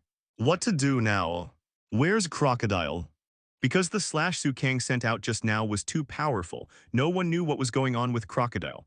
This guy is definitely not dead, but the top priority is to stop the final battle between the King's army and the rebel army. Su Kang said. "Yes, we have to go to Albana immediately," Vivi also said with great approval. "But how on earth are we going to get to Albana? Even if we rush over now, it's still too late." Everyone then began to get frustrated, but at this time, Chopper arrived in time. Not only that, Chopper also brought friends with eyelashes. Eyelash's friend is a giant crab. It's amazing, this is a moving crab. Moving crabs usually hide in the sand and are called magic crabs. Vivi also said very happily. "This guy runs pretty fast." Zoro just saw how fast the moving crab came. "Everyone hurry up, okay, let's go." Chopper held the reins and hit it like this, and the huge crab quickly started moving towards the east. Everyone's plan was to go east to the Santa Dora River, but directly cross the Santa Dora River and enter from the west of Albana. The moving crab was moving at an extremely fast speed, raising a cloud of smoke and dust. However, at this moment, a golden hook suddenly floated strangely, and there was sand behind it to connect it. It was obviously Crocodile's ability. The golden hook rushed towards Vivi and easily picked Vivi up. Everyone was shocked. "Stop it, Chopper." Usopp called to stop the moving crab and Luffy immediately caught Vivi back. "It's that guy." Luffy then grabbed the golden hook directly and he himself followed the golden hook and flew over. "Leaving one person to me is enough, you leave immediately," Luffy said. "Be sure to escort her well, send Vivi home safely." Upon seeing this, Su Kang knew that Luffy was planning to face Crocodile alone. "Let's go, Chopper. Let's move towards Albana like this." Su Kang had no choice. Without Luffy, he had to shoulder the heavy responsibility of leading his companions. "Yes, I understand." Chopper then slapped the reins again and the moving crab continued to move at high speed. "Hey, is Su Kang leaving Luffy?" Usopp was still a little worried about Luffy. "Don't worry, as of now I can only trust Luffy." Su Kang immediately made a seal after saying this. The art of wood clones. Immediately afterwards, a person who looked exactly like Su Kang appeared on the spot, and then the clone jumped off the moving crab. What the hell is this? Everyone was shocked. The person in front of them turned out to be the wind and sand were raging around him, and Luffy stared at Crocodile in front of him. Although Su Kang's wood clone was unlocked not long ago, it was used perfectly. It was precisely because of Su Kang's perfect release that the duration of the wood clone was extended indefinitely. At this time, Su Kang left the venue to Luffy, but he disappeared without a trace. "Okay, don't waste time, Straw Hat Boy." Crocodile stared at Luffy in front of him and then rushed forward. As for Su Kang, he came behind Robin. "What are you doing, Mr. Su Kang?" Robin quickly spotted Su Kang behind him and Su Kang didn't want to hide. Su Kang smiled slightly and said, "Miss Robin, I think you won't leave just now, right? Maybe you will save Straw Hat Luffy's life when he falls." Robin was a little surprised, but he didn't show any emotion at all. "Why do you think so? We are in opposing camps after all, right?" Su Kang shook his head and said, "No, we are in the same camp." "How do you say that?" Robin was quite interested in the mysterious boy in front of him. He saved her life before, told her the historical text, and could also tell her about Pluton. These things all whetted Robin's appetite. "Your purpose is for the historical text. Although you are in the Baroque Works, in the final analysis, it is just to avoid being pursued by Marine and world government. Therefore, you do not want others to know your identity as Nico Robin. Sukangu said. Robin became more surprised. Could you be? Robin was a little frightened, and his eyes suddenly became a little evasive when looking at Sukang. Don't worry, I'm not CP9 and I'm not going to be world government's dog. Sukang's words showed his disdain for world government and marine, and Robin's doubts were slightly alleviated. Why do you know about CP9? Robin asked again. What do you know? Tell me it's just the two of us here. I need to know something about you before I can decide whether to kill you. Robin's words had a threatening intent. However, Sukang said without caring at all, the Sukang you saw is just a clone. My true body is now heading to Albana with my friends. However, I can represent Sukang's own will, and also with Sukang's powerful strength, it's not that easy to kill me. Besides, we are fighting on the same front. Robin said nothing because she had heard too many things that surprised her. Robin, Crocodile can't protect you for much longer because the Straw Hat Pirates will defeat him. When the time comes, where will you go? You don't belong here, you belong to the world. As O'Hara's last historian home, I hope you can get on our ship, although I don't know what a blank 100 years is, but I hope you find her. When Sukang told O'Hara and blank 100 years later, Robin was already panicked. Who are you? Robin no longer knew how to describe his mood at this moment. I am your partner, a strong and trustworthy partner. However, I know that you now want to enter Albana to see the historical text.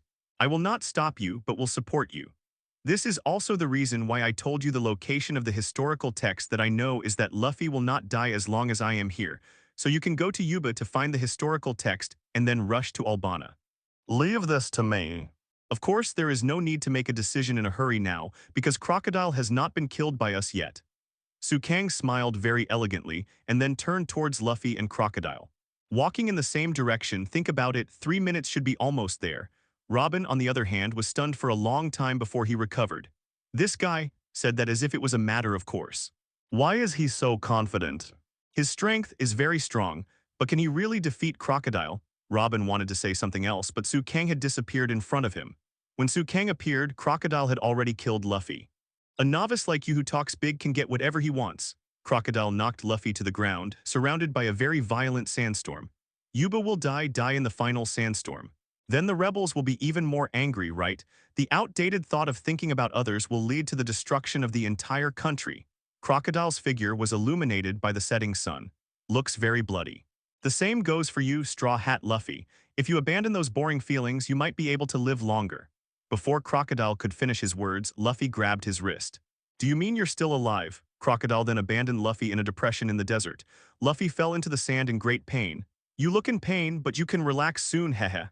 After Crocodile finished speaking, Luffy was sucked deep into the sand. At this moment, just listen to the sound of whoosh. A figure flashed, and then Sukang came behind Crocodile holding Luffy in his hands. What? What a speed! I didn't see it clearly at all. Crocodile turned his head and saw that the person coming was Sukang. Demon Sukang, are you here to die too? No matter what, the outcome is the same. You too will die here. I don't have time to make trouble with you, come on. Although Crocodile was frightened, he was still very arrogant. The corners of Sukang's mouth raised. He specializes in dealing with such pretentious enemies. Sorry, Sukang, I don't have the strength anymore, Luffy said at this time, unable to move. Ha. It doesn't matter, just take a good rest here. Sukang took out some water and handed it to Luffy, who then teleported to Crocodile's back again. What is this? Crocodile couldn't help but ask. This ability to move instantly made him unable to react. Do you know how Zio Lee beat Gaara? Sukang asked. What? Crocodile did not understand what Sukang meant. I'll let you learn a lesson. Sukang disappeared with a whoosh. Are you doing this again? Crocodile gritted his teeth and turned back. He estimated that Sukang appeared behind him again. However, this was not the case this time. Sukang appeared in front of Crocodile in an instant and then punched out. This punch was also mixed with the power of the devil fruit, and there was a faint shadow of the devil outside the skin, like Dante in Devil May Cry is turned on. Bang! Crocodile's stomach exploded with a punch, but Crocodile smiled proudly and said, It's useless, my fruit power has no solution. Incomprehensible, are you kidding me? OTMPH. What a tough talk. Crocodile turned into an element and part of his body turned into sand. Crocodile tried to transform into the desert and then tightly restrained Sukang, but something he didn't expect happened. Sukang suddenly appeared behind Crocodile and punched him again. The punch hit Crocodile's head with a bang. Of course, Crocodile was fine, but before he could catch Sukang, Crocodile once again discovered that Sukang had disappeared. Bangs, bangs, bangs. Kang just flashed, and every time he flashed, Crocodile would be beaten into sand, and then he flashed again. 3 minutes have passed long ago, but Kang is still lively and energetic. On the other hand, Crocodile is in a miserable state. Although he can be immune to all damage due to the naturalization of the shasha fruit, Crocodile is still full of anger. Hole. Hole. Crocodile was a little angry. Ub D, don't run away if you can. Do you dare to accept my attack? Boom, Kang punched Crocodile's head again. Okay. Since you are so confident in your attack, I will try it myself. Kang then stopped moving at super high speed but stayed still, waiting for Crocodile's attack. Desert Sword. Crocodile raised his arm high, and finally it completely turned into sand, and then he smashed it down heavily. Boom! The sand in front of him was directly split into two, which showed that Crocodile's move was powerful enough to break gold and stone.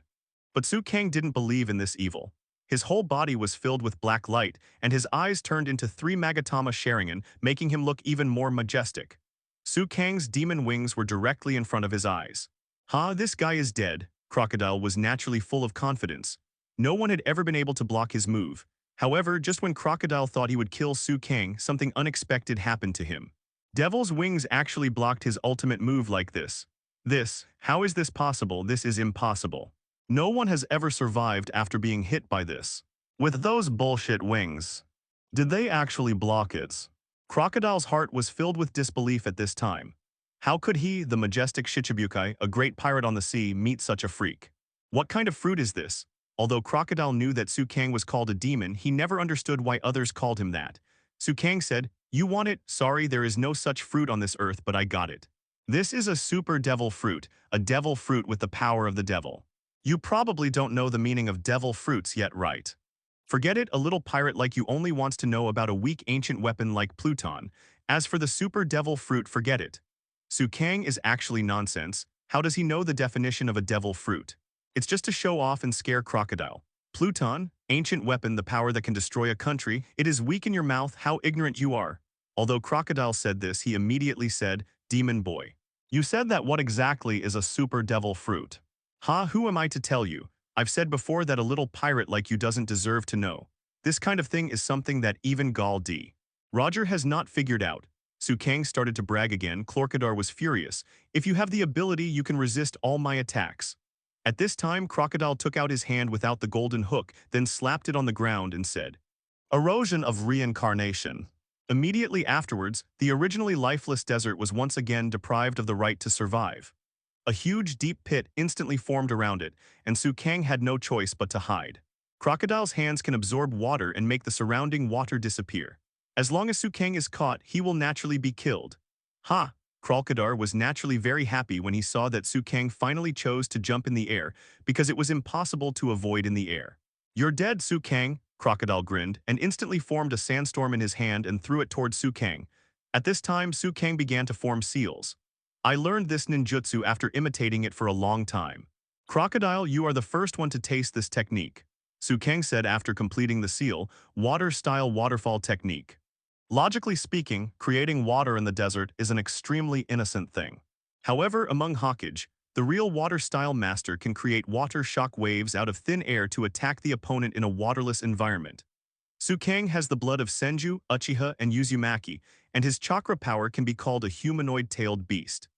Kang learned this move when he was watching anime since childhood. If he used it at this time, he would be Crocodile's natural enemy. Seeing that his sandstorm was about to kill Kang, water suddenly appeared around Kang out of thin air. The water just hit the sandstorm, and the sandstorm met the water, and for some reason it gradually subsided. Crocodile was dumbfounded at this time, looking at everything in front of him and not knowing what to say. This is, Kang can create water out of thin air, and the thing Crocodile fears most is naturally water. As long as Crocodile's body is exposed to water, it will not be naturalized, which is equivalent to the temporary failure of the shasha fruit. Kang's waterfall technique not only dispersed the sandstorm, but also knocked Crocodile away with great impact. However, unfortunately, the waterfall created by Kang is composed of water vapor and does not possess the energy of the sea, so it cannot become the natural enemy of his spurs. But imagine what if you met pirates on the sea. No matter how powerful the pirate is, he can defeat all the giant waterfalls of seawater in one shot, and even the ability users can be easily killed by Kang. Su Kang understood his own wit after thinking about it. Oh my god, I almost ignored such a powerful ability. It seems that I will develop like Poseidon in the future. The system seemed to hear Su Kang's voice and immediately responded. Hello host, in fact you can choose the direction of the reward. If you want any reward you can let me know. What? Su Kang asked immediately, why didn't you tell me earlier? You didn't even ask, the current sign-in reward status is random. In other words, rewards such as Pirate Dragon Ball Hokage Shinigami will appear. If you like Hokage's ability, you can set it as Hokage reward. If you like Pirate's ability, you can also set it as a Hokage reward. It can be set as a pirate, of course. You can also set 2, and you will get 2 random rewards. System, you're doing it as an afterthought again. Su Kang was very speechless. To be honest, I really don't know how to choose. After all, the gap in combat power between these worlds is quite large. The Dragon Ball world can destroy a planet or a universe at every turn. If we were to put it into this world, we don't know what would happen. Su Kang expressed his thoughts. In the end, Su Kang decided to temporarily locate himself among the pirate Hokage. However, while Su Kang was busy communicating with the system, he discovered that after using water style, he could not find Crocodile no matter what. That's wrong. What's going on with this guy? He was defeated by me, so he shouldn't be able to use the power of the Shasha fruit. Why is he missing? Su Kang asked. At this time, the system once again acted in hindsight. Host, a person was rescued by a bunch of hands just now. I saw that you and I were having a great conversation, so naturally I didn't disturb him, the system said. Su Kang was also speechless. System, that guy is Shichibukai. Enemy, you saw it and didn't tell me. Are you kidding me? Su Kang originally wanted to hunt down Crocodile. As long as he killed Crocodile, then this time the mission to Alabasta is over. I believe other partners and Vivi are also capable of quelling the battle between the King's army and the rebel army. However, this goes against Su Kang's original intention. The reason why Su Kang left Wood Clone here was to rescue Luffy. And Crocodile did not die in Su Kang's hands now because Su Kang and Robin had an unspoken understanding. Su Kang is waiting for Robin to enter the royal tomb of Alabasta and read the historical text. If they follow normal methods, King Cobra will definitely not let them in, and it will be troublesome then. Where's Crocodile? I'm going to fight him off. I was careless just now, Luffy said with shame. He was obviously beaten to death by Crocodile just now, but after recovering, he wanted to find him single-handedly again. Crocodile. At this time, after Luffy drank Su Kang's water, his body immediately recovered a lot. Su Kang, how about it? Did you kill that guy or did you defeat that guy? Luffy immediately said angrily. I can only knock that guy away. You don't want that guys get ahead of me. Su Kang could only smile bitterly and said, Luffy, you think too highly of me, don't you? That's Shichibukai Crocodile, the guy with the Logia fruit. Most people can't defeat him, but this guy has a huge shortcoming. Cons, let me see. Luffy's head started to spin rapidly and then Luffy said, so that's it, is it blood? No, it's water, right? The move I saw you just made brought a lot of water. Washed him away directly, and the guy didn't seem to turn into annoying sand. Su Kang didn't expect that Luffy, a single-celled creature, would actually grow. He couldn't help but nodded and said, yes, I have almost used chakra. After all, this is my first ninjutsu and I still haven't fully mastered it. Next, take this water storage bag, I'm going to get some water. Then just run towards the west with all your strength, and I will do my best to take you further. Su Kang said for a long time, but he didn't expect that Luffy returned to his previous state again and didn't understand anything. However, these are not very important. Luffy only needs to understand that Su Kang will summon water again. It is enough. I said, why did you disappear? Why did you summon water? If you can really summon water, wouldn't this country be saved? Luffy also said happily. You're right. So we need to set off to stop the Baroque Working Society's mission and defeat Crocodile. That guy must have been heading towards Albana, Su Kang said very seriously. At this time, there was no time to discuss other issues with Luffy. Okay, come on, I'm going to fight off Crocodile. Luffy became serious again. At this time, Su Kang also condensed the chakra seal and used ninjutsu again. Water-style waterfall technique. This time, the water that appeared out of thin air was not that much. No matter how much Su Kang chakra was, there was no way to refine more water. However, there was no problem for Luffy to praise Albana with this water. Wow, Su Kang, you are so awesome. Although I don't understand what you mean, but you are not the real you, are you? Leave the rest to me, you have to protect everyone, Luffy said enthusiastically. Yeah, Su Kang's wood clone said and then caught Luffy. Hey, what are you doing? Luffy didn't understand Su Kang's purpose. Su Kang then smiled and said, the next step is my full strength, which you probably haven't seen before. Get ready, I'll take you flying. Luffy. Su Kang then started running directly like the wind. After completing his run-up, Kang directly stretched out his demonic wings that covered the sky and the sun, and finally started to flap. The whole body then rushed towards the Santala River in the east at an extremely fast speed. I don't know how long it took, but Kang said, "That's it, my chakra. In other words, my energy is not enough. Next, it's up to you to go to Albana." Whoops, Kang slowly disappeared, giving Luffy a huge buffer time, so Luffy was able to land smoothly. Kang's wood clone turned into a piece of wood and disappeared into the desert. Kang, who was moving with everyone on the moving crab at the moment, smiled and said, "Don't worry, Luffy is not dead. That guy Crocodile also knows how powerful I am." Everyone looked at Kang and asked, "How did you know this time?" Kang responded, "After my clone disappears, all memories will be transferred to me. Albana is right in front of us. Baroque Works must have made full preparations." Vivi said at this time, "It seems we have to think of something." "Their target should be Vivi, right?" Zoro said. "Yes, Princess Vivi is a friend of the rebel army Kusha and she is also a princess. Logically speaking, both parties will listen to her," Kang said. "But it's not that simple, right?" "Kang, you also said that there are Baroque agents instigating both camps, right?" Sanji said. "Wouldn't that mean there's no way to stop it?" Usopp was also a little worried at this time. "Albana, there are 4 gates. The enemies of Baroque Works will stop us at the East Gate, West Gate, and South Gate. Why don't we find a way to hide it?" Vivi seemed to have some ideas. Then let's do it," Kang told everyone his plan. Everyone looked at Kang and said approvingly, "Okay, just follow what Kang said. This is really a brilliant plan." As for Kang's method, he naturally used his cloak and used confusion tactics with his friends in pairs. Go to the East Gate, West Gate, and South Gate respectively. In this way, the agents of Baroque Works also faced 2 opponents. All the Baroque Club members guessed wrong. It turned out that the person in front of them was not Princess Vivi at all. As for Kang himself, he followed Vivi and protected her. Knowing that Vivi is the target of the enemy, Kang naturally puts protecting Vivi first. "Thank you, everyone." Vivi looked at Albana, then prayed, and then looked at Kang and said, "Kang, thank you. We have to hurry up, the rebels have arrived." "Okay, you go your own way and I'll just follow you." After Kang finished speaking, he followed Vivi silently. Vivi rode her Karu duck and rushed forward quickly. The Straw Hats and others wanted to make Baroque Works mistakenly think that they would go to the king's army. However, Vivi's current purpose is not to go to the king, but to stop the rebel army Kosa. "I will definitely stop them. If I fail, everything I have done before will be in vain," Vivi said. At this time, the king's army, that is, the guards of the royal city, were working hard to prepare for defense. The number of rebels was as high as 2 million, which was already an exaggeration. Vivi finally reached the only way to the royal city, where she waited for the rebels. Kang, leave it to me, you must not take action." Vivi reminded her again and again, fearing that Kang would do something to protect her. "Don't worry, it won't happen. But if you can't convince them, I won't hurt their lives." After a long time of repeated assurances, Vivi was satisfied. Dust was flying in front of my eyes and dense crowds of people and camels could be seen. Even the earth began to shake. "Please, Chief, just listen to what I have to say," Vivi thought worriedly. Kang was standing nearby, standing with no sense of presence. At this time, he must obey Vivi's opinion first. "Don't disperse, everyone. Break through towards the south gate. Then open the main gate from the inside. Get ready for me," said the leader of the rebel army Kosha, riding a camel as fast as lightning, followed by thousands of troops. "Extremely magnificent. Stop, rebels, this battle was planned by others." Vivi opened her hands, trying to stop the progress of the rebels.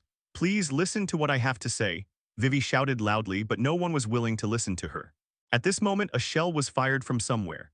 Kang naturally knew that this shell was fired by the Baroque spy of the king's army. "Put away your little thoughts." Kang was walking like flying, and the shura in his hand had been unsheathed. Immediately afterwards, Kang immediately waved the shura in his hand, and the cannonball was cut into 2 halves. Kosha saw Vivi in front of him and immediately waved his hand, causing the thousands of troops to stop. Of course, at this time there were also many Baroque spies among the rebels, and they all took the initiative to attack Kang and Vivi. I haven't given the order yet. Before Kosha could finish his words, he saw that the handsome man in front of him was among the bullets and started dancing like a ghost. Those bullets missed Kang, and after Kang dodged them, he was able to cut those bullets in half with his godlike swordsmanship. It is understandable to cut artillery shells, but even bullets can be cut in half, which is still a relatively advanced rifle bullet, which is very shocking. "Who are you? Tell me your name," Kosha asked immediately when he saw someone stopping his army in front of him. "Kosa, do you know Duachu? Do you know Princess Vivi? Please listen to her before attacking the king's army again," Kang said. Seeing that Kusha and Vivi had already met, Kang did not take anything lightly. He knew that there were spies from Baroque on both sides. If he was not careful, Vivi might be killed, so Kang spread his wings and collected Vivi. Stand up. Dodo, Vivi. Kosha certainly wouldn't forget her father's name, and of course she wouldn't forget her friend's name either. Stop. Kosha, this war was designed by others. The one who really benefits from it is Crocodile. The king has disappeared. The king you saw is an agent of Baroque Works who possesses a devil fruit. The leader of this secret service organization is none other than Crocodile. His purpose is to consume our power and control Alabasta. Vivi told Kosha everything she knew very anxiously. Kosha was also very shocked. I see, were we actually deceived? Could it be said that Crocodile was also responsible for the drought in Alabasta? Kosha also asked very eagerly. Although at first he wanted to doubt Vivi, but Vivi risked her life to stop him. This has already been explained. Everything. In addition, Kosha also felt that everything was too coincidental. There are no weapons, but God has given us a chance to have weapons. The king's army was several times stronger than his own, but suddenly they all rebelled and became their own rebel army. Why has Alabasta been in drought for so long? If all this is a coincidence, it does not make sense. At this time, Kosha has put me in a dilemma. He is now in a dilemma. At this moment, a shocking scene appeared. Kosha was suddenly knocked to the ground by an attack from the king's army. Because Kang wants to protect Vivi, it is impossible for him to protect Kusha too. However, the trigger of the matter was here. Seeing their leader knocked down by the king's army, the rebels were once again incited. Attack the royal city of Albana, avenge our leader Kosha. Yes, revenge, revenge. These troops were originally ready to stop, but at this time their inner hatred was once again aroused. Kang gritted his teeth angrily for the first time. These Baroque agents were simply too insidious. Crocodile, it seems that you insist on inciting the two sides to fight. In this case, I will make your wish come true again. When the time comes, your expression will be very interesting, Kang thought in his heart. At this time, Vivi was also in tears. She didn't expect that she had tried her best to stop it, but in the end, she still got such a result. Countless rebels rushed towards Kang and Vivi again. We are for the country, we don't want a king. This is the final battle. What to do, chief? Vivi shouted at the top of her lungs, but no one could hear her. Leave it to me, Vivi. Don't worry, I won't hurt them. Kang pulled out the shura from his waist again and then slashed it out with a knife. As soon as shura came out, a red light suddenly appeared. The originally dry air around him was once again filled with the smell of blood. This time Kang kept his promise. Although he pulled out shura, he did not kill anyone but slashed at the person in front of him. Immediately afterwards, the crimson sword energy rushed out, and finally the sword energy struck about 1 meter in front of the rebel army. Just hearing the sound of rumbling, the earth suddenly began to tremble. Fa, what happened? What on earth is going on? Is this an earthquake? Look, what is that? Whether it was the king's army or the rebel army, they all looked at the place where Kang's sword energy struck out in great shock. That place has turned into an abyss and no one knows how deep it is. Yes, Kang slashed out with his sword and a deep pit appeared around him. The length of this pit was extremely long, like a rift valley, and its width was at least 2 meters. No one expected that Kang's slashing attack was so powerful, and he stopped the advancing rebel army with one move. The people from the Baroque working group in the rebel army immediately said, "Find a way to get over. Prepare something like a ladder. If it's not possible, you can go around it." However, after seeing Kang's action, the rebels were no longer so impulsive. They all thought that if they angered the person in front of them, everyone would be hacked to death by him, right? The king's army had no reason to attack at this time because the rebel army could not get close at all.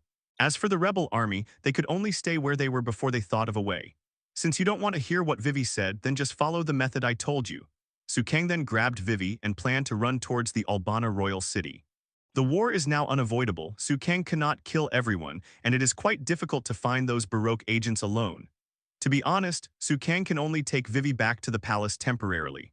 At this time, Usopp suddenly appeared in front of Kang and Vivi. Usopp said, "Vivi, let's go quickly, I have a horse, you all come up. If we don't hurry up, the rebellion will become more and more serious."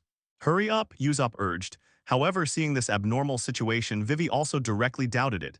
"Usopp, prove it to me." "What, do you think you doubt me? Look."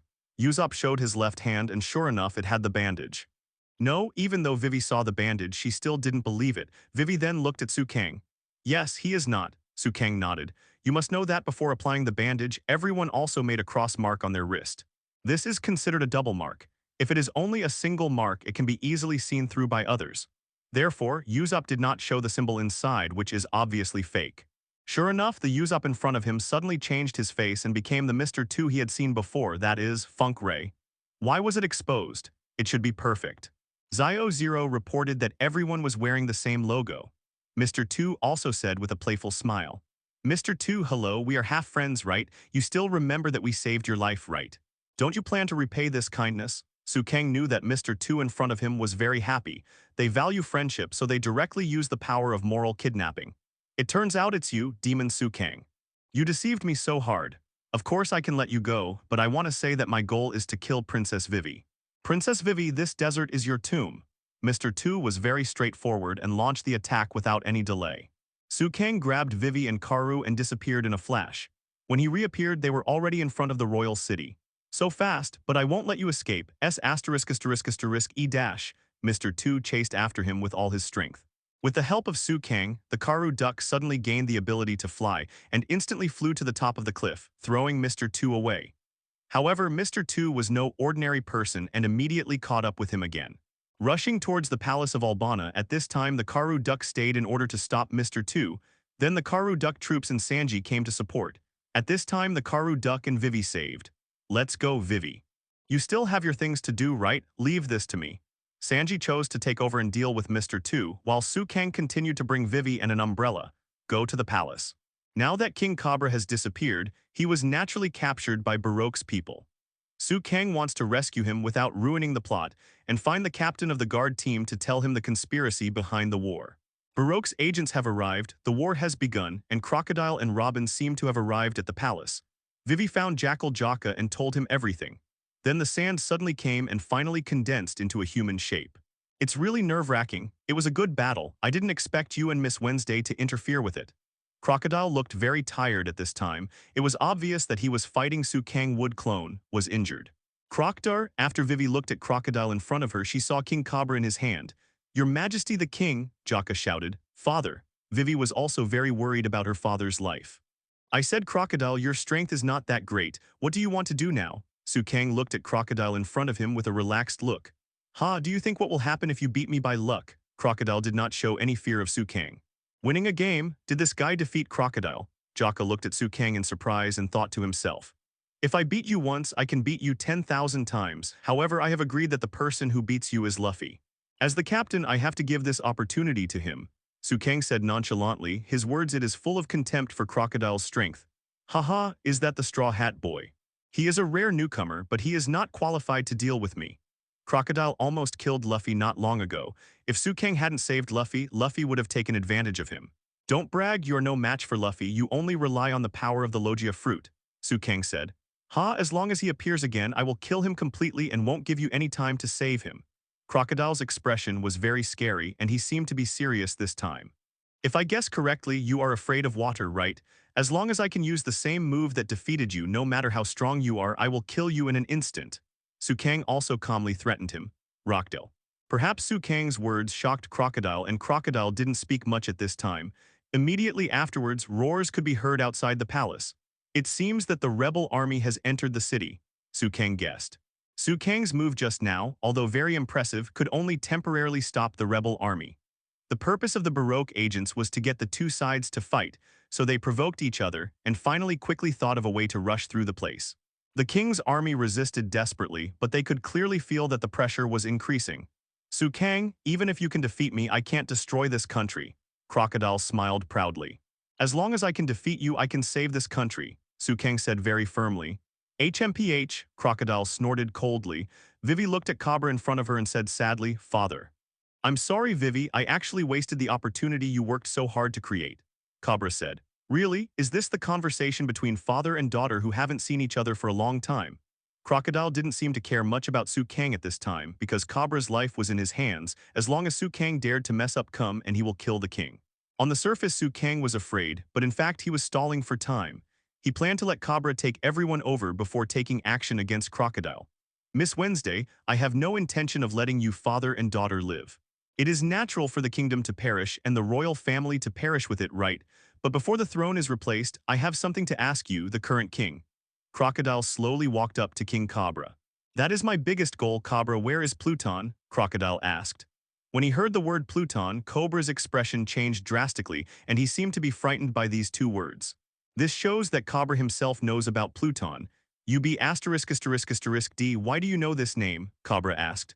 What on earth is Pluton? What on earth is that guy talking about? This is not the first time I heard this name. Su Kang also said it before. Vivi looked at Su Kang, and Su Kang he shook his head slowly, indicating that he would remain calm for the time being. Vivi saw that Su Kang had no intention of taking action. She believed that Su Kang had his own plans, so she did not move. Pluton, I heard that one shot can make the entire island disappear. He is the most evil ancient weapon in the world with the name of God. He should be sleeping in a corner of this country. Crocodile continued briefly. Explained. Vivi was really confused. That kind of ancient weapon actually exists in this country. Father has known about this for a long time. Jaka also said, is it a secret inherited with the throne? It was my goal from the beginnings. As long as I have it, I can build the strongest military country here. Crocodile said, just for this, you do it. Everyone thought Crocodile's actions were a bit unbelievable. As long as I have this, even if I want to bring those pirates under my umbrella, it will be a piece of cake. By increasing my power, I will one day gain power above the world government, a country like a dream. Crocodile said with some fanaticism. There is absolutely no way a world government would allow that kind of thing. Cobra said, that's right, that's why I need it, the powerful Pluton. Crocodile said, although I don't know where you heard this name, even I don't know where he is, and I'm not even sure if it exists somewhere in this country. Cobra said, I see, it seems that what you said is not a lie. I have thought about this possibility before, and I also understand that this thing may not really exist. At this time, Su Kang spoke. No, this thing exists. Cobra feels a little strange. Su Kang, Vivi also looked at Su Kang, wondering what Su Kang wanted to do. Go on, it seems you know, Crocodile asked. The three ancient weapons, Pluton, Poseidon, and Uranus, I know the whereabouts of two of them, but I just don't want to tell you, so what can you do? Su Kang talked for a long time, but in fact it still whetted Crocodile's appetite, but he was not told the information, which made everyone sigh in relief. At **** hole, it seems you want to die. Crocodile became more and more angry, but he still breathed a sigh of relief and said, forget it, you are all going to die anyway, whether it is the rebel army or the king's army. When the time comes, they will all be killed by powerful artillery shells. All of you will die. That's a 5-kilometer diameter bomb. The scenery from here should be red, right? The war will end, but on my terms. Crocodile said, you really don't take human life seriously. I want to beat you even more. Su Kang said calmly. Why do you have the heart to do such a thing? How could they ever feel sorry for you? Vivi shouted angrily at Crocodile. It's so boring. Crocodile ignored Vivi but turned to Cobra and asked, where are the texts recording history? Why do you even know this? Vivi asked. If I tell you this place ... it's okay, I'll take you there. Cobra finally compromised for some unknown reason. Princess Vivi, I can't bear it anymore. At this time, Jackal Jaka pulled out his knife. The crocodile in front of him also turned into sand in an instant.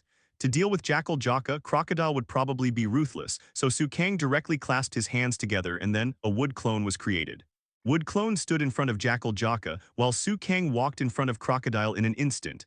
Sand Crocodile, don't act rashly, otherwise I won't be as merciful as before. Su Kang said calmly. Everyone was watching all this with shock, especially Crocodile. Demon boy, what's going on? Why you turned into two? Is it your fruit ability again? Create water out of thin air, be able to clone yourself, have demon-like abilities and move extremely fast. How many abilities do you have? In other words, who are you? Crocodile finally put it into his heart, all the questions were asked. None of your business. Su Kang faced Shichibukai without any fear at all. At this moment, Su Kang received a prompt from the system. Congratulations, host. Sign-in is successful. Staying in Alabasta for a long time will reward you with a practical ninjutsu gift pack. What the hell? Does it have to be now? Yes, it's now, the system responded. Su Kang was immediately shocked by the system's words. Why is it at this time? System, before you gave me rewards after arriving at a place, then after leaving the island and now. It was directly when I was fighting. I have never seen anyone give me rewards during the battle. It's a reward. Su Kang couldn't help but complain. Oh, I see. It seems that you are not very satisfied with my service. In that case, I won't give it to you, the system said immediately. No, since you've already given it away, I won't say anything. Su Kang looked at Crocodile in front of him and said, anyway, Crocodile doesn't dare to act rashly now. Let me see what ninjutsu you gave me. Su Kang then browsed the items sent by the system very carefully and found that this ninjutsu gift package was very practical. It contained some commonly used 5-element escape techniques, such as water shockwave, water barrier, and so on. Of course, the most important thing is that there is the dragon and tiger free technique from Nagato. Although this move is used to detect ninjutsu, it can make it start raining within a radius of several kilometers. Although these rains are made using chakra, they are full of life. Su Kang already knew how to use this move. Crocodile knew that Su Kang was difficult to deal with, but seeing that Su Kang had no intention of saving Cobra, he didn't know what to do for a moment. "Do you want me to take action?"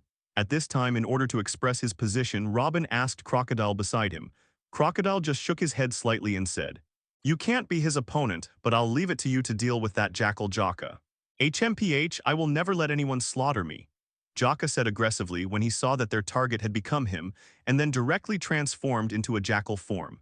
Yes, Gaka is the owner of the Devil Fruit Canine Fruit Jackal form, and animal-type abilities can enhance himself. Jaka took the initiative and rushed towards Crocodile, but directly penetrated Crocodile's body. Don't forget, Crocodile is the owner of the Shasha fruit. Although he is also a user with fruit abilities, Logia's advantages are greater than those of the animal type. Su Kang naturally would not let the friendly troops die in the hands of Crocodile. Just when Su Kang was about to start forming seals, a figure appeared here. It was Kosha, who had just recovered from the attack. Kosha was shocked when he saw this scene. What's going on? I originally planned to persuade the king's army. As a result, even the king was about to be killed by the country's hero. Kosha's head is very messy now. Although the rebel army is now occupying, he had a certain advantage, but Kosha also smelled an unusual atmosphere in this battle. His attack seemed to have been arranged by others. This is really an unbelievable sight. Kosha now somewhat believes that the man behind the scenes is Crocodile, and Crocodile no longer concealed himself and laughed directly. Things are getting interesting. Now is the time for a fierce battle. Unexpectedly, the leaders of both sides have met again. It seems that this war has turned into a battle of lizards with their heads screwed off. You seem confused, but this is a natural reaction. It's very simple, just use your imagination to imagine the worst scenario in your mind. At this time he was still in a blackened state. Robin said, Kosha has finally determined one thing. This country was brought into war by himself, and this was all designed by others. Vivi, who took away the rain in this country, Kosha confirmed again. It's me, Kosha. What you misunderstood is what the king did. It was all a trap set by my company. You have been very interesting in the past 2 years. The royal family and the king's army have been fooled by us. Ha ha ha ha. If you didn't know this fact, you would have died much sooner. Crocodile laughed at Kosha. Cobra shouted, don't listen to his nonsense. Kosha, you still have things to accomplish. Try your best to save the people. In less than half an hour, the square in front of the palace will be blown up. Got it? Cobra told Kosha about the bomb in the square. And Kosha naturally planned to do his best to tell his men that there was a bomb in the square. When Su Kang saw this, he immediately stopped him. Why stopped me? Kosha asked. Vivi, tell me. Su Kang looked at Vivi. He knew that Vivi had the same judgment as him. Kosa, what you do will make the people below panic, and then war will be even more inevitable, right? Crocodile was also surprised by what Vivi did. What a wise choice. What you should do has been determined from the beginning, which is to stop this designed rebellion. This is something only you can do, Vivi said sadly. It was originally a war that could be avoided, but in the end it still developed into what it is now. But if we work hard to prevent it, there is indeed hope. Do you think I will let you leave here so easily? Crocodile then launched a direct attack on Kosha. At this time, Jackal Jaka transformed and blocked Crocodile's golden hook attack. I am Jaka, the jackal who is the patron saint of Alabasta. I will never let you hurt them, Jaka said with a sense of faith. As long as I am alive, I will fight, Jackal said desperately. This is called stupidity. Crocodile was very nonchalant about this. You all go do what you want to do. I can still block him for a few minutes, Jackal Jaka said with great effort. And then Kosha really walked out of the palace and said to the people below, hurry up and do what Vivi said. We are no longer pursuing victory or defeat. We want to stop this war. The king's army below were somewhat unexpected. At this time, Kosha picked up the weapon in his hand and said, I will inform the rebels, telling them that this war is meaningless, telling them that we have no reason to continue fighting. In order to stop bleeding in vain, hurry up and raise the white flag. I'm begging you. At this time, the rebel army's attack became more and more fierce. They rushed towards the bell tower and entered the nearby square. We are almost at the square in front of the palace. Prepare to attack. However, when they arrived, they found that the king's army had raised a white flag. A leader was shocked when he saw this scene and said, white flag. The king's army has raised the white flag of surrender. At this time, they noticed that there was a Kusha leader among the king's army. Mr. Kosha. Is it Mr. Kosha? Why is Mr. Kosha here? The rebels were very puzzled. Kosha desperately said, "The war is over, all the troops calm down their anger, put down their weapons. The king's army has no intention to fight anymore." At this time Vivi also prayed, "Stop." Su Kang said, "Kosa was attacked by the Baroque people before. There are already agents lurking in the king's army and the rebel army. If the agents of the Baroque working group in the king's army suddenly launch an attack, I think war is inevitable, right?" What? Kosa? Danger? At this time Vivi felt that she was still too naive. "Is it true, Mr. Kosha?" the rebel soldiers asked. Well, the battle is over. At this moment Kosha was indeed hit. The person who did it was naturally Crocodile's subordinate, the agent who arranged to enter the king's army. And the next scene can be imagined. The rebels who originally had no reason to fight changed once again because their leader was hit. But Kosha desperately wanted to speak, but the surroundings were filled with dust for no reason. No one can hear what Kosha said. Su Kang said to Vivi, "Crocodile, I have already guessed this trick. Go and save him, Su Kang." "Please," Vivi said with tears at this time. "Don't worry, I will protect Princess Vivi and His Majesty the King." At this time Jackal Jaka also said reliably, "It doesn't matter, I have to Wood Clone to go back and rescue Kusha." Su Kang said that Wood Clone had disappeared from the place at this time. Naturally, Kusha could not die so easily. After Su Kang saw Kusha, he immediately used Sage Jutsu to heal his injuries. The people around them were instigated by people from the Baroque working group, and they fought together again. "The war that should have stopped here has just started again. You have worked very hard, but no one can hear your voice anymore," Robin said to Cobra beside him. "What about you? Su Kang, what will you do next?" Robin was also looking forward to what Su Kang would do. "Is it your fault, this dust whirlwind, Crocodile?" Vivi stared at Crocodile and said, "It's not over yet. As long as we can prevent the shelling after 15 minutes, we can reduce the number of victims." Vivi seemed to have regained hope. "That will stop the rebellion. Wake up, Your Highness. Your idealism is ugly and unrealistic. The so-called ideal requires only powerful people to express reality, and you don't have that qualification." Rockdar looked at Vivi and said, Su Kang was guarding Vivi at this time, and Crocodile, who knew Su Kang's strength well, did not dare to be too presumptuous. "Although it is ugly, I will not give up on my ideals. How can someone like you understand? I am the princess of this country. I will never surrender to you." Vivi was very strong at this time, and Su Kang's heart was also shaken. "Vivi is infected. What an unlovable woman," said Crocodile. "I won't give up, I want to save this country," Vivi said. "There are still 15 minutes left before the bombardment of the square. Reinforcements from the rebel army will continue to gather here. You guys are running to the explosion area one after another without even knowing your own fate. If you had just told the king about the explosion, in the case of the military, even if there is a panic, at least thousands and tens of thousands of lives can be saved. Your naive idea of wanting to save everything will only lead to the death of all the citizens you love most." Chlorcatar looked at Vivi and said proudly, "From beginning to end, every guy is so ridiculous. You bastards in this country, you have worked so hard for your 2 years of spy work in our company. In the end, you did nothing to stop the rebellion. How can you stop the rebellion? What is saving the kingdom? It is precisely because I play with you that boring ideal that innocent victims continue to appear. Let me tell you, you cannot save the entire country, Your Highness Princess." "Go to hell!" Crow Elkadar launched an attack directly at Su Kang and Vivi. The sand swept towards Su Kang. "Vivi, I told you I will protect you. Crocodile's such a weak opponent, I said I would leave it to Luffy. Don't worry, the bombs here will not explode. And the war will stop." When Su Kang said these words, he did not take them too seriously, but they gave people a feeling that they would definitely be true. "Hey!" Su Kang formed the seal at an astonishing speed. He completed it in a few seconds and then said, "Water-style water barrier." Su Kang's water barrier does not only have one side, but is a 360-degree defensive ninjutsu like the second Hokage. The blue-white water wall appeared out of thin air, shocking everyone at the scene. This actually created a seemingly endless wall of water out of thin air. Is this also the ability of the Devil Fruit? It's really surprising. Devil Fruit probably won't have such an ability. Even Robin was silent at this time. He wanted to see how far Su Kang could reach. Crocodile originally wanted to use the sand to push Vivi off the palace, but due to Su Kang's water barrier, the sand had no way to attack Su Kang. Water-style water dragon bullet technique. Su Kang maintained the water barrier while using water dragon bullet. Sharingan locked Crocodile, and a water dragon bullet flew out like a cannonball. The water transformed into a dragon form, which looked very frightening. It stands to reason that Su Kang would not learn the ninjutsu in the ninjutsu gift package so quickly. However, because it was given to Su Kang by the system, Su Kang understood it instantly and was able to use it skillfully. Crocodile naturally would not sit still and wait for death. Faced with the water dragon bullet, he directly chose to naturalize and then tried his best to avoid it. Su Kang would not let Crocodile escape so easily, but continued to control the water dragon to attack Crocodile. Kralkadar, at this time a voice suddenly came from the sky and Crocodile raised his head in shock. Straw Hat Boy. This guy, I should have killed him at that time. It must be Demon Su Kang again.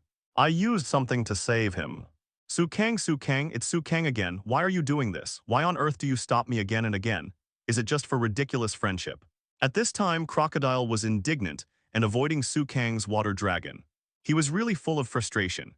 Luffy, as promised, I didn't kill Crocodile and left him with you, Su Kang said to Luffy in the air. The reason why Luffy is in the air is because of the help of Bell, the deputy captain of the Kingdom Guard. He is a person with the animal type, bird, fruit, falcon type ability Hayato. That's great, thank you Su Kang. Su Kang, I will explode soon. Everyone has been defeated and my voice can no longer be conveyed to anyone. What on earth are we going to do if this continues? The country must. At this time Vivi was heartbroken and didn't know what to do. Don't worry, have you forgotten? Luffy is here. Luffy will defeat Crocodile and my wood clone will clear all the bombs, don't worry. Su Kang has many ways to save the country. As partners, we can hear your voice. Su Kang looked at Vivi and said very seriously. At this moment, Su Kang truly regarded Vivi as a partner on the ship and a trustworthy person. Well, Vivi also chose to believe in Su Kang and her friends at this time. At this time, Luffy was full of energy, carrying a big wooden barrel and said, I won't lose again. B************. D. Crocodile finally got rid of Su Kang's water dragon bullet, because Su Kang wanted to get Crocodile out of the way of Luffy, but although Su Kang consumed some chakra, he also pushed Crocodile to the point of despair. You be*********. D. I will definitely turn you into a mummy alive. Crocodile said, your wish will not come true, also your opponent next will not be me but Luffy. I said you can't beat Luffy, so in my eyes, Shichibukai, or you are just a small character. I had already fought against Mihawk before entering the Grand Channel. At that time, I was able to fight him to a draw. You now, do you think I use swordsmanship to deal with you? After Su Kang finished speaking, he walked to Luffy's side, patted Luffy and said, be careful, I will be watching your battle from the side. Okay, Luffy said enthusiastically. At this time, Crocodile was trying to remember Su Kang's words. We are tied with that guy on the battlefield. That means, he is the strongest swordsman in the world. How is this possible? He is just a kid. But ... it seems that this guy didn't even touch the knife on his waist when dealing with me. What do I want to do with all this? I'm Crocodile. Now I just need to focus on killing the Straw Hat Boy. Crocodile then locked his eyes on Luffy. At this time the Straw Hats also appeared together. Usopp, Sanji, Chopper, Nami, Zoro. Su Kang looked at everyone and gave a thumbs up. Everyone did a great job. Everyone is safe, great. Vivi was feeling a little better at this time. What's going on now? Vivi, Nami looked at Su Kang, then at Vivi, then at the war around him and asked. Su Kang then said, let me give a brief explanation. After Su Kang finished explaining, everyone understood. What did you say? The square will be bombarded in 10 minutes. Usopp was also shocked. Yes, the bombardment time is 4:30. Vivi said, 4:30, there are 10 minutes left. Nami looked at the clock tower and said, if the artillery shell hits, no one within 5,000 meters in diameter will be able to survive. This is what Crocodile said. Vivi said, in other words, both the King's army and the rebel army will be wiped out. Chopper said, that sand crocodile is so annoying, Sanji said. So we're going to find the bombardier, Zoro asked. That's right, our mission is not over yet. There are 2 tasks waiting for us to complete next. One is called the War Cessation Plan and the other is called the Explosion Cessation Plan. Su Kang found that while he was speaking, his partners were silent. Listening to him quietly, Su Kang felt a heavy burden on his shoulders. Leave it to me to find the artillery bombardment and stop the artillery bombardment. In addition, stop this war and make it rain around. Su Kang's words surprised his friends. Raining, Usopp said in disbelief. Captain.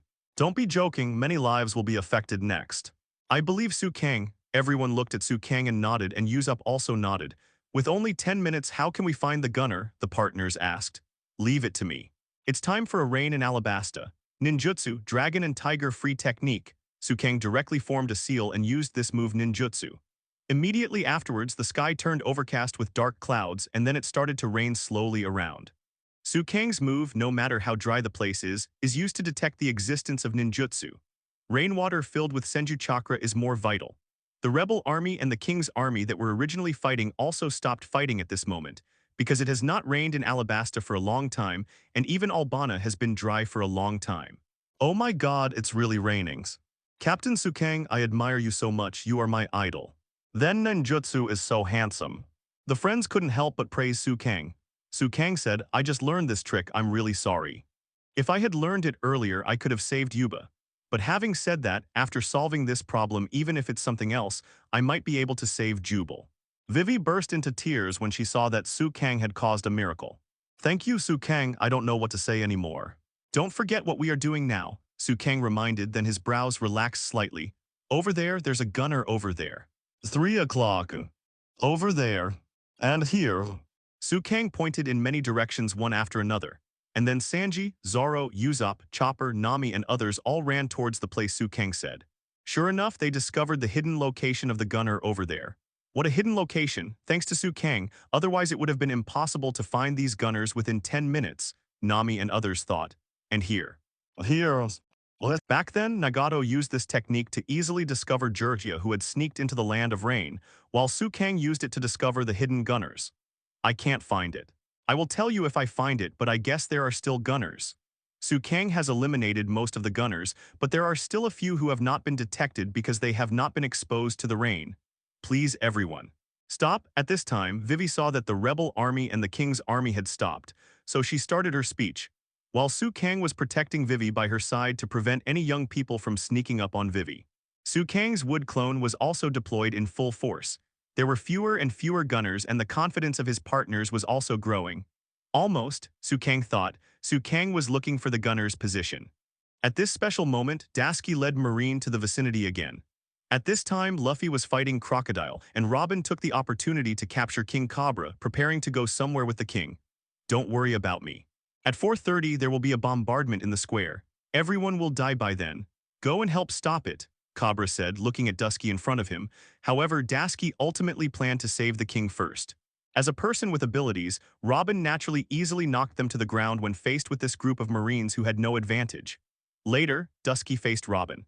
At this time, Sukang and the Straw Hats were still sifting through layers to find the location of the remaining gunners. I have tried my best, but now I really can't find it. Sukang could no longer feel anyone hiding in the Dragon Tiger Free technique, and no one else found the other gunners. But Sukang knew that although there were no gunners, there would still be bombs or something, so everyone was still investigating at all levels. As for the king's army and the rebel army, they had been pacified by Princess Vivi, and they also started looking for the gunner. Everything seems to be going in a good direction. The battle between Luffy and Crocodile has come to an end for the time being. Although Luffy is very strong, Crocodile is a Shichibukai after all. He used his hand to grab Luffy and absorb the moisture, and Luffy fell powerlessly. Landed on the sand.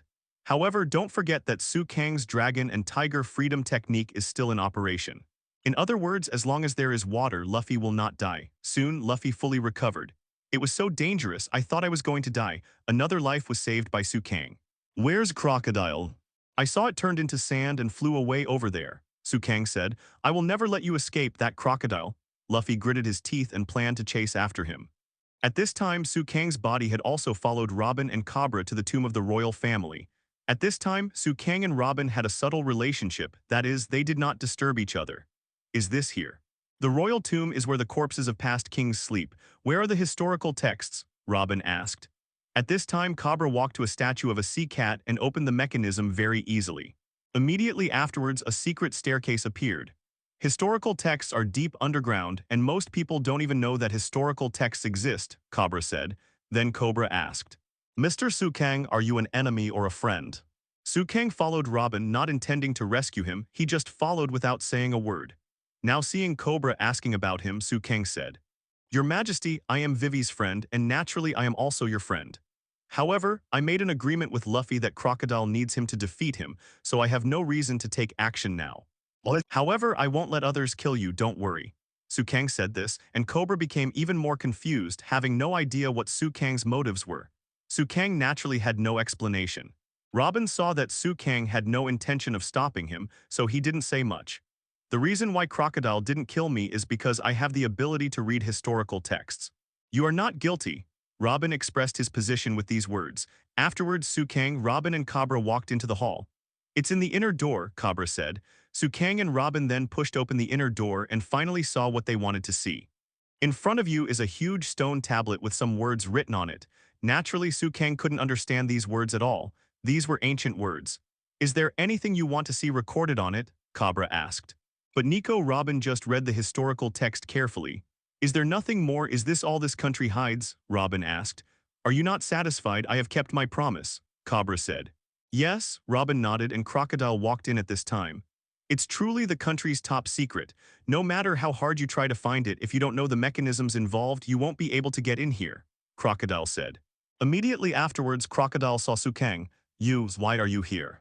Nico Robin, why don't you kill him? Crocodile asked. This guy is too strong, I can't kill him, Robin said. Instead of paying attention to me, why not see if you have found what you are looking for? Kang's words made sense. Crocodile immediately asked the Robin next to him, is this a historical text? Nicole Robbins. I feel a strange feeling, have you interpreted it? Crocodile asked. Yeah, Robin nodded. Very good, then read it to me.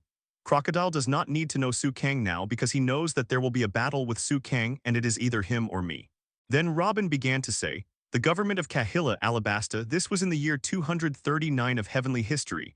Robin told a lot, but none of it was what Crocodile wanted to know. Why are you telling me this? What I want to know is the location of Pluton, Crocodile said eagerly. There are no records in it, it only records history. Robin said calmly. Really? Crocodile obviously didn't believe it. Robin then said, the word Pluton has never appeared. At this time, even King Cobra was stunned for a moment. Kang knew that Robin must have lied. I see, this is it. What a pity. Although you are a very good partner, I still kill you here, Crocodile suddenly said at this time. There was no trace of mercy in his eyes. What? Robin looked at Crocodile unexpectedly. She didn't expect that this guy would change his face as soon as he said it. 4 years ago, the agreement we reached has been completed here. The conditions you proposed are as follows. As long as I take you to the location of the historical text, you will transfer the information about the weapons to me. You are in Baroque during the 4 years of working in the company. I have been very good both in terms of thinking and commanding ability, and that is enough for me. You can be called a useful woman, but you failed to abide by the convention in the end. There are no clues about Pluton in this country's historical texts, or even if there were records, you never planned to tell him from the beginning me. Crocodile was really angry at this time and questioned Robin. Crocodile looked at Robin and said calmly, I won't be angry with you, do you know why, Nico Robin? How stupid, we have been working together for 4 years. I already knew you would do this. Robin threw a test tube of water as he spoke, and then used the power of the flower fruit to catch Crocodile behind him. Immediately afterwards, he planned to kill Crocodile in one go. However, the person in front of him was Shichibukai. As a user with the ability of the sand fruit, Crocodile instantly turned into sand and disappeared. Hey, Robin didn't expect that Crocodile was so fast. He had already appeared behind him and penetrated his body with a golden hook. Nico Robin, I don't hate you, because I have never trusted anyone from the beginning. After Crocodile's words fell, Robin slowly fell to the ground. At this time, Kang used his body to hug Robin with a whoosh. HMPH, I already know whether Pluton really exists from Cobra's reaction. Even if I don't rely on any historical texts, I will find him on my own. It's just that this country falls into my hands. It's just a matter of time. Crocodile then locked his sights on Kang. Boom! At this time, the king's cemetery shook rapidly. What's going on? It shouldn't be time for the bombardment yet. Crocodile looked around in a panic. King Cobra said, nothing, I just pulled out a small pillar of this underground temple. The center of everything is out of balance and is about to collapse. You will all sleep here with me forever. I bet on my name as the 12th generation king of the Neferutari royal family that I will not hand over this kingdom of sand to you. King Cobra planned to die to prove his resolve and to exchange peace for the entire country at the price of death. Mr. Kang, I'm sorry, I might cause you to die here, Cobra said. Kang shook his head and said indifferently, don't worry, death is not that simple. I still have to wait for Luffy to come over and defeat Crocodile.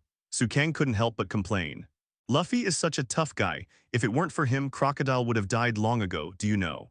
After Kang finished speaking, Crocodile sneered and said, Straw Hat Luffy, that guy was completely killed by me this time. There is absolutely no way he will survive. If you place your hope on him then, I advise you to save it. I know you are very strong. To be honest, you are indeed a decent opponent. Let's see who can get out today. Crocodile looked like he was about to start a fight. You can't kill me, Cobra. As long as you turn all the rock pans into sand, I can escape and you. Then he will be buried in this abandoned palace. Hello. You just died in vain, Crocodile laughed. Su Kang looked at Robin in his arms and began to treat her with his sage jutsu. Because Su Kang possesses the blood and cells of the Senju clan, his vitality is extremely amazing, and the chakra that controls sage jutsu also has a strong aura of life. Therefore, Robin felt much better instantly. Why do you want to save me like this? Robin still asked weakly. I've fallen in love with you, you should be our partner on the ship. I've said it a long time ago that only my ship is suitable for you. Su Kang smiled, and once again separated a wood clone and gave it to Robin. During the treatment, Su Kang's body just stared at Crocodile to prevent this guy from doing something extraordinary. In less than 3 minutes, everyone who hinders me will disappear in an instant. At that moment, this land will become a new country. At this time, Crocodile was still there, dreaming of my own spring and autumn dreams. Su Kang wood clone received news from Vivi. There is a place that cannot be seen from the outside. If there is a place, it can only be there. I really can't think of any other place. As soon as Vivi said this, Su Kang got it, that's right. Because I have already searched all other places and there is no more suitable place. Right there, Vivi said, pointing in that direction. Follow me. Su Kang wanted to go somewhere, but it was too easy. After using his devil fruit power, he flew directly. Due to time constraints, Su Kang didn't care about entering in a civilized way and directly gathered a Rasengan to knock down the wall of the hidden place. Sure enough, there is indeed an enemy of the Baroque working group in front of him. Su Kang killed it without saying a word and found that although the gunner was killed, the bomb still did not stop. So that's it, this guy made a time bomb. Crocodile is really insidious. He wants all of us to die, he won't even spare his own men. Su Kang couldn't help but cursed. Vivi next to her saw this and asked eagerly, What should we do? Even if the gunner is killed, the bomb will still explode. Is all this we have done worth it? At this time, Vivi was also a little confused about what to do. The time for the bomb explosion was getting closer and closer. Su Kang was also very anxious, but he couldn't think of anything in the desperation. What a great method. However, at this moment, Su Kang had an idea. Who am I, Su Kang? I'm the one with cheats. Su Kang then used his own move ninjutsu without saying a word. Wood-style wood-locking wall. Su Kang's move is a technique that can only be mastered by those who have awakened the Senju clan's wood style. Although it is a defensive ninjutsu, it can play a great role at this time. The wooden wall completely surrounded the bomb area, and then Su Kang took Vivi's hand and ran outside quickly. After Su Kang ran out, he clasped his hands together again and poured a large amount of his chakra into his ninjutsu. After a while, the wood-locking wall turns into a super wood-locking wall.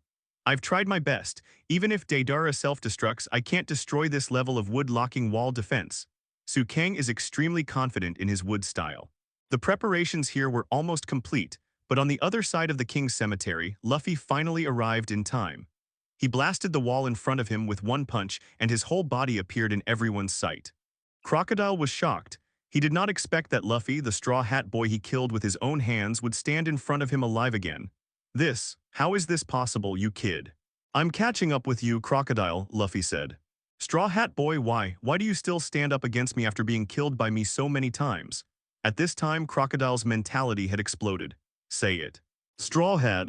Not only Crocodile but even King Cobra was surprised and asked, why can he come here alive, who is he? Su Kang, Luffy looked at the intact Crocodile, turned to Su Kang and said, thank you. You left this guy to me again, sorry I'm late. It doesn't matter, I'll leave this guy to you to defeat. To deal with him, I think I would be bullying him too much. Robin and Cobra are left to me. I will not participate in your battle. You will be able to defeat him, I believe. Su Kang smiled, not having the slightest doubt about Luffy's ability. This guy is the protagonist of the comic One Piece. And in the original work, Crocodile was finally defeated. Okay, Su Kang's approach was naturally in line with Luffy's wishes. Only in this way could Luffy fight against Crocodile in front of him wholeheartedly. Water, that's Crocodile's weakness. Although Robin was seriously injured, he still said with all his strength, don't worry, he already knew about this guy. Su Kang nodded. Robin also nodded slightly, and would clone Su Kang continued to treat Robin. Robin was seriously injured and could not be cured for a while. Say, you have to be killed by me several times before you give up. Crocodile's mentality was about to collapse. Because you haven't given back what was taken away from you, Luffy said. What did I take away? Money, reputation, trust, life, reign, ha ha ha ha ha. How do you think I should give it back to you? I took away countless things. Crocodile was very crazy, said, it's the country. Country? What a joker. I'm going to officially take him away now, become the king of this land and rule it through me. Luffy said, when we came to this island, this was no longer a country, it belonged to her country. If this is really her country, she should be able to smile even more happily. Ah, Luffy rushed towards Crocodile. Even if your momentum is amazing, what can you do without water? Crocodile relied on his being a Logia and being able to elementalize, so naturally he was not afraid of anything. However, what he didn't expect was that Luffy kicked him away. Impossible, why can you kick me without water, this guy? Could he have realized the domineering spirit? Crocodile did not do anything other than being stunned at this time. Crocodile, Luffy punched Crocodile again. As a Shichibukai, Crocodile was instantly knocked away and hit the wall. UB ***** D, could it be that, with blood? Crocodile finally noticed Luffy, and Luffy's hands were dripping with blood at this time. Even if there is no liquid, the use of blood can invalidate Crocodile's elementalization. Kang did not expect that Luffy, who had originally rough lines, could notice this. Blood can solidify sand, right? Luffy said. Ha ha ha ha ha, Rainland, Royal Palace. Then to this underground temple, you have been to hell twice, and you still dare to challenge me. Let me repay you for your persistence, right? UB ***** D. Luffy didn't care and just kicked Crocodile. Crocodile took off his golden hook at this time and revealed what was inside. As a pirate, it seems that you want to defeat me no matter what. Then I will agree that you are a thorn in my side. Crocodile finally decided to take it seriously. What is that? Luffy asked. It's a poisonous needle. Yes. As a pirate who is on his own, it seems that you have understood that the battles between pirates are life and death struggles. There is no such thing as despicable. If there is an explosion above, this place will collapse all of a sudden. Right? This is the last time, let's make a break. At this time, Crocodile was already planning to resolve everything with Luffy. Although Kang couldn't say anything, Crocodile was still wary of Kang in his heart. After all, the strength Kang showed was too dazzling. In addition to the strong ability of the Shasha fruit, Chlorcadar's only remaining power is his poisonous needle. When this poisonous needle touched the rock was melted. HMPH, Crocodile looked at Luffy with some pride, while Luffy looked at Crocodile with some fear. After all, Luffy had just understood Crocodile's full abilities. However, Luffy was not afraid and fired his rubber pistol, using the malleability of rubber to knock Crocodile away. After just a few encounters, Luffy actually had the upper hand, which shocked King Cobra. Who is this guy? He is so strong. It feels like the crocodile in front of me is no longer like the crocodile before. Stabbed to death, bury alive, suck dry. Even if you have experienced all these and stood up again, you still can't bear this. The winner has been decided and the poison will soon invade your body. Crocodile said. You don't understand anything, Luffy said. You said I didn't understand anything. Crocodile's anger was ignited again. Rubber machine gun, Luffy rushed towards Crocodile again. Don't you understand? The venom has already entered your wound and your body has almost paralyzed you. Regardless of whether you win or lose, you will be buried under the temple. This country should not have what you want. Isn't it? What can you gain by risking your life for nothing for the goals of unrelated people? It's just one or two companions. As long as you ignore them, you won't get burned. You are really a bunch of fools, Dar said matter-of-factly. That's why I said you didn't understand. At this time, Luffy accidentally touched the poisonous needle and the poison entered his body. His body was already paralyzed. He stood up with all his strength and said, Vivi, that guy clearly said that he didn't want people to die, but he was always the first to give up his life to save others. If he left it alone, she would die. What? You will kill me, Luffy said. What a stubborn guy, so I tell you to throw away this troublesome burden, Crocodile said. I don't want her to die, aren't we partners? Luffy then continued. So as long as she doesn't give up the country, we won't stop fighting. When Kang heard these words, something seemed to wake up in his heart. Luffy, you are such an idiot, but it is good to have such an idiot as your partner, right? Robin's. At this time, Robin had recovered a lot. She also smiled and said, What interesting pirates, you are so interesting. Kang looked at Robin in front of him with some confusion and asked, What do you mean? Interesting. Yes, it must be fun to be your partner, Robin said. Yeah, so what do you mean? Kang looked at Robin expectantly. Yes, Crocodile is defeated and I have nowhere else to go, so I have to go to your ship and become your partner, Robin said. I'm not that reluctant. I wonder if your friends are willing to accept me, Robin said. His companions on the ship had already known about Robin's life experience in advance and naturally understood why Kang preferred Robin in everything. Accepting Robin had long been agreed upon by everyone. Don't worry, everyone will accept you. There will be more historical texts in the next journey. I hope you can achieve your goal. Kang smiled slightly, very gently, and Robin also followed Kang. Kang felt a hint of warmth in his smile, and this warmth came from the warmth of his companions. Do you really believe that the Straw Hat Boy can defeat Crocodile?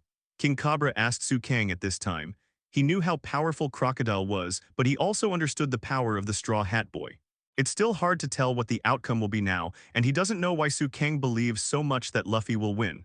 Don't worry, King, Luffy is our captain, he will definitely be able to defeat Crocodile, Kang said. At this time, Crocodile said with some confusion, why hasn't the bomb exploded yet? It's strange. Although I wanted to launch it to the center of the square, since it was launched from there, the casualty rate should be about the same, and the time difference should be the same. There are only 10 seconds left, and the explosion is certain. Haha, you may not know that we have found all the gunners, and even the time bomb has been found by us. Kang said with a faint smile next to him, found by you. How is it possible? But if you insist on saying so, it is somewhat possible, but what will you do? How will you extinguish those bombs? They are timed and their power is amazing. Crocodile was still immersed in his own world. He waited for the bomb to explode and kill countless soldiers of Alabasta. What should we do? King Cobra looked at Kang again. As a king, he knew the consequences of the bomb explosion. At this time, Cobra still felt very unsure. Don't worry, my wood clone has been taken care of. Kang didn't have any worries at all. More than 10 seconds passed, more than 20 seconds passed, half a minute passed. At this time, no explosion was felt at all. It was not that the bomb did not explode, but that Kang on the other side used the wood-locking wall to completely lock the bomb's damage to the minimum. Even Deidara's self-destruction can be blocked, let alone an explosion of this magnitude. How is it possible? Why, there is no feeling of explosion. What on earth did you do? Kang.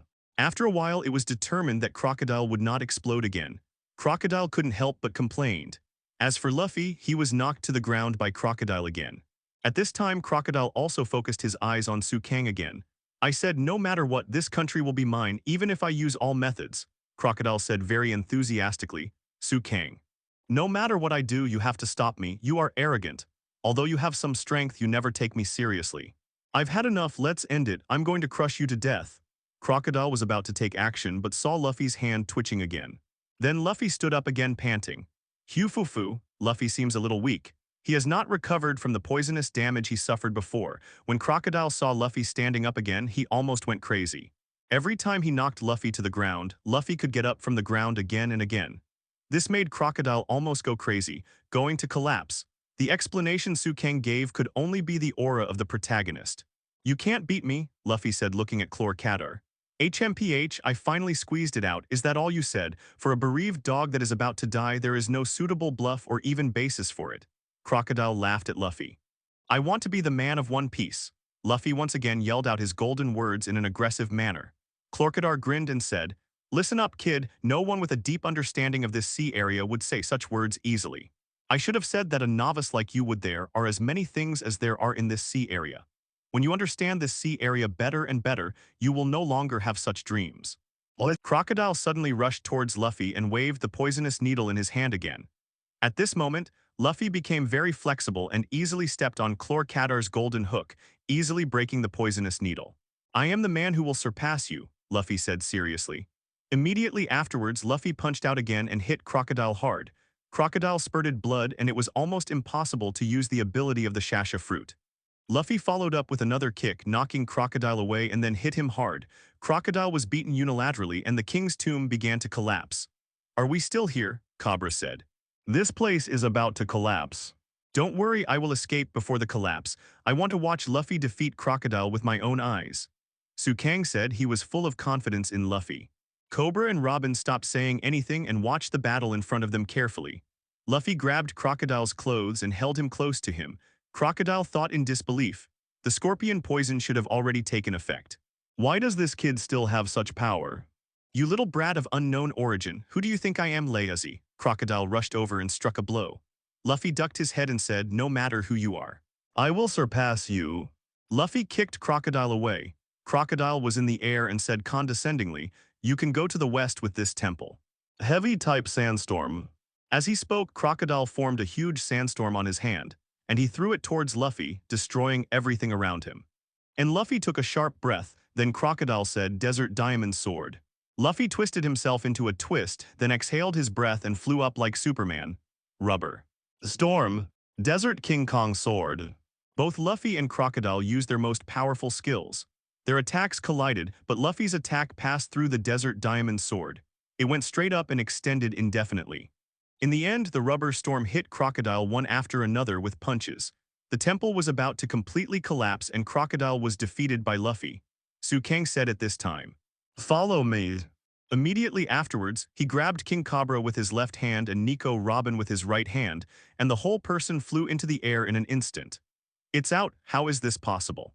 There are many rock walls there from the surface." Cobra didn't expect Luffy to be so strong, nor did he expect Kang to be so fast. "This is the first time I feel Alabasta in the sky." Cobra was a little excited. "Save Straw Hat," Cobra said when he saw Luffy in the air. "Leave it to me." Robin used his flower fruit ability to catch Luffy and send him to a safe place. At this time, the rain was getting heavier. Because of the defeat of Crocodile, the long-awaited rain finally started to fall. Even without using the Dragon Tiger Freedom technique, Alabasta returned to normal. Vivi was stunned when she saw the defeated Crocodile. Recalling a series of things before, Vivi couldn't help but sigh in her heart. Luffy did it and did what he promised himself, which was to defeat Crocodile. This originally seemed completely impossible to happen, but it happened right in front of Vivi's eyes. We won. Usopp and others already understood that Luffy defeated Crocodile. The King's army and the rebel army had already given up fighting long ago. Kang's wood clone was not idle. He used his perception to capture many Baroque agents. Kang did not let go of any of the bad guys who stirred up trouble on both sides. Of course, the captain of the Kingdom Guard, Ikerum, also appeared at the most critical moment, holding a child. Kang knew that this child was the only witness who knew that Mr. 2 transformed into a king. After the child told everyone the whole story, everyone realized that they were being used. Kang's wood clone also healed Kosa. As the leader of the rebel army, Kosa finally announced the end of the war. All the truth came to light. Everyone knew that the real mastermind behind the scenes was Shichibukai, the hero in their hearts. Rockdale. King Cobra finally expressed his gratitude to Kang and Kang's companions, while Kang carried Luffy on his back and came to his companions.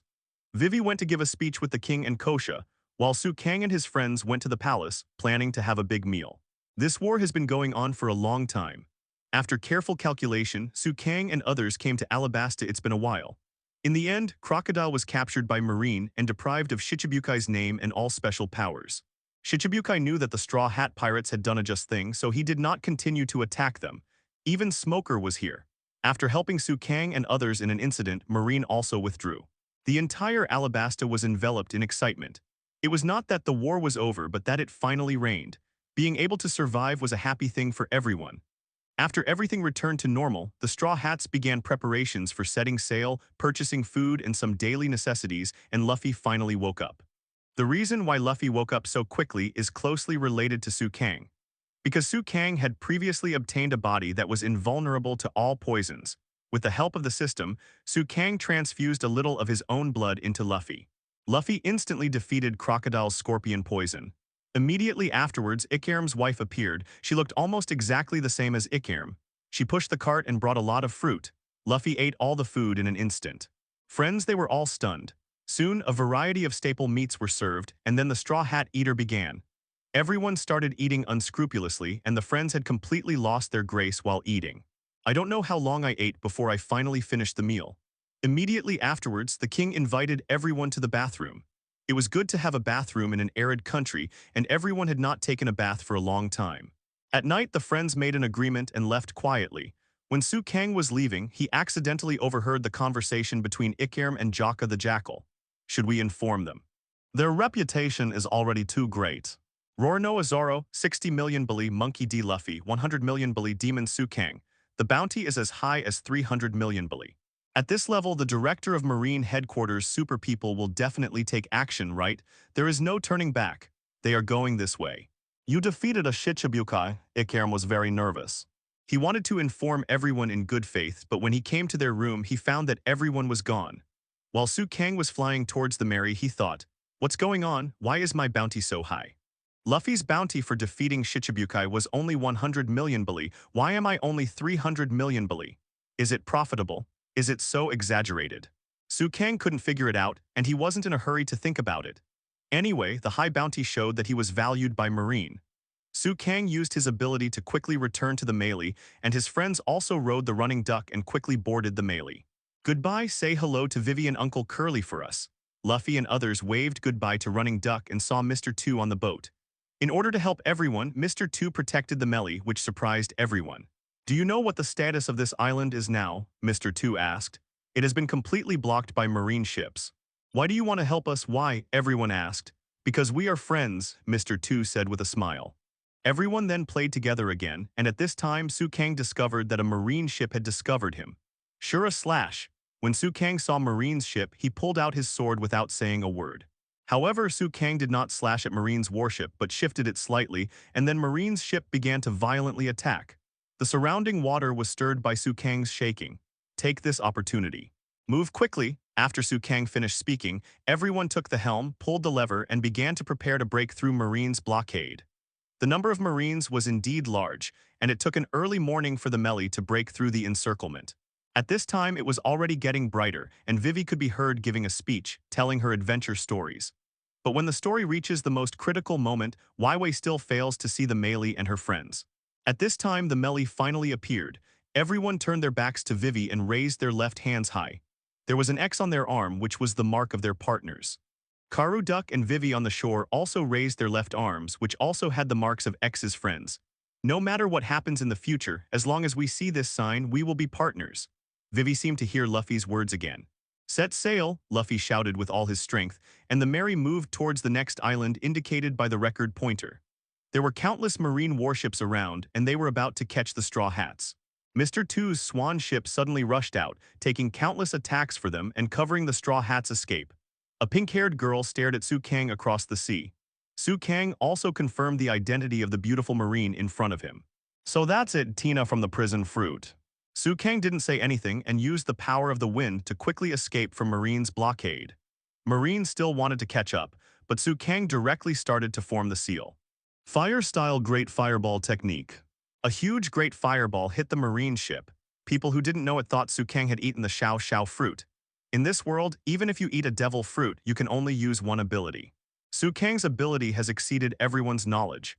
Generally, people who are not familiar with Su Kang have no idea that Su Kang has eaten it. What fruit? It seems that we finally left the island. Thank you for your hard work. At this time, Robin suddenly walked out of the cabin. Everyone was a little surprised. What's going on? Why are you here? Although Zoro knew Robin's life experience, he didn't know that Su Kang invited Robin to become a partner. And everyone else was surprised too.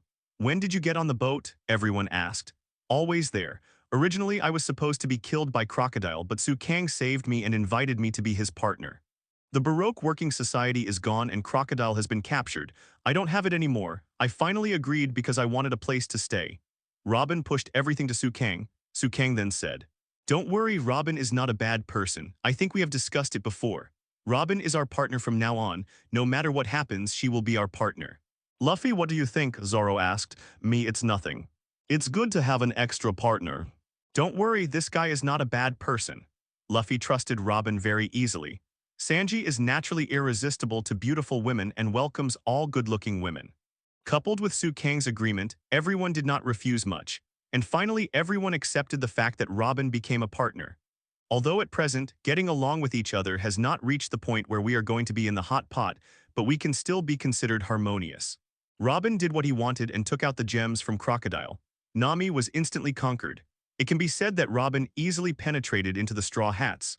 However, Su Kang still talked to Robin alone. It was not what Su Kang wanted to talk about, but what Robin wanted to talk about. Captain Su Kang, I hope that if one day in the future when my life and death are at stake, you can go as far as you want without saving me. Robin said to Su Kang very seriously. Su Kang didn't expect Robin to make such a request. Being able to make such a request shows that Robin has regarded Luffy and others as his partners. Why do you say that? What are you afraid of? Su Kang asked. None of my partners will end up well. I think since you know my past, you should know that in order to survive, I had to deal with all kinds of evil people, but the final ending was not very good. Marine and world, if the government wants me to die, it will definitely affect you, Robin said seriously. If you don't agree, I will leave if I think of the next place. Robin said. Su Kang thought for a while and then replied. Robin, I know you better than anyone else. How much do you know? Robin asked. At least I know that Saren is your first friend. At least, I know everything about the Ohara incident. At least after 100 years of blank time, I probably know what the world government is hiding. Su Kang's words instantly touched Robin's heart. Sometimes I really wonder if you are a spy of the world government. How could you know so many things? Robin also couldn't let go for a long time. My companions on the ship all call me a prophet or a prophet. I am not that capable of predicting the future, but I can probably tell what will happen as well as some past events. I know those warships are not you destroyed, that was destroyed by Aokiji. In order to see if his friend Salon's choice was correct, Kuzan was a person full of justice. Back to the previous topic, do you promise? After a circle, Robin went back to this topic again. Those people in the past might abandon you and betray you after knowing your identity, but don't underestimate everyone on this ship. We can die and be defeated, but we will never abandon our companions, Kang said. Even if you are captured by Marine, even if you have to kill the 3 generals of Marine Fleet Admiral, facing the entire CP organization, several millions of Marines, we will save you without hesitation. This is our attitude towards our partners, don't you think so? Luffy. Kang pulled the door open at this time and Luffy fell down from the door. It turned out that Luffy had been eavesdropping on Kang's speech. Ha ha ha, I just came here to find something to eat and I accidentally overheard what you were saying, but Kang is right, we will never give up and leave our friends behind. Luffy said firmly with a smile. Okay, Robin was speechless at this time, but he was very moved in his heart. These guys, Robin looked at the restless people fighting on the boat, but he felt a long-lost feeling. It was the feeling of being together with real partners. Do you know Sie Island? Robin, we are going there for the next stop. There are historical texts there and there are also words left by Roger. Kang made another prophecy. Sie Island, Robin naturally became interested when she heard the empty island and the historical text. She walked into the cabin and started to flip through the book, looking for information about the empty island.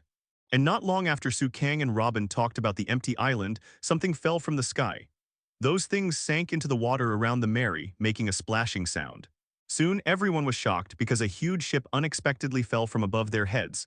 This ship is really too huge in sharp contrast to the small Mary. Everyone hold on tight, hold on to the ship, Zoro reminded. The entire Melly shook violently. What is this? Oh my god, Nami couldn't help but said. Everyone did not expect that such a big ship would fall from the sky. This is a dream. It must be a dream, Usopp said, unwilling to accept the reality, and Chopper beside him also agreed. However, Sanji raised his head and said again, hey, something fell again. Turn the helm quickly and leave, Nami reminded. It's weird how big a wave goes like this, Sanji complained. At this time Kang spoke, leave the steering to me, you are responsible for stabilizing the melee. Immediately afterwards, Kang quickly grabbed the rudder and turned it to the full left rudder. The ship then deflected and avoided the falling objects above its head. Although everyone said that it was much safer, the debris in the sky continued to fall. It was not known how long it took before the debris stopped falling from the sky. The Mary calmed down, everyone also started a discussion. Why did the ship fall from the sky? Luffy asked confused. It's so weird, Sanji also felt weird. But there is nothing in the sky, Zoro also expressed curiosity. Really, what the hell is the Grand Line? Unexpected things always appear. Now there is a ship falling from the sky. Usopp hugged Chopper and was so scared. Nami's eyes were staring straight at the record pointer on her wrist, motionless. What's wrong, Nami? Sanji asked. The record pointer is broken and keeps pointing upward, Nami replied. No, I think it was attracted by the island with stronger magnetism since the pointer is pointing up and doesn't move, Robin replied. Maybe there is an island in the sky, an empty island. It is normal for ships to fall from the sky like this, right? Kang added on to Robin's words and directly told his partners the facts, which immediately caused an uproar. What sky island? Is there such an island? Is it suspended in the air? How amazing. The most interested person is naturally Luffy. He is always interested in this kind of adventure. Did the ship and the dead bones fall from there? Usopp asked in fear. But there's nothing like an island in the sky, Zoro expressed doubts. Robin, just tell us about the empty island. Kang looked at Robin and said, well, of course, to be precise, it should be the sea that floats, Robin explained. Hi, oh, Usopp, Chopper and Luffy became interested. Wow, it means that the sea is floating in the sky and there is an island there, right? Okay. I'll take a look right away, Luffy said excitedly. Take the helm and set the sails, go at full speed, Usopp said excitedly. To be honest, I haven't seen Sky Island and I don't know much about it, Robin said honestly. That's right, this is impossible. How can the island and the sea float in the sky? The recording pointer must be broken. Nami still expressed doubts about this. No, Miss Navigator, what you are thinking about right now should not be where the record pointer is broken, but how to get to the sky. Robin had no doubts about the Sky Island. Since he has some information about Kong Island, Robin can be sure that Kong Island exists. After all, as a scholar, he knows more or less about it. No matter how bizarre the situation this ship is involved in or how big a crisis it is, there is absolutely no doubt that the record pointer on your hand is an iron rule of navigation. In this sea, you should doubt it. First of all, it's the common sense in his head that there must be an island in the direction where the record pointer points. Robin educated Nami, which was considered an education after all. Robin once traveled through the Great Channel. Kang saw Nami still staring at the record pointer and also persuaded. Robin is right, the Sky Island must exist, but there are not many ways to go up, so most people have no way to go up. Nature is very magical. Anything is possible. Just believe in the record pointer and keep moving forward. Kang encouraged Nami and Nami nodded. At this time there was a skeleton corpse on the deck. Robin was not afraid at all. Instead, he opened the coffin, put the fragments of the skeleton together, and finally restored a head. This hole should be caused by man. This is a therapeutic knife mark. It should be called a head-piercing technique, right? Ship doctor, Robin asked. Yes, when people used to treat brain tumors, they always made a hole in the skull, but that should be a medical technique from a long time ago, Chopper said. Yes, this man must have been dead for 200 years, right? He was probably about 30 years old. He probably died of illness during the voyage. Compared with other bones, his teeth are still intact because they were coated with tar. This funeral custom is a unique tradition in some areas of South Blue. From the historical process, it is inferred that the ship should be the ship of the past expedition. Robin then flipped through the book again, found it immediately and said, yes, there is the kingdom located in South Blue, the ship of the Bliss Kingdom, the Saint. Bliss. Sail before 208. Everyone commented, it looks exactly like the previous ship. So it seems that the ship also has this ship's emblem. This ship has been drifting in the air for 200 years, Robin analyzed. Nami then deeply felt how powerful Robin was and said, I didn't expect you could analyze so many things just from the bones. Although the corpse can't speak, the information on her body cannot escape.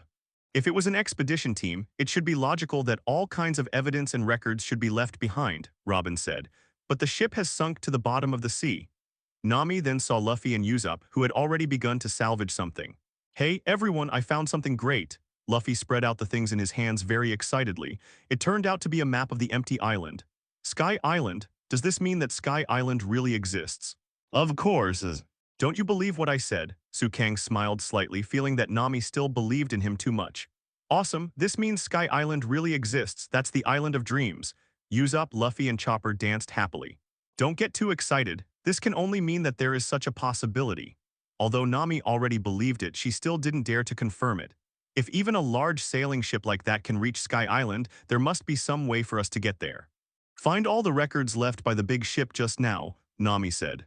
But the ship has sunk, Usopp said. If it sinks, just fish it up for me, Nami said. Okay. After hearing this, Luffy and Usopp naturally picked up the nets in their hands and prepared to salvage. Chopper asked weakly, what is salvage? Just to raise the sunken ship, but that ship may not be able to do anything because it is too big. Robin responded with a smile. However, all we need to do is find the logbook and navigation records right. Since we can find the map of the empty island, we should be able to find that kind of thing right, Kang said. However, it's not that simple, Robin said. At this time, Luffy, Sanji, and Zoro all put on special diving bucket suits. They were called so because they looked like a big wooden barrel. This kind of diving suit was Usopp's new invention. Don't worry, my design will never go wrong. Usopp was very confident in his invention. Good luck and I will pray for you, Nami said. Then the three of them slowly dived into the water. Although Kang knew that there was no danger in the sea, he still preferred to stay on the boat. Not long after putting the three people down, a demonic sound could be heard. Good fishing, good fishing. What the hell is that? Kang asked. Who knows? Usopp also felt very strange. On the deck of the huge ship in front of him, there were rows of people standing. The leader yelled for a while, and Kang soon learned that the person in front of him was the king of the apes of the ape pirates who specializes in salvage work.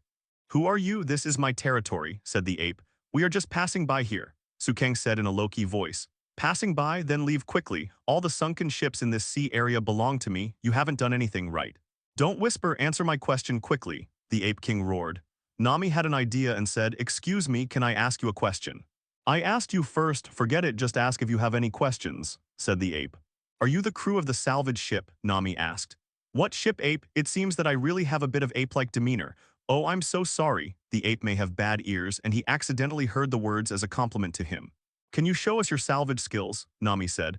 I understand you think salvage is a strange thing, right? No problem, let you see it, the orangutan said happily. Nami said quietly, "Let's act according to the situation."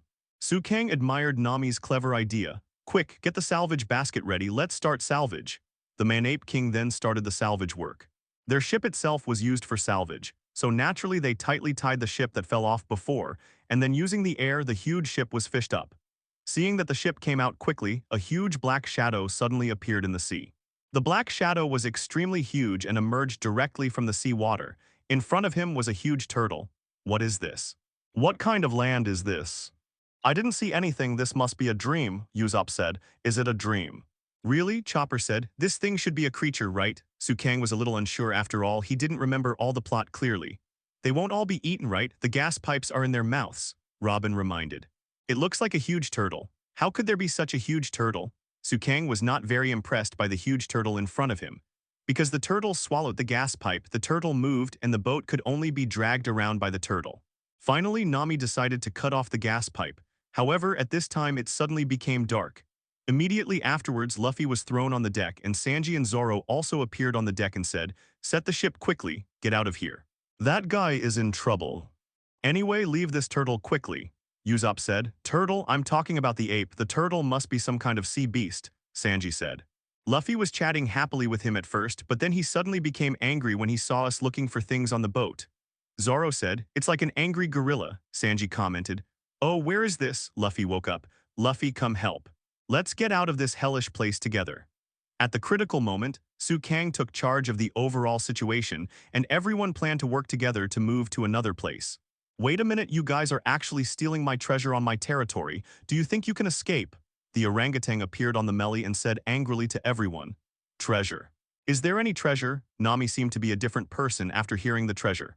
"Well, there are many," Luffy said with a smile. "Oops, if this guy gets angry on the boat, Sanji is also ready to meet the enemy." But at this moment, everyone was shocked again because the sky suddenly turned black and the day suddenly turned into night.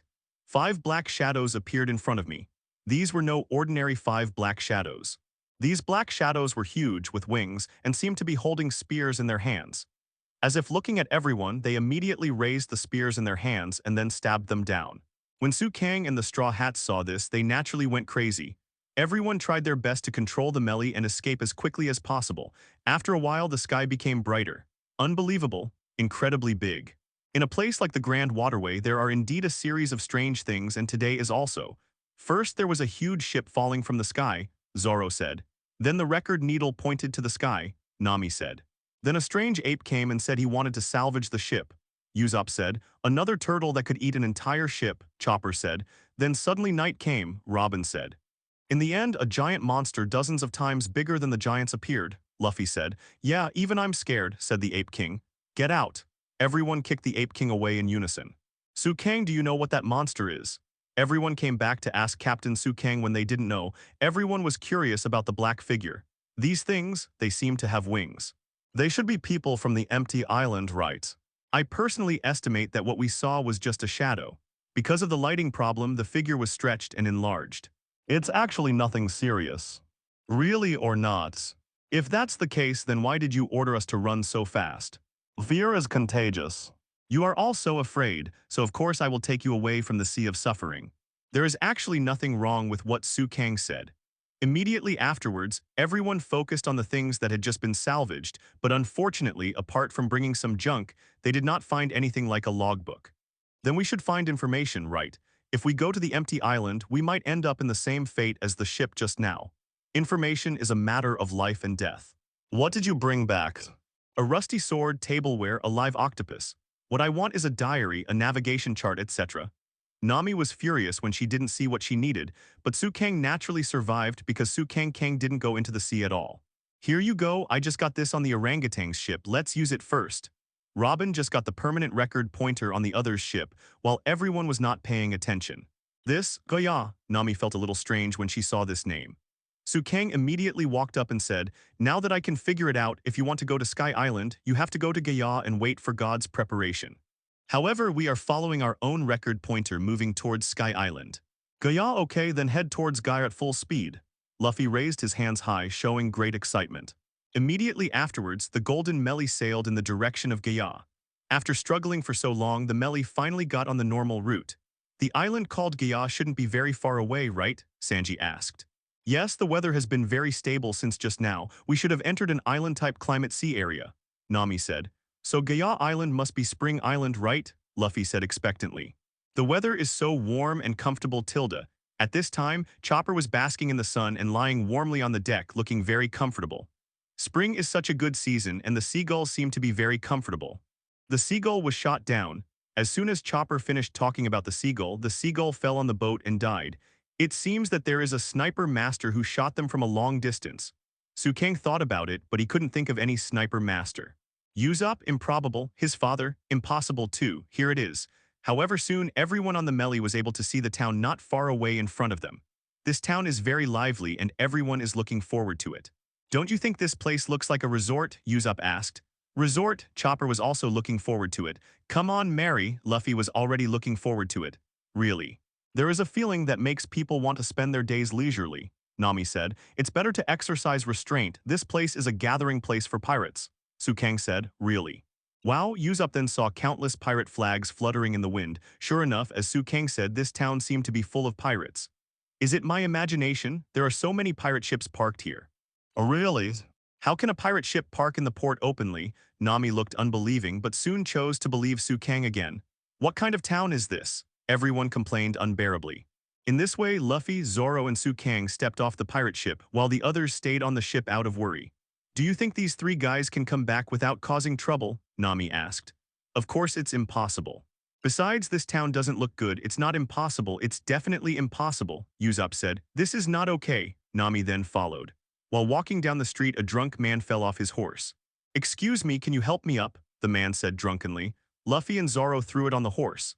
The man wanted to give the apples in his basket to everyone, so Kang and Zoro didn't do anything. Luffy just grabbed one and ate it. Immediately afterwards, I heard rumors that someone was killed after eating an apple. You are so lucky. If it could explode, it would have exploded in the first bite. The drunk man rode away drunkenly. Later, Nami blamed Luffy again. Do you know you almost died just now? This is a common thing. Luffy said it was not a big deal. What a big-headed ghost you are. Nami couldn't complain to Luffy anymore. Let's go, let's not interfere with things that have nothing to do with us. Let's find out the news about going to Sky Island as soon as possible. Naturally, everyone was willing to listen to Kang's words. Soon, everyone walked to a very unique villa, but there was no one in the villa. Guest, it will be very difficult for me if you do this. Suddenly, a person ran out and said, because this grand tropical hotel has been booked by Uncle Bellamy and his party, ordinary guests are not allowed in. This turns out to be a hotel. Only then did Zoro realize. If Uncle Bellamy finds out, things will be very serious. Can you please leave as soon as possible? The receptionist is naturally afraid that Bellamy will go crazy. Bellamy is famous in this town of Gaya Magic Valley, have a high status. What, you can't even come in and take a look? Luffy pouted. Who is that Bellamy? Nami also felt very unhappy. Just a little pirate with a bounty of less than 100 million. Kang was not too concerned about this person. Hey, what's wrong? At this time, a man and a woman walked in from the door. Where did these dirty little boys come from? The man said. Do you know how much money we spent to book this place? The woman said angrily. I'm sorry. Master, get out of here, you little devils. Luffy asked, can I knock this guy away? No, Nami didn't want to cause a lot of trouble. The man named Sakis and the woman who took the photo looked at each other and smiled. You want to beat me away? This guy is very interesting, but you are really shabby like this. Take it and buy some clothes you like with these. Bar. Sakis threw the money on the ground and the woman beside him laughed. Sakis, what a waste. Why give money to such a person? It's true, it's better to throw it into the smelly ditch. The two of them just wanted to laugh at everyone. Can I take it? Luffy asked innocently, not understanding that others wanted to humiliate him. Let's go, I'm so unhappy. Nami pulled Luffy towards the outside while Kang stayed where he was. Why don't you leave, you brat? Are you reluctant to part with our charity? Kang had no expression on his face, looked at the two people and finally smiled. Are you provoking me? Sakis couldn't help but tremble all over his body. He couldn't explain why. He just felt that the smile of the man in front of him was a bit scary. ***hole. Aren't you leaving yet? Sakis and the woman already frowned. Nami saw that something was wrong and was ready to come back to persuade Kang. Who is Kang? He suffered endless humiliation as soon as he traveled to this world. Even Shichibukai Crocodile was ultimately defeated by his own men. The two people in front of him were relying on Bellamy to provoke him. Naturally, Su Kang couldn't bear it and didn't need to. Do you want to die? Su Kang said calmly. Ha, what do you mean? Kid, are you going to attack me? You don't even know what kind of thing you are. Although Saki's already felt that something was wrong, he was used to being arrogant and blurted out these words. Su Kang finally moved. He opened his left and right hands, and instantly a Rasengan with blue flash appeared in his palm. This, Saki's and others had never seen such a thing before, so they were naturally shocked. Su Kang was very fast. The moment they saw Rasengan, he had already smashed Rasengan into their abdomens. With a sound of boom, the two bodies flew backwards like cannonballs. They fell heavily in the villa, obviously seriously injured. The store owner first looked at Su Kang in shock, and then said nervously as if he was remembering something. It's over, Uncle Bellamy will definitely avenge them. This guest you should leave here quickly. Su Kang saw that his anger was relieved and the store was very concerned about him, so naturally he didn't say anything else. HMPH, do you think you can leave so easily? A voice suddenly came from the villa. Su Kang took a closer look and found that the entire villa was actually filled with Bellamy's lackeys. Excuse me, do you have anything else to do? Su Kang said calmly. This is your reward list. It says 30 million Baileys on it. I'll let Bellamy give you a good look. The lackeys seemed to have no intention of starting a fight. Su Kang nodded and said, let's give it a try. Let him come here. Knowing that this group of people must have missed a zero, Su Kang didn't say anything more. Just like that, Su Kang followed Nami. Nami, Zoro, and others were so angry that they had no choice but to go to the tavern and began to drink away their sorrows. I'm so angry, Nami sulked. It's really unfortunate, but our Magic Valley town can be said to be a town composed of free-spending pirates. The tavern owner said. So pirates without money can't come, right? Nami said angrily. It seems like you still can't get rid of your anger. Come on, I'll treat you to a drink. The owner of the tavern thoughtfully prepared a drink for Nami. These people are extremely vicious people. If you take everything seriously, you won't be able to stay in this town. The best way is not to provoke them. The tavern owner said. Actually, I think there is another way that can allow us to avoid trouble very directly, Su Kang said. What? Everyone asked. That means defeating you, the most vicious pirate in this town. By then, no one will look down on us. What Su Kang said is also a fact, but if he keeps getting into trouble, he doesn't know what else to do. How long will it take to find out the news about going to Sie Island? That makes sense, but I still feel really bad about this place. Nami was still in a very low mood. Ha, you want to prove that you are a normal person, but unfortunately normal people are rare animals in this town. Anyway, you can save the records after staying here for 4 days. Just leave before you get into trouble. Yes, the tavern owner reminded. 4 days? I can't even stay for 2 days. After Nami finished complaining, he found that Su Kang was staring at Luffy carefully. Nami looked back and found that there was someone else beside Luffy. Luffy and the black-haired man ate a cherry pie at the same time and said at the same time, "This cherry pie is too delicious, too delicious." Then the two of them picked up the drinks and drank them in one gulp. Why does this drink taste so good? Is there something wrong with your tongue? I think there's something wrong with your head. The tavern owner said, I'm not a chef anyway, it doesn't matter what you say. Su Kang looked at the man with black hair and a black beard in front of him, and instantly recognized this man's identity. It seems like the original plot is still the same. I bumped into you, Blackbeard teach, Su Kang thought to himself. Luffy said to the boss in front of him, Hey, uncle, I want to buy 50 pieces of meat as a gift. And Blackbeard said, Boss, I want to buy 51 portions of cherry pie. Wait a minute, I want to change it to 52 copies. Sorry, my pie was changed to 53 servings. The two quarreled for a while, looked at each other and cursed. Are you deliberately going against me? Why are you all making such a fuss? Zoro complained at the side. Luffy, don't forget what you promised me, and how can we have the money to buy so much meat back? We are not here to purchase it, Nami said. Are you a pirate? Blackbeard asked with an evil smile. Yes, that's right, Luffy replied. How much is the reward? Blackbeard asked. Luffy hasn't finished answering yet, but Su Kang answered first. My bounty is 300 million Baileys. Blackbeard, Marshal D. Teach, you should be hunting those strong men. I must have guessed right. Su Kang's words instantly attracted Blackbeard's attention. Come over. You said your head is worth 300 million? What a joke. Liar, however, you actually recognized my identity, which surprised me. Blackbeard smiled. Blackbeard, Zoro, and Nami were both a little surprised. Wasn't it Blackbeard that Ace was chasing before? Okay, fighting is not allowed in my store. This is your meat, this is your cherry pie. Take it and leave immediately. The store took action in time to prevent the impending fight. Blackbeard didn't say much, picked up the cherry pie and walked out. Blackbeard left, but another person walked into the tavern. Is Demon Su Kang in this tavern? Came a rough voice. A man with blonde hair who looked like he was not a good guy at first glance appeared. The guests around were very scared. Bellamy. Bellamy said arrogantly, "Are you Su Kang, the demon with a bounty of 30 million? What do you want from me?" Su Kang asked calmly. The surrounding guests also started talking. "Did you hear that? That guy actually has a reward of 30 million. No way, just that kid. Really or not?" Su Kang originally looked like a young man, so he didn't look like a guy with a bounty of 30 million. Who is this guy? Luffy also felt a little strange. The person in front of him didn't look like he was here to chat. "Give me the most expensive wine in the store and order this brat his favorite thing." Bellamy crossed his arms and chest, looking very sultry, and Su Kang shook his head slightly. "You don't know how high the sky is and you still want to follow Doflamingo." Su Kang didn't like Doflamingo, but I have to say that Doflamingo was a man with brains. He controlled the underground world, became the king himself, and controlled the world. A country can be considered a successful crocodile. There are too many people like Bellamy following such a person, but Dover doesn't care about Bellamy at all. Immediately afterwards, a group of Bellamy's thugs came in from outside the store. The thugs were so aggressive that they quickly drove everyone away in the store. The losers were looking forward to it. They couldn't help but want to see how Bellamy tortured Su Kang. Su Kang handed his drink to Luffy. When Luffy saw it, he asked, "Aren't you going to drink? Then I'll drink." "I didn't expect this guy to be quite nice."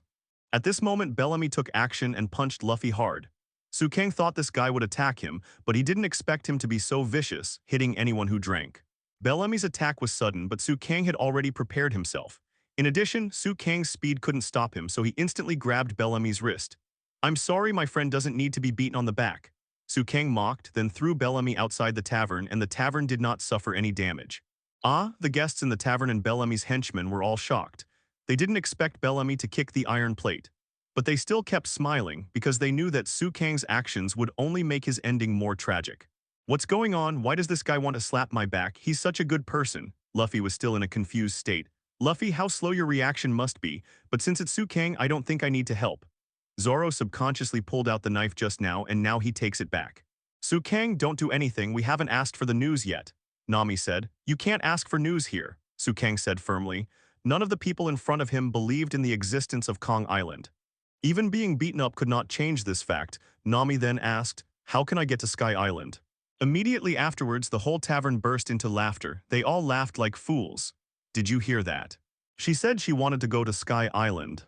Spare me, ha. What's so funny, but the record pointer is clearly pointing to the sky," Nami said. Ha. Remember, the record pointer is clearly pointing to the sky. Record pointers are inherently easy to break. Ha. It made me laugh so hard. Even though I was outside, I heard it. How could you believe that old legend? There are islands in the sky, haha. What era are you from? At this time, the tavern there was laughter again from outside, obviously Bellamy's. The mystery of the strange currents on the Grand Line has proven this one after another. The upwash current is one of them. It seems that you haven't even heard of it, right? Bellamy had already walked in at this time. A ship swallowed by the upwelling current will be pushed into the air, and then the whole ship will fall directly into the sea. Unknowing ancient navigators saw the vision of ships falling from the sky and imagined an empty island in the sky out of thin air. Saying that there must be another world in the sky is so stupid. Every phenomenon has its cause. The dreams in your eyes have all been unlocked now, and I have lost to you. I originally wanted to test you and let you join the team of the new era, but I didn't expect that you turned out to be paranoid. Bellamy said solemnly, "Listen up. The era of pirates embracing the dream of treasure hunting is over. The Golden Country, the Emerald City, and the great secret treasure Onepice will only be ignored if there are fools who are deceived by the dream of treasure hunting. For the sake of immediate interests, even those guys who are more powerful than anyone else and dominate this ocean are being toyed to death by non-existent illusions. The dead fool is still said by everyone that guy is so happy to be able to live in his dreamland. This is simply a satire on the bereaved dog. I feel very unhappy when I see idiots chasing treasure hunting dreams." Bellamy rushed towards Su Kang again. Originally, Bellamy was supposed to attack Luffy, but now Bellamy attacks Su Kang. Su Kang once again easily deflected Bellamy's attack and turned to Nami and said, "Did you see it, Nami? These people don't believe in the existence of Sky Island at all. Because they haven't been there, so they don't know. I believe that somewhere, this kind of person is the most hopeless person." "Are you talking about me? That's ridiculous. It's just because there are people like you among the pirates that it hurts us, who are also pirates, and our level has been lowered. Get out of here, get out of this town." Bellamy's thug next to him also started to boo. HMPH Nami, give me a minute. After Su Kang said this, he kicked Bellamy out of the door again in the next second, and Su Kang was about to walk out of the tavern. At this time, Su Kang felt more like a bully. However, at this moment, Luffy grabbed Su Kang's arm. Huh, Su Kang asked a little strangely, what? Su Kang, Zoro, please, this fight must not be fought. Luffy's eyes were firm, and Su Kang knew that Luffy was serious. I know, Su Kang nodded and just stood there, never to fight back again. However, although it does not fight back, Su Kang will not be hurt so easily. Its own defense is already very strong. Coupled with the increase of the fruit's ability, it can be said that Su Kang, Luffy, and Zoro are unilateral. Su Kang suffered almost no damage from the beating. Why, you, Nami haven't figured out the meaning of Luffy's actions yet. And Su Kang had somewhat understood what Luffy meant. Defeating them is easy, but you cannot use force to make others surrender to you. Others have other people's will. Even if they defeat Bellamy and others, they will still say that Sky Island does not exist. Therefore, Bellamy is all kinds of insults to everyone. What Su Kang admires about Luffy is that he will never miss a fight that should be fought, and he will never start a fight that shouldn't be fought. Forget it, a humble kid is worth 30 million. I thought he was such a powerful person, but I was disappointed after seeing it. This is the first time I have seen such a coward. It wasn't over yet. Bellamy took a sip of wine and sprayed it on everyone. Kick them out, they're such an eyesore. Ha ha ha, look at that idiots. After suffering all kinds of humiliation, Bellamy's idiot said, there is no future in following these pirates who can't keep up with the new era. Why don't you let me buy you, womans? Nami couldn't stand it anymore, so she turned around and said, I'm sorry, I don't like a pirate group like you who are not popular at all. Each other ha ha ha, then everyone laughed. It turns out that these people are all fools. This woman is quite powerful. Take those 3 people and get out of here quickly, you bastards, while you still have the breath. Bellamy looked at Nami and said, Su Kang has the blood of the Senju clan, so naturally he will not be knocked to the ground so easily. After walking out of the tavern, Su Kang stood up and picked up Zoro, and a voice came from outside the door again. Sky Islands do exist. The person who spoke was Blackbeard. At this time, he was eating the cherry pie that the tavern owner had just given to him with his mouth open. Haha. The cherry pie here is indeed the most delicious. Blackbeard laughed while eating. Blackbeard said to Nami, what are you unwilling to do? They won the fight just now. You are also very powerful when you scold people. You are a courageous woman, ha ha ha ha. Zoro and Luffy then stood up. After all, they were both masters and nothing would happen if they were beaten. The new era those guys talk about is bullshit. The era of pirate dreams is over, ha ha ha ha. People's dreams will never end. Blackbeard smashed the bottle on the ground and shouted very loudly, said, right, Blackbeard said, looking at Luffy and the others. But there were many people around and they all laughed and talked. Hey, why are you so excited all of a sudden? What do you mean by people's dreams? Isn't it a joy to endure others, ha ha ha ha? Blackbeard laughed. Is there something wrong with this guy's brain? Everyone looked at Blackbeard and couldn't help laughing. Stupid guys, let them laugh. If you want to stand in the wind, you will encounter unreasonable provocations. Right. Ha ha ha, Blackbeard said with a smile like an expert. To be honest, there is no grudge between Blackbeard and the Straw Hats now. After all, Ace has not been caught yet. I hope you can get to Sky Island. Blackbeard drank and walked in the opposite direction. Luffy, Su Kang glanced at Luffy. I'm fine, let's go. Luffy, Zoro, Su Kang, and Nami returned to the Golden Merly. As soon as they returned to the Merry, everyone's injuries were noticed, and Chopper immediately healed everyone. Su Kang's injury was the least serious and has now healed automatically. What happened to you? Usopp and others asked. We were beaten up by pirates, but it's over now and it's okay. Luffy said with a smile. You are all fine, but my anger has not gone away. What? It's really hateful, Nami said angrily. A man should beat back this guy who comes to the door. No, this people's town should be blown away, including the town and its people, Nami said angrily. What did you say before? Zoro was speechless. It was before, and I will beat you before you mention it again. Nami couldn't stop her anger. Why is an unharmed person so angry? Usopp expressed his confusion. Is it normal for a partner to be beaten and humiliated? Su Kang said. By the way, have you heard any news about Sky Island? Chopper asked. Kangdao, who knows that kind of ghost? Nami's expression suddenly became very scary. As soon as I heard Kangdao, the whole store burst into laughter, as if I said something very funny. What's so funny about it? Robin also came back at this time, carrying the things he bought and saying, why is it so lively, so excited, what's wrong? Where have you been, Robin? Luffy asked. I went to buy clothes and I also inquired about the news about Sky Island, Robin said. Yes, it's because of you, Robin, that the empty island you mentioned is the reason for this nonsense. If there really is no empty island, I will kick you to the bottom of the sea to feed the fish. Nami still so angry. By the way, Sky Island does exist, we just didn't ask the right person, Kang said. Then who should I ask? Nami was also speechless. However, Robin handed a map to Kang, and Kang also showed it to Luffy and others. What is this, a treasure map? This should be just an ordinary map, right? Where is it? Usopp asked. It's from here. The town on the left in the picture is Demo Valley Town where we are now. On the other side of it, do you see the X mark on the east side? I heard that there lived a strange old man who was not accepted by the people of Gaia Island. Robin said, Old man? Everyone asked out of curiosity. His name is Montblanc Kulikai. He was expelled for talking about his dreams. He should be able to talk. After Robin finished speaking, he entered the cabin. Kang then asked Nami about the map of Sky Island before he came and then compared it and said, Did you see it? The maps of Sky Island and Gaia's map overlap. Do you know what this means? Sky Island should have been part of Gaia a long time ago. That Bellamy should have said something about the sea flowing into the sky during the day, right? I can make such a hypothesis. Due to the sudden appearance of the sky current below the island, part of Gaia Island was sent up to the sky, and finally an empty island was formed. Kang combined the plot and map he knew. Tell the results of your own analysis. Wow, when you put it that way, it really looks like it. Let's go find that weird old man. It seems that if we find him, we will have a way to go to the empty island. Kang finally sorted out everyone's thoughts. Afterwards, the Golden Melee set off towards the other side of Gaia, and its destination was naturally the strange old man. However, not long after sailing, everyone saw some strange things. It is a huge ship, and the boss of this ship is a man who looks like a gorilla. We are the orangutan pirates, the king of undersea exploration. Orangutan-sama is famous, so you'd better not anger our big boss, said the little miscellaneous fish on the boat. It's okay, it seems that you are also pirates, right? Then you should know that Crocodile of the 7 warlords of the sea has been arrested. In terms of strength, I am not inferior to him. Maybe one day I go back and take that guy's seat. I've been waiting for this very nervously.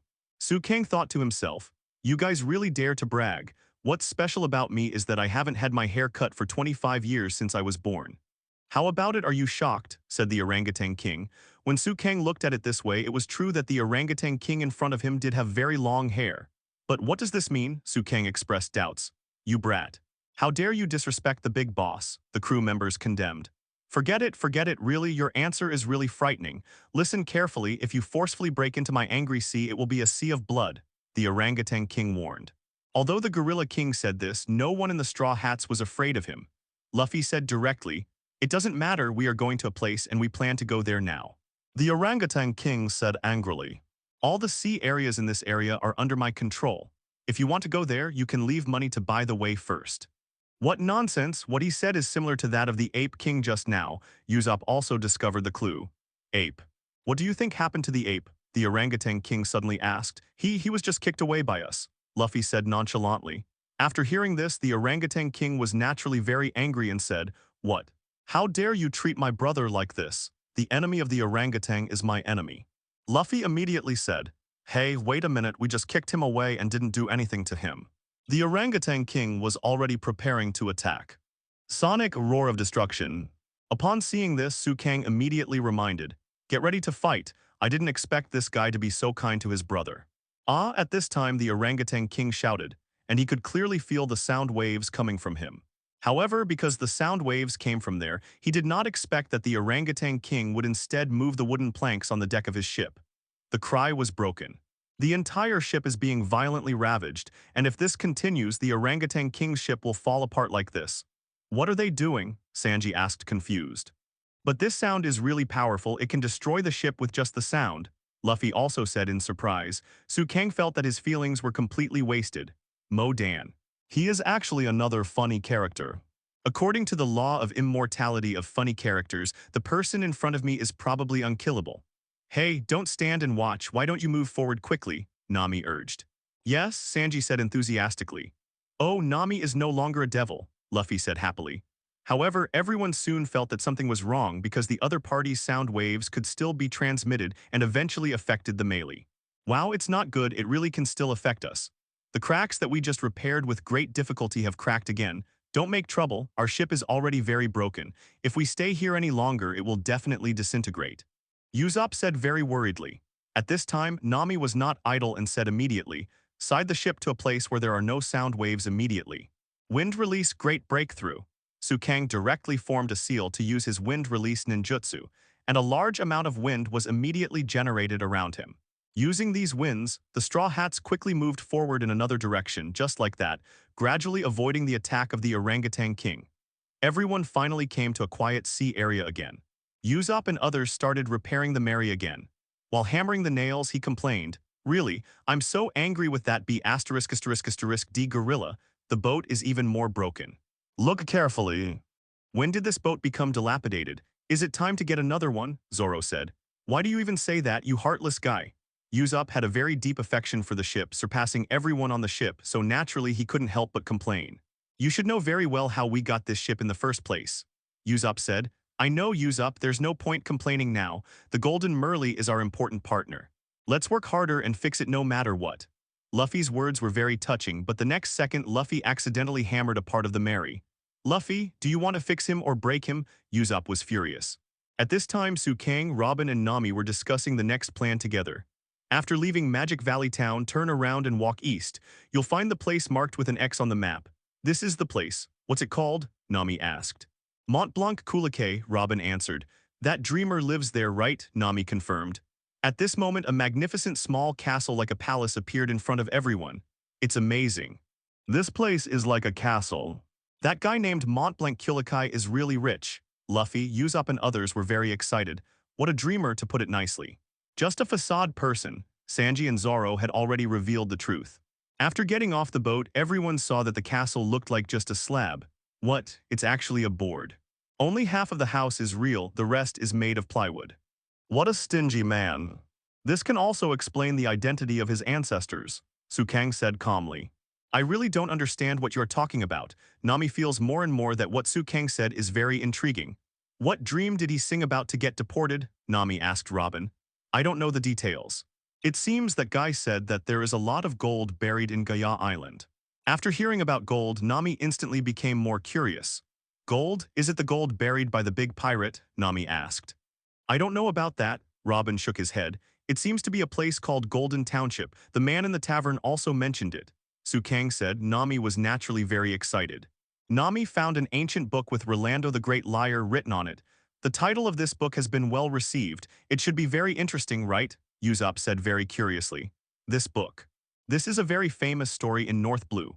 Although it is a fairy tale, the protagonist Rolando really exists," Sanji said. Immediately afterwards, Nami read the story to everyone.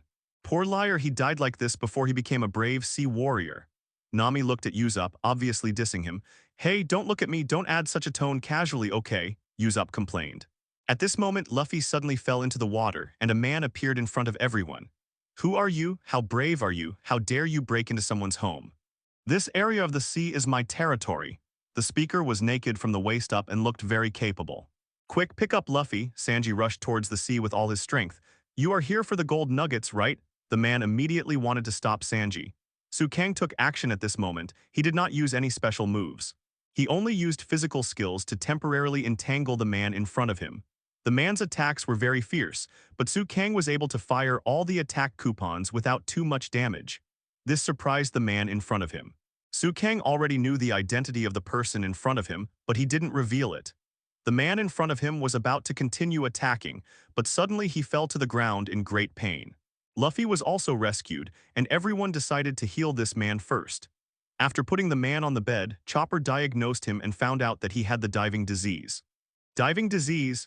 Everyone feels a little strange about this disease. Yes, divers sometimes get this disease. It does not originally become a chronic disease.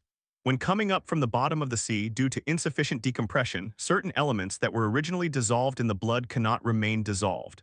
In that case, bubbles will form, and the bubbles will expand in and outside the blood vessels, causing damage to the blood flow and muscles and joints, Chopper explained carefully. "Although it's complicated, it should be this way," Luffy agreed. Kang did know about this disease in the real world, so he naturally nodded in agreement. "This uncle must not have waited for the bubbles to disappear from his body and dived into the seabed every day and night," Chopper said. "But why is she working so hard?" Nami was confused. "I don't know, but it's very dangerous. The situation is different. Diving sickness can be fatal." After finishing speaking, Chopper and everyone continued to take care of the man. Not long after, two people suddenly burst in from outside the door. The so-called enemies are on a narrow road, and these two people are naturally the funny Ariyama brothers, the ape and the orangutan. What are you doing? Are you trying to kill our boss? The orangutan and the ape asked eagerly. What are you talking about? We are taking care of this sick uncle. Get out of the way, Luffy said. Idiot, they will only listen to you. Don't forget that they are wild animals. Usopp was very anxious.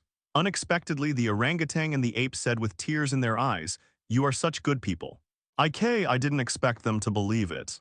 While taking care of this man, Kang and others also chatted with these two strange brothers. Do you also live here? Kang asked. Of course, because the boss's home is originally the base of our Arayama United Army. But we usually sleep on the boat, and this place is really too small for both of us.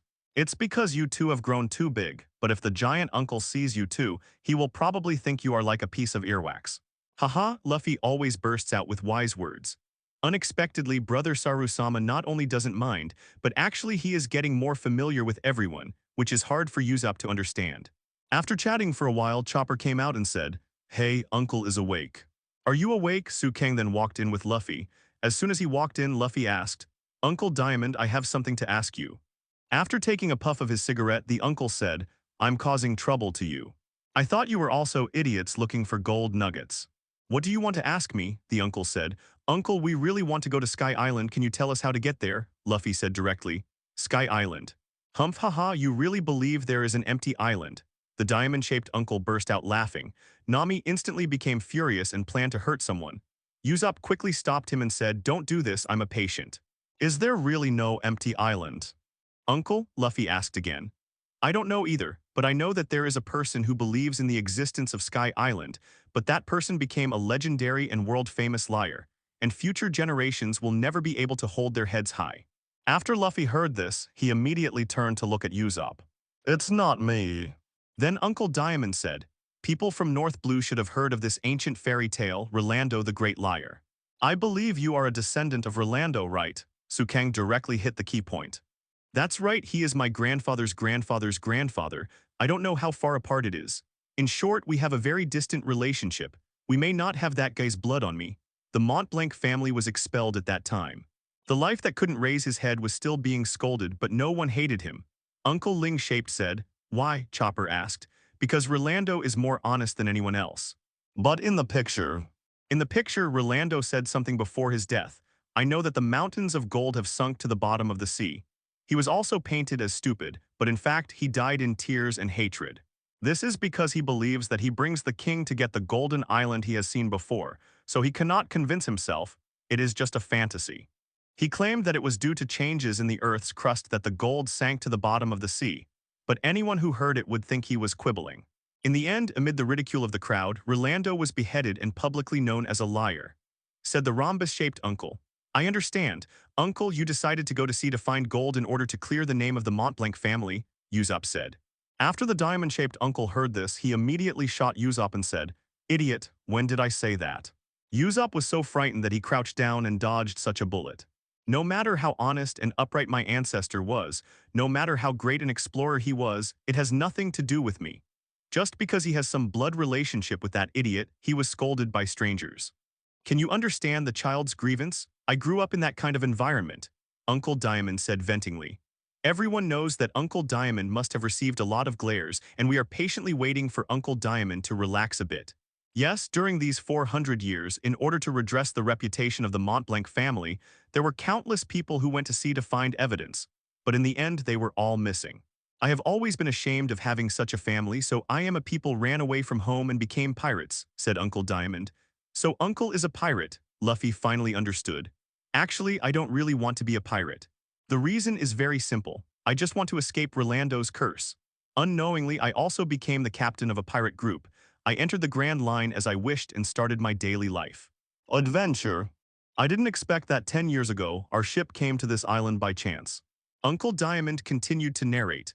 Among the Montblanc family, I am the one who hates Rolando the most, but I am the only one who has arrived on this island. The island is just like the description in the picture book. There is no proof that the Golden Land existed. Not only do I feel like this is my life and I can't escape it anymore. They all left just like that because they didn't want to waste time searching for the Golden Land. It doesn't matter whether it's yes or no, I'm not trying to prove Rolando's innocence. This is a duel between me and the man who messed up my life. I want to figure things out before I die. Uncle Diamond finished explaining. Usopp cried while listening. What a man's. But why are the apes and the others here with you? Luffy asked. This must be a man's underwater adventure, a passionate story told with fists. Usopp was full of fantasy about this story. However, what was embarrassing was that Uncle Diamond said bluntly, they are little fans of picture books. The reason is so simple, Nami said awkwardly. About 5 or 6 years ago, they heard about me and came to me themselves because they said that there must be Rolando's gold here. The diamond-shaped uncle said earnestly. The sea water in this generation is all over the sea, very deep. Scuba diving in the dark and cold sea makes people feel even more lonely. Day after day, I was swimming alone in such a cold sea, until one day, the two of them insisted on breaking into my life and insisted on it. My men are making trouble in front of me all day long. They are two stupid fools, but frankly speaking, they saved me. Can you understand? Asked the diamond-shaped uncle.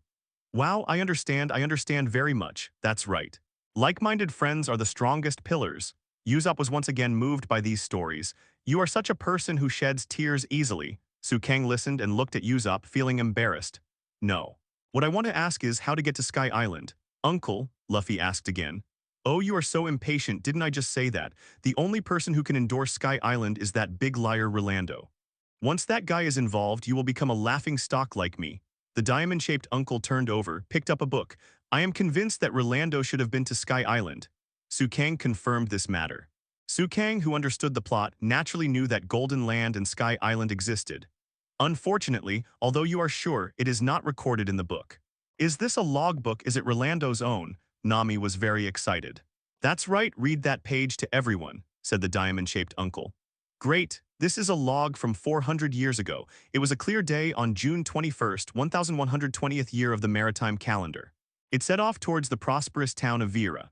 According to the record pointer, after setting off from the port, the ship headed straight to the northeast.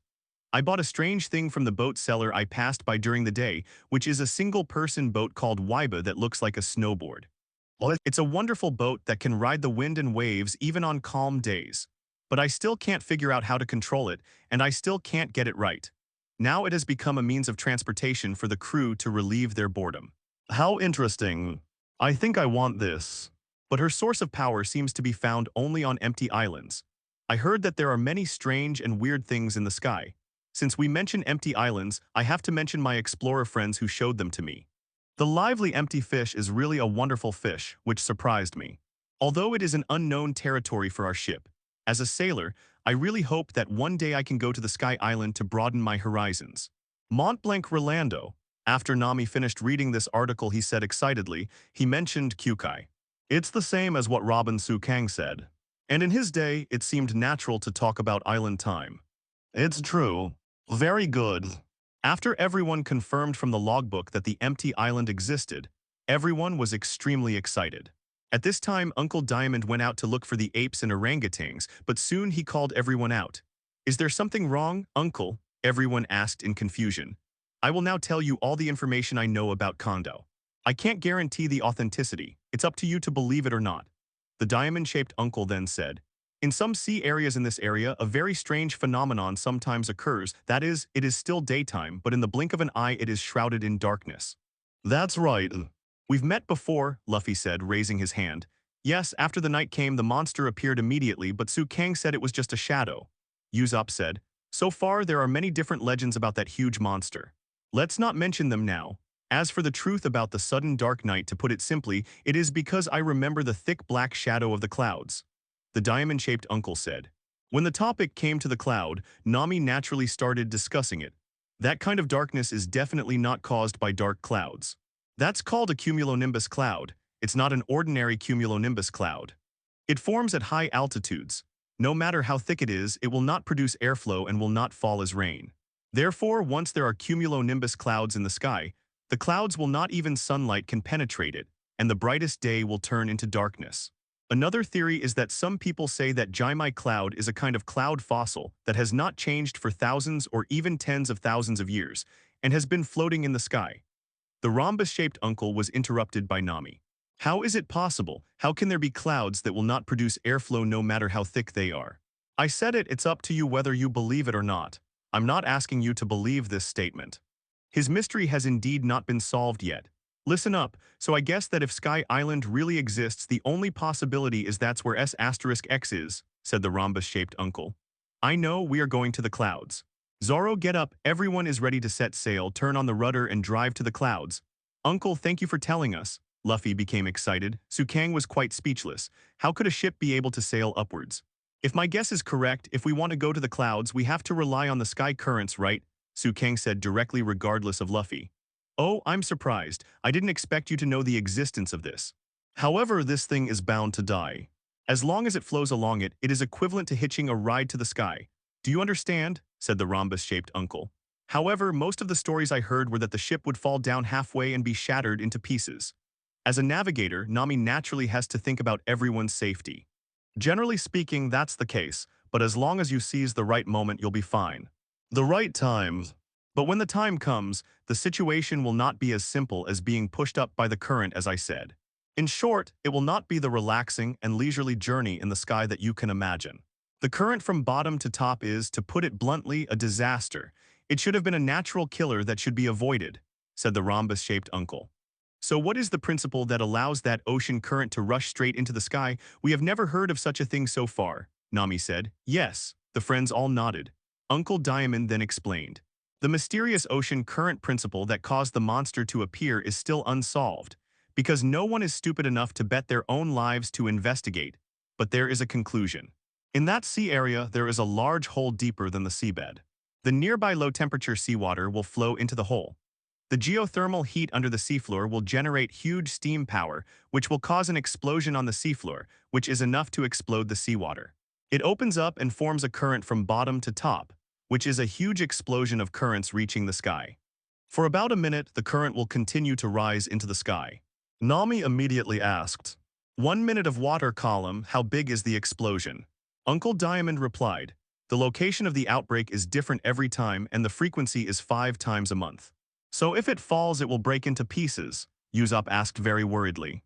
Who knows, using words and reason to explain the spectacular natural scenes is originally an extremely stupid thing. Then you mean to say that even if you catch the current that occurs 5 times a month, you may not be able to enter the Sky Island? Usopp asked again. That's right, if you don't succeed, you will die. There is nothing in the sky that can block the ship. Once it falls from the sky into the sea, everyone will be buried under the sea, said the rhombus-shaped uncle. Kang spoke at this time. In fact, you don't need to think too much about this. If you want to go to the Sky Island, you have to take certain risks. Besides, don't forget I can fly. Even if the ship crashes, I will not be able to fly. I will try my best to get you to the sea as safely as possible. However, the melee is about to be destroyed, Kang said solemnly. Usopp was immediately frightened and then said, well, even Kang, the most powerful among us, is not sure. Let's all give up on Sky Island. It's really too reluctant. Ha ha ha ha, Luffy felt very interesting after hearing this. Seeing that something was wrong, Usopp immediately persuaded. What I mean is, if you are not a super lucky person who is extremely lucky, then there is no need to go at all. It's okay. Hello, everyone. As we wrap up this video, I want to share a quick note. I have a Patreon account. If you'd like to support me and enjoy on-demand audiobooks, you can become a Patreon member. Alternatively, you can check out my Google Drive link, which has 500+ novel audiobooks available through my Ko-fi or Patreon shop. I appreciate your support.